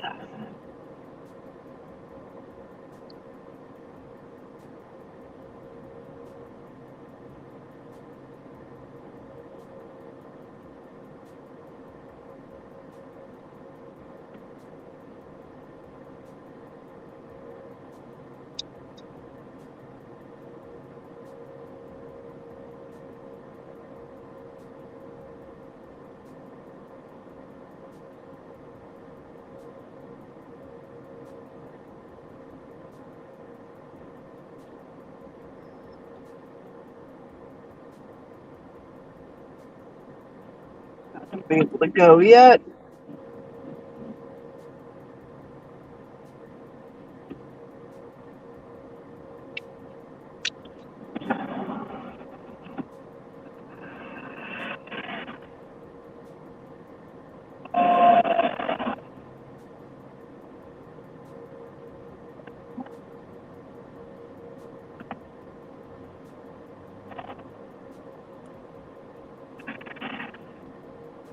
This road is fucking dangerous as shit.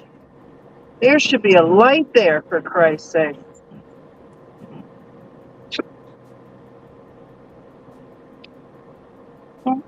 Poor golfer.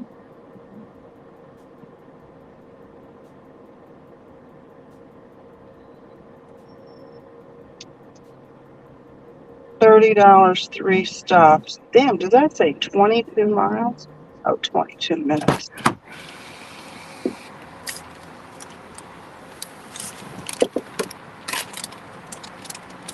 Yeah, I'll accept that one.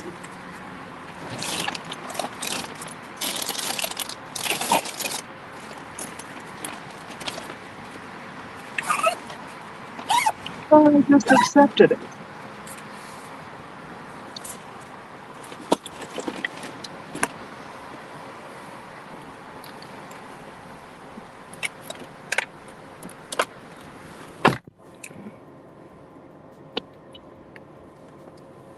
So I am in Columbus, Ohio. I don't know how long ago Busy Bee asked that.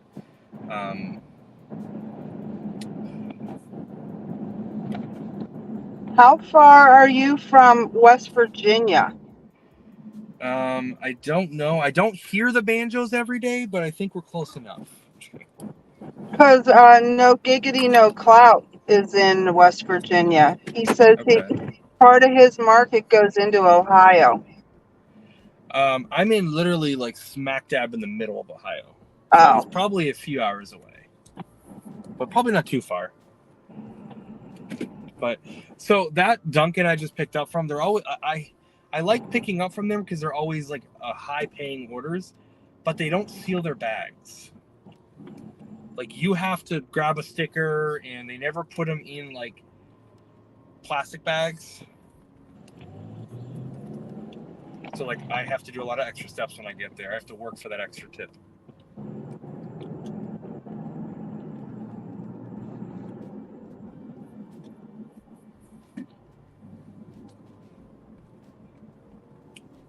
What about you, Busy Bee? What city are you in?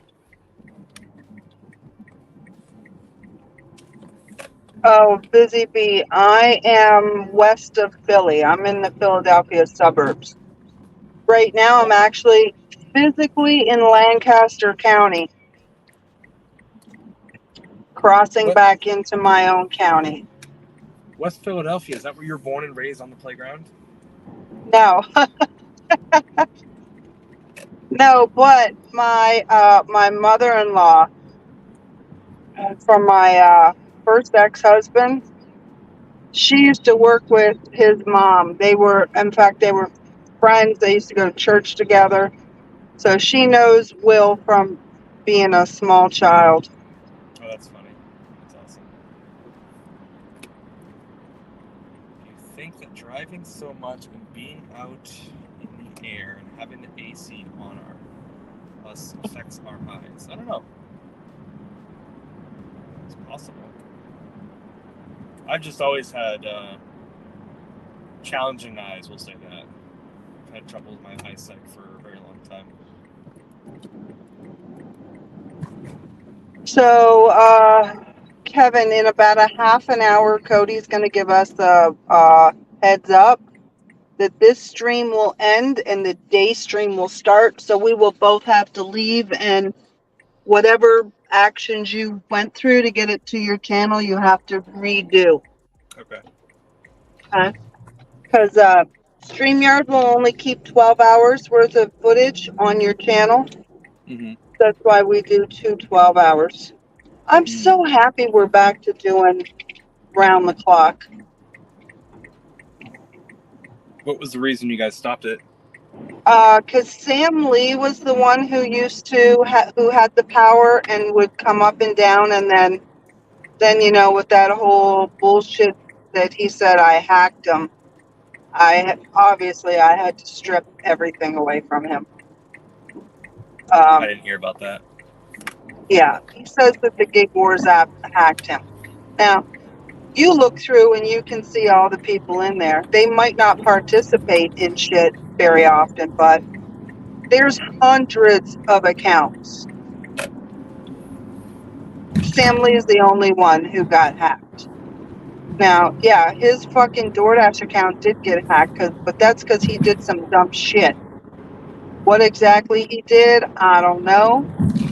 But he and I had a conversation. He did acknowledge that somebody from DoorDash called him and that he knew that they were not the real DoorDash people. So. But he can't get it through his thick fucking skull.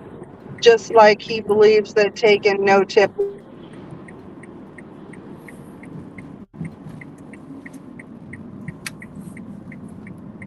So he will forever believe that, and that's unfortunate, but. Well, there was a comedian that once said, and a lot of people have said it, you can't fix stupid. Right.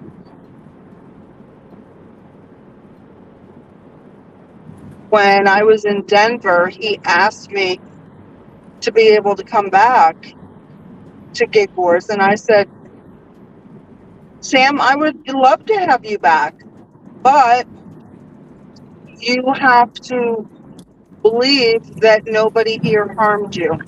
I don't want you being in a place where you don't trust who you're around.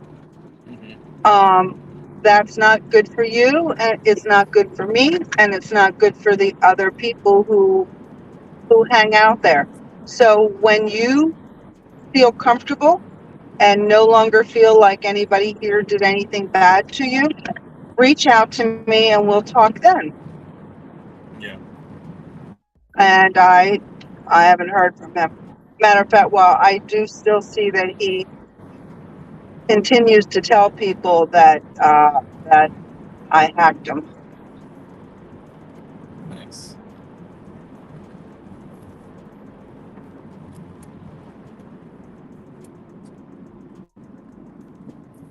And he says that it's because he makes more money than Ron B. Okay, he does not make more money than Ron B. So,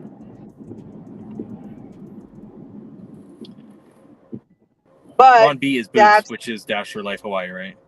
no, Ron B is Dash Wagon. Okay. Dasher Life Hawaii is Ron C. So we got Ron B and Ron C, and they are both beats. So where does the nickname Boots come from for Hawaii? That I don't know. I don't know. He came into us with that. So I'm gonna say that's just his like life nickname. Like in the real world. In real life. Not this fugazi stuff that we do here.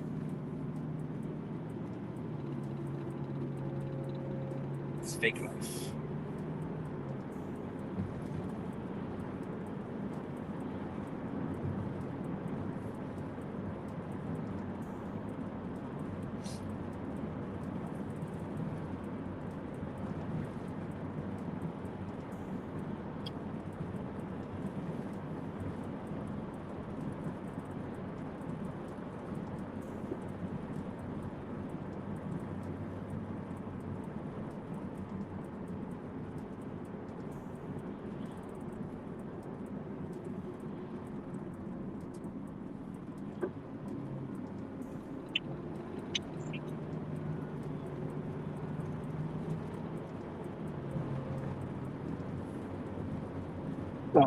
I might be dropping this shit.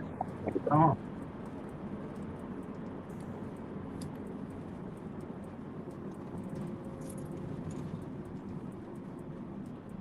Red Busy Bee said your eye was hurting. That's why she asked. One sec. I'm dropping this shit. This is all going to. That's an apartment. That's in the hood. That's an apartment. No, I know it. I know exactly where she. No, I'm dropping this. Cancel trip. Yep. Cancel trip.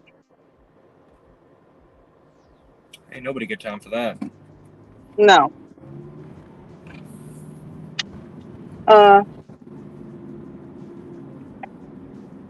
What did she say?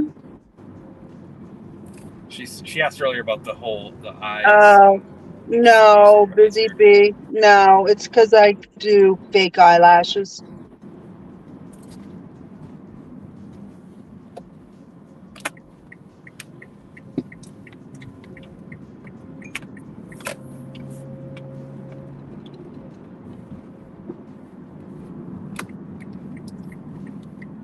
And my eyelid is a little irritated. Because you didn't. It's punishment for not going to your regular girl and not waiting. Nah, for real, it was irritated before that.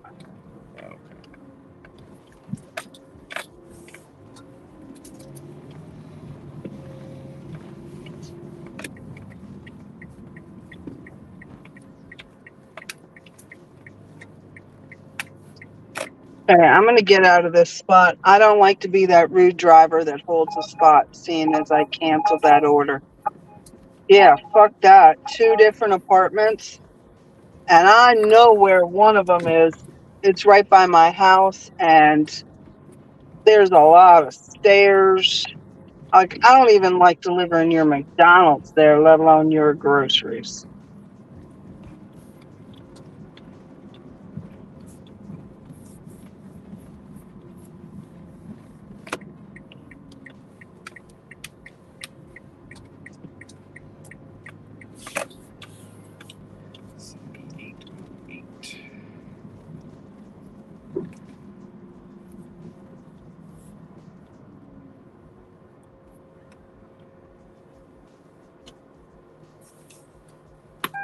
One drop off, 7 miles, $18. That sounds better.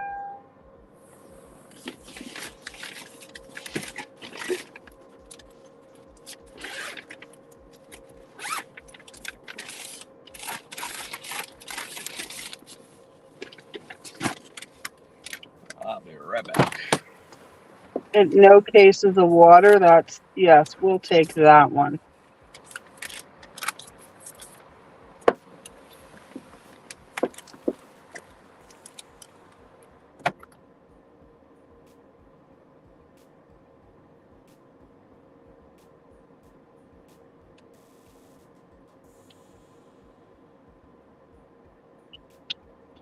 Damn, that's no tip also.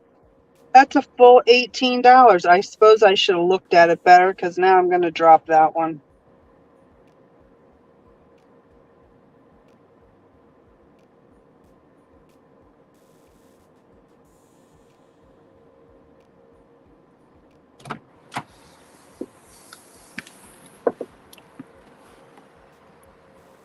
All right, 650 delivered. Now time to go deliver the 6 Plus.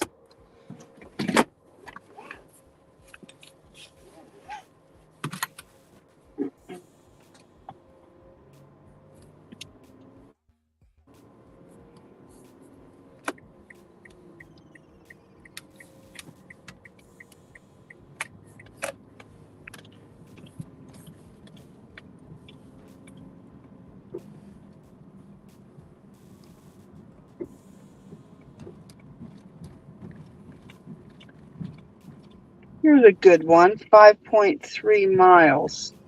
It's a single drop. $8 of it is base pay. That's the one we'll do. Very small order. 12 items. What's the tip? $4 is the tip. $8 is base pay. No water. That's the one I do. Yay. Is it a shopping one? No, it's a curbside. Very nice.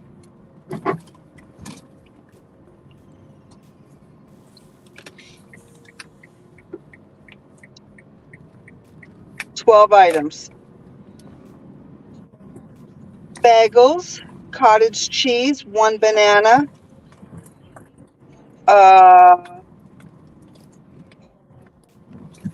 2 bags of chips, 2 things of bread, 2 things of yogurt. Yeah, nothing heavy. So 2-3 bags. Yep. It's 12 items. That's it.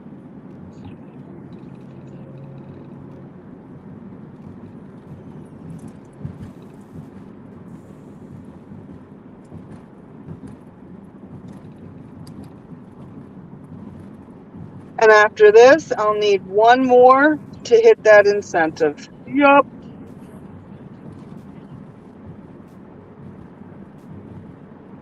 You needed Now, 5 let me total? look at 5, yep. Let me look at my pay.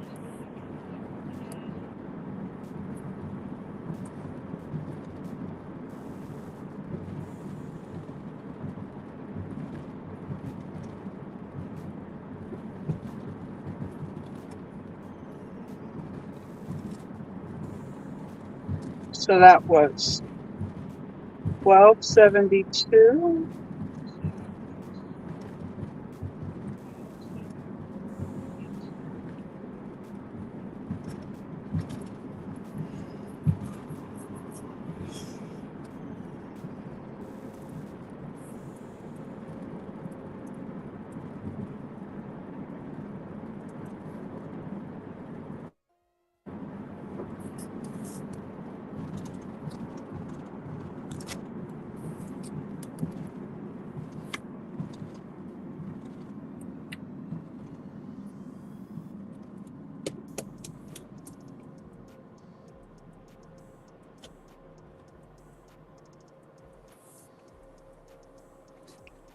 And then 21.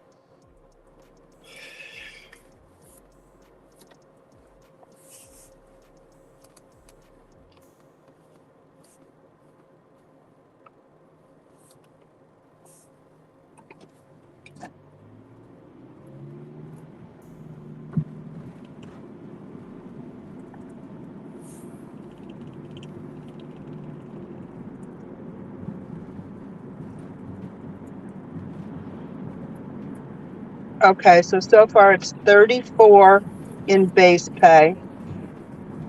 Then this one is 8, so that's 42.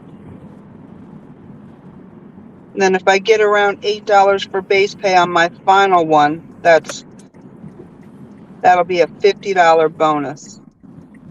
Then I can start taking the good orders, if there are any. See, these are the secrets that people don't realize. Just don't. They just take everything. They don't take advantage of promotions. I gotta wait for my account to say congratulations, you hit it, before I start taking the good ones. It should do that immediately.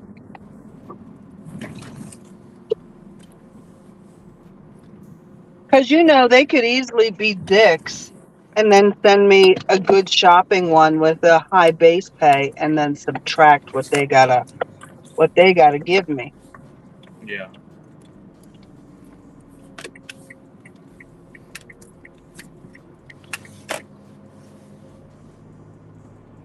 How do you clip from the show? From this, like, just go to the sit where it saved it, and then just pull it up into like editor, and that's it. Cody could tell you better. I think he does. I think he screen records on his phone. The whole thing? No, the part he wants. Okay. Oh, like after in the replay, basically, you go to your. Yeah, like the other night when I hit the 500 and I said, that's a wrap, that paid blah, blah, blah, putting me to 505.82. Yeah. Within 30 minutes, he had that up as a short. Oh, nice. So. Okay.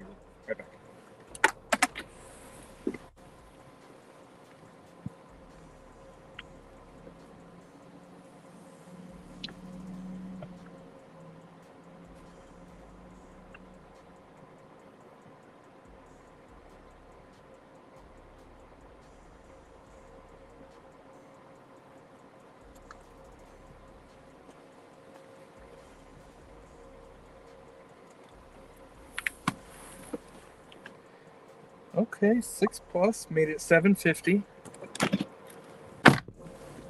So now we are 22. Okay, I'll take that. That's a 750 for 6.1, but it's bringing me to where I want to go. Reason I asked, right after you, I think it was right after you left this morning, or right before you came on. Me, Shannon, and Boots had a really good conversation. I'm just gonna clip that and post it.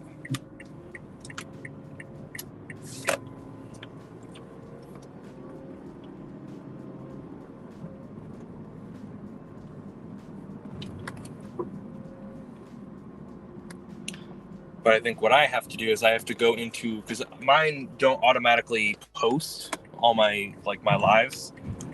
They stay locked. Why? Because that's how YouTube has it set up.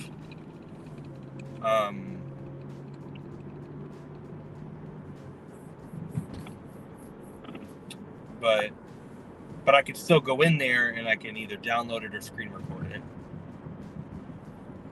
I can still watch it.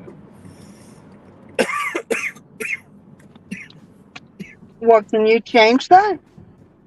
I can. I don't know if I want lives on my go on I don't know, because I know it's views. Some people might view it, but I mean, how many people go back and watch like a 4-hour live without knowing what it actually is?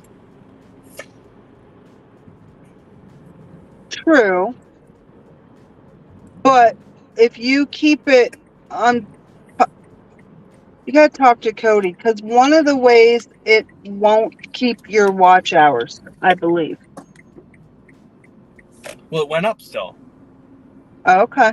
Because remember, it went up 25 hours yesterday, and I know I didn't get 25 hours of video watch time yesterday.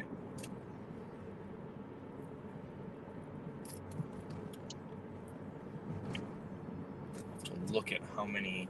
Well, you know, Robert Reese was looking at your stuff if he's doing a thing about you. I mean, not 25 hours worth, but Yeah. you Yeah, I don't definitely know. got some. Go ahead. You definitely got some watch hours from your videos. Let me take a look He at it. probably spent at least a good hour watching you.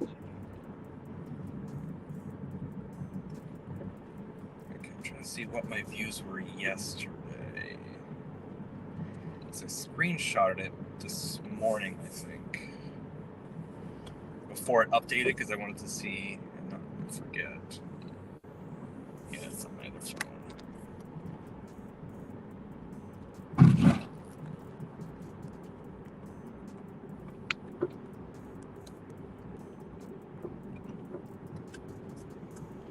Okay, 20,000, 20.3. Oh, wow. Oh, I forgot it. Oh, the short yesterday. That's what got. So I was sitting at 20.3 thousand views, and now I'm at 22.7. But I posted. Damn! I posted 2 shorts yesterday. That was 2,600 of those views. Your dog poop one's gonna get a lot. Yes, it will.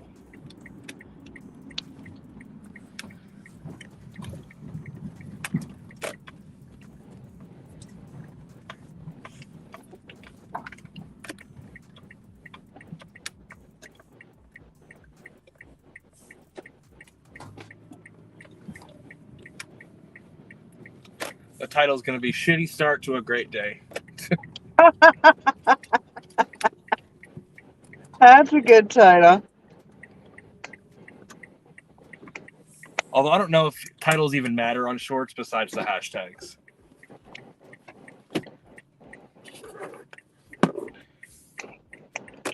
All right.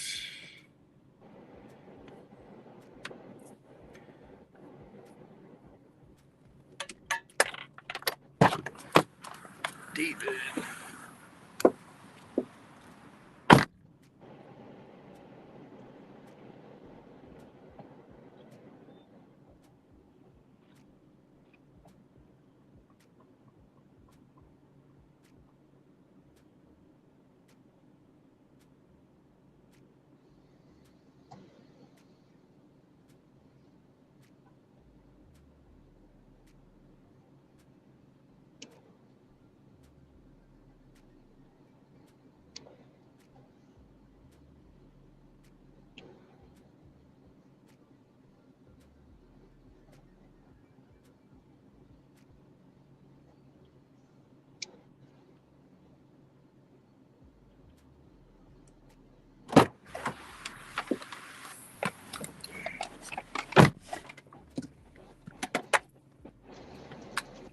So this bag of Starbucks is 1 drink and 1 sandwich.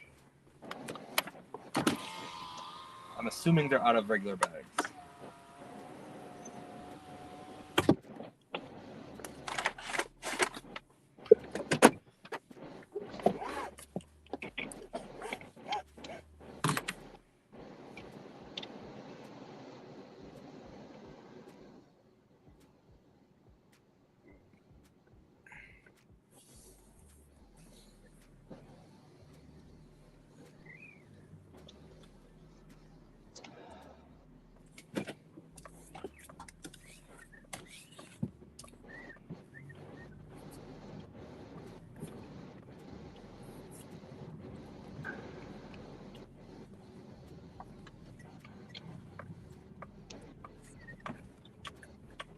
Start trip. Don't tell me No, what to fuck do. it won't let me start yet.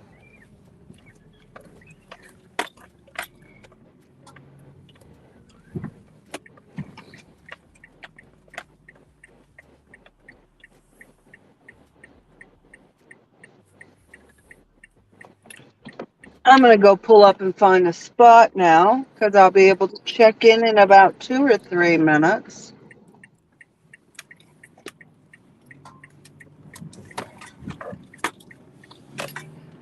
Speaking of, yeah, I haven't My got cancel rate is going to go up to probably 10% because I'm at 6% now. I dropped 2.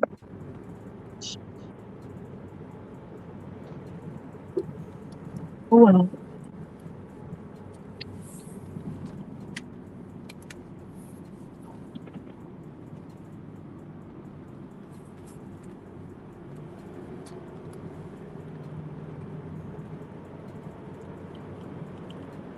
Cody popped in and said, "Bye, Felicia." say what? I said Cody jumped in here for like 3 seconds and said, "Bye, Felicia," basically.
Here we go. Confirm arrival.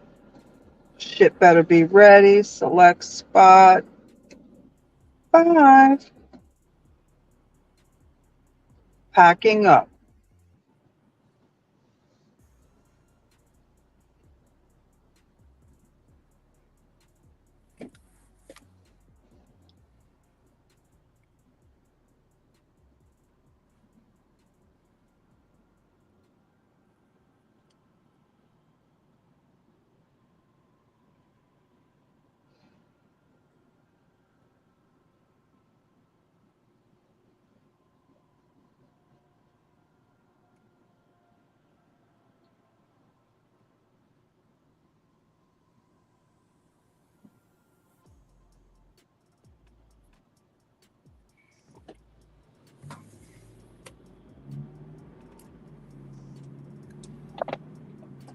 Bisbee, I do gig work full time, yeah. And as does Red, I believe. Yeah, I'm full time. Busy Bee, I cannot fathom any reason why I would ever take a conventional job ever again in my life.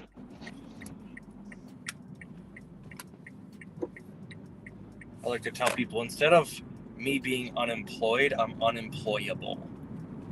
Because I could not. You couldn't employ me anymore. I wouldn't allow it.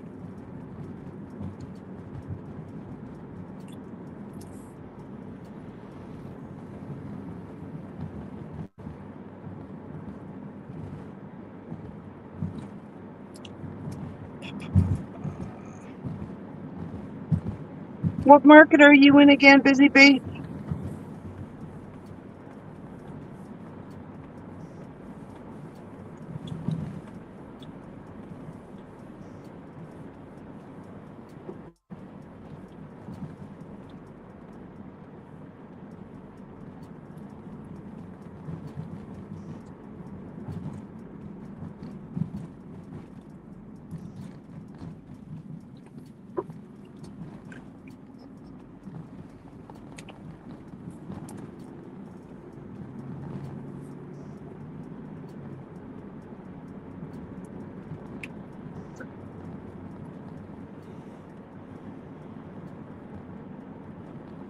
Gonna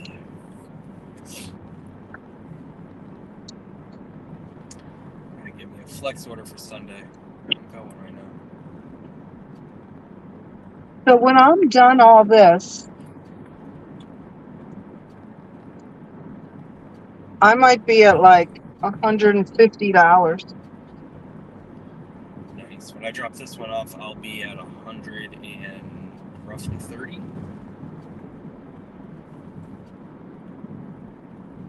$750, $29.50.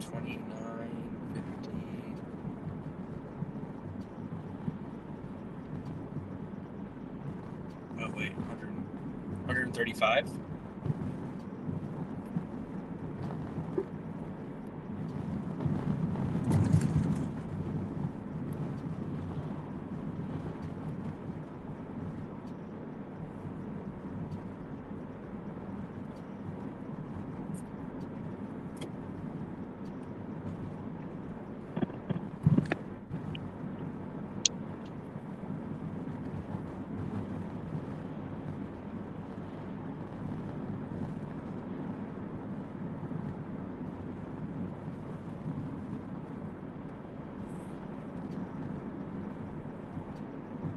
Ready. My order is ready. Yay.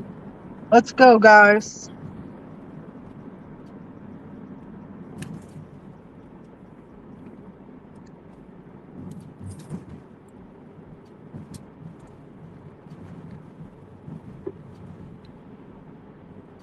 Here they come. Hi, honey. Hi.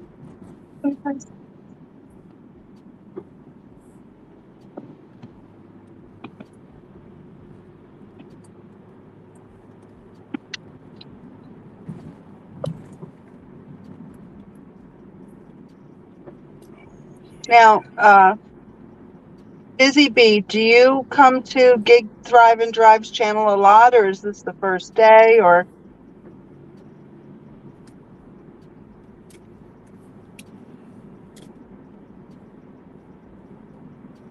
I think I've seen her comment on a video or two.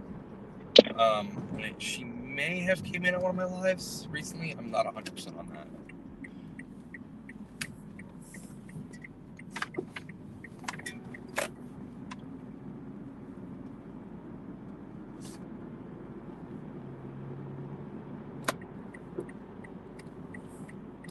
What's that?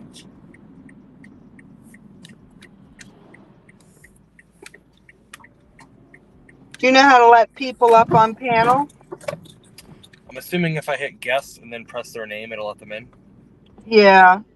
Now, if you know the people, no worries. But if you don't know them, make them show their face.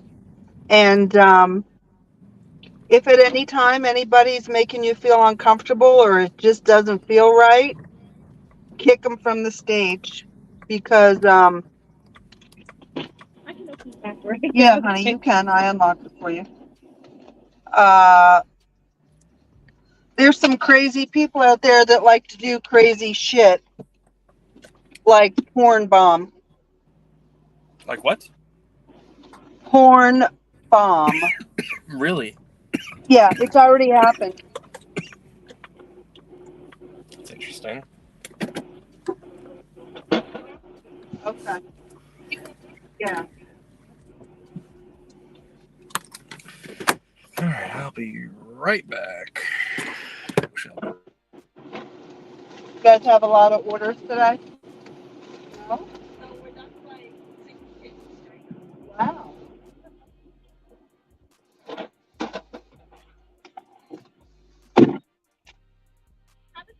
Thanks, love. You too. Yes, ma'am.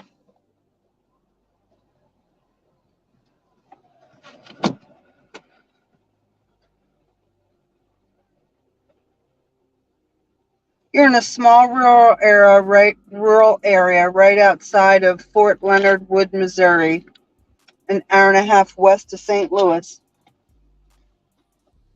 All right, so you're really not that far from Cody. Okay, my pickup is complete. They said that they're not that busy.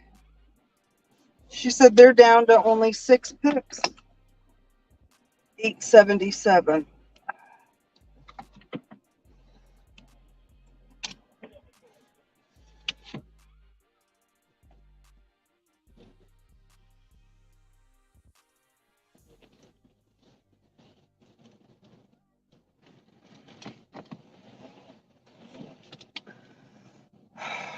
Mine often does also, Busy Bee, to the point that I have boycotted them before. I have yelled at the manager before. I have banged on that door like I'm the cops before.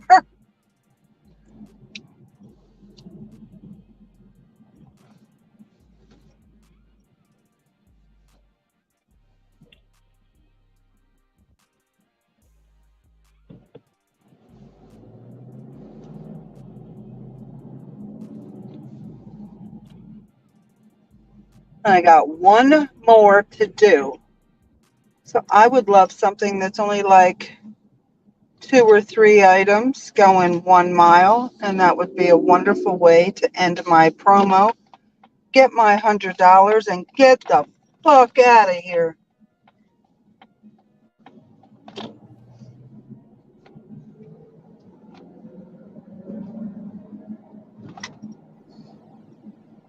I had my first one at 8 o'clock. Well, 7:45 I could pick up. I went in the spot 7:45. I pulled out of the spot at 8:02 was my first one. I already had 2 towards my incentive done.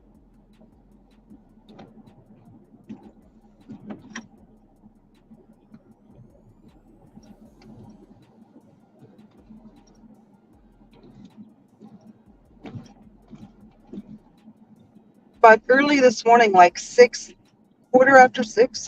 in the morning, I saw a $48 shop out of here on Instacart. Now I was still in my pajamas and I lived like 30 minutes, well, depending upon traffic, about 18 minutes away. Instacart would have been harassing me, so I took my time. That's what motivated me to get ready. I'm like, well, Red, go get dressed, brush your teeth, Went and got my coffee, and I was like, well, let me go up there and finish my incentive. Oh, here's Curry. Pots down to Philly.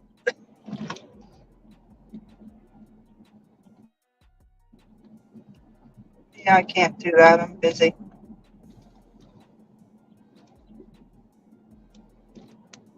But if Curry gives me like a Lancaster to Downingtown or something like that, I'll do it.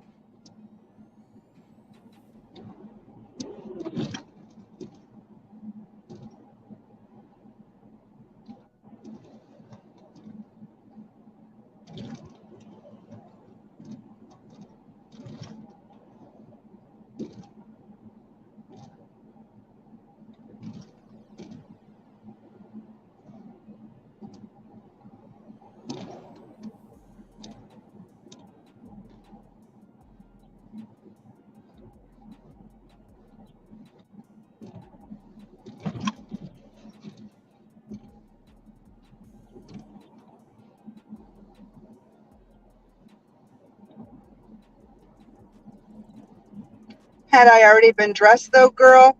I think you're, listen, I can't see your profile picture, but I feel like you're a girl.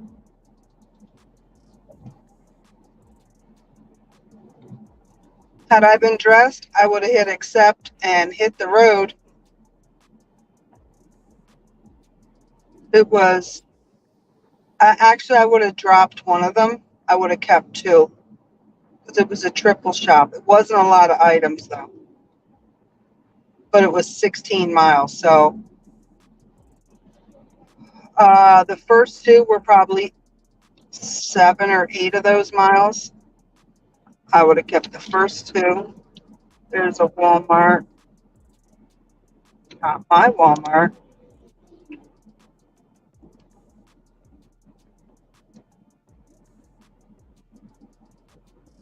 I am 2 miles from my destination, turning left on Valley View Drive, which is in 1 mile on the left.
So, funny kid story for you guys. So, my wife asked me to get milk earlier, and this order just took me back into like by my house. I'm like, okay, perfect. I'll go grab some. She calls me. Can you hear me? Yep. Okay. So she called me, and my one daughter, my wife said, all right, Penelope, this is your last, this is the last of the chocolate milk. I'll have, she goes, don't worry, Abby, my older daughter. She says, I'll have Daddy pick up milk so you can have some cereal. She goes, no, don't have him get milk. She's like, why? She goes, haven't you heard of people's dads going to get milk and not coming back? Oh,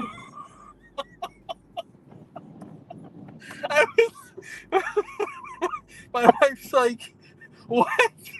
Where did you hear that from? yeah. Oh my, she's 8 years old. Oh, so where did she hear that from? What'd you say, Cody? No, that was me. Where did she hear that from? I'm assuming like YouTube Shorts or something. I don't know. Oh my God. My wife asked her, and she was like, I don't know. I just heard it's like a joke. And she's like, is it bad? And my wife's like, no, it's just, I don't know where you heard that from.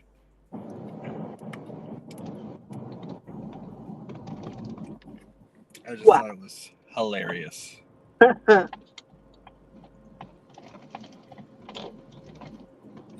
Now, your wife, that would have been awesome if she could have got that, because that would have given you a killer short.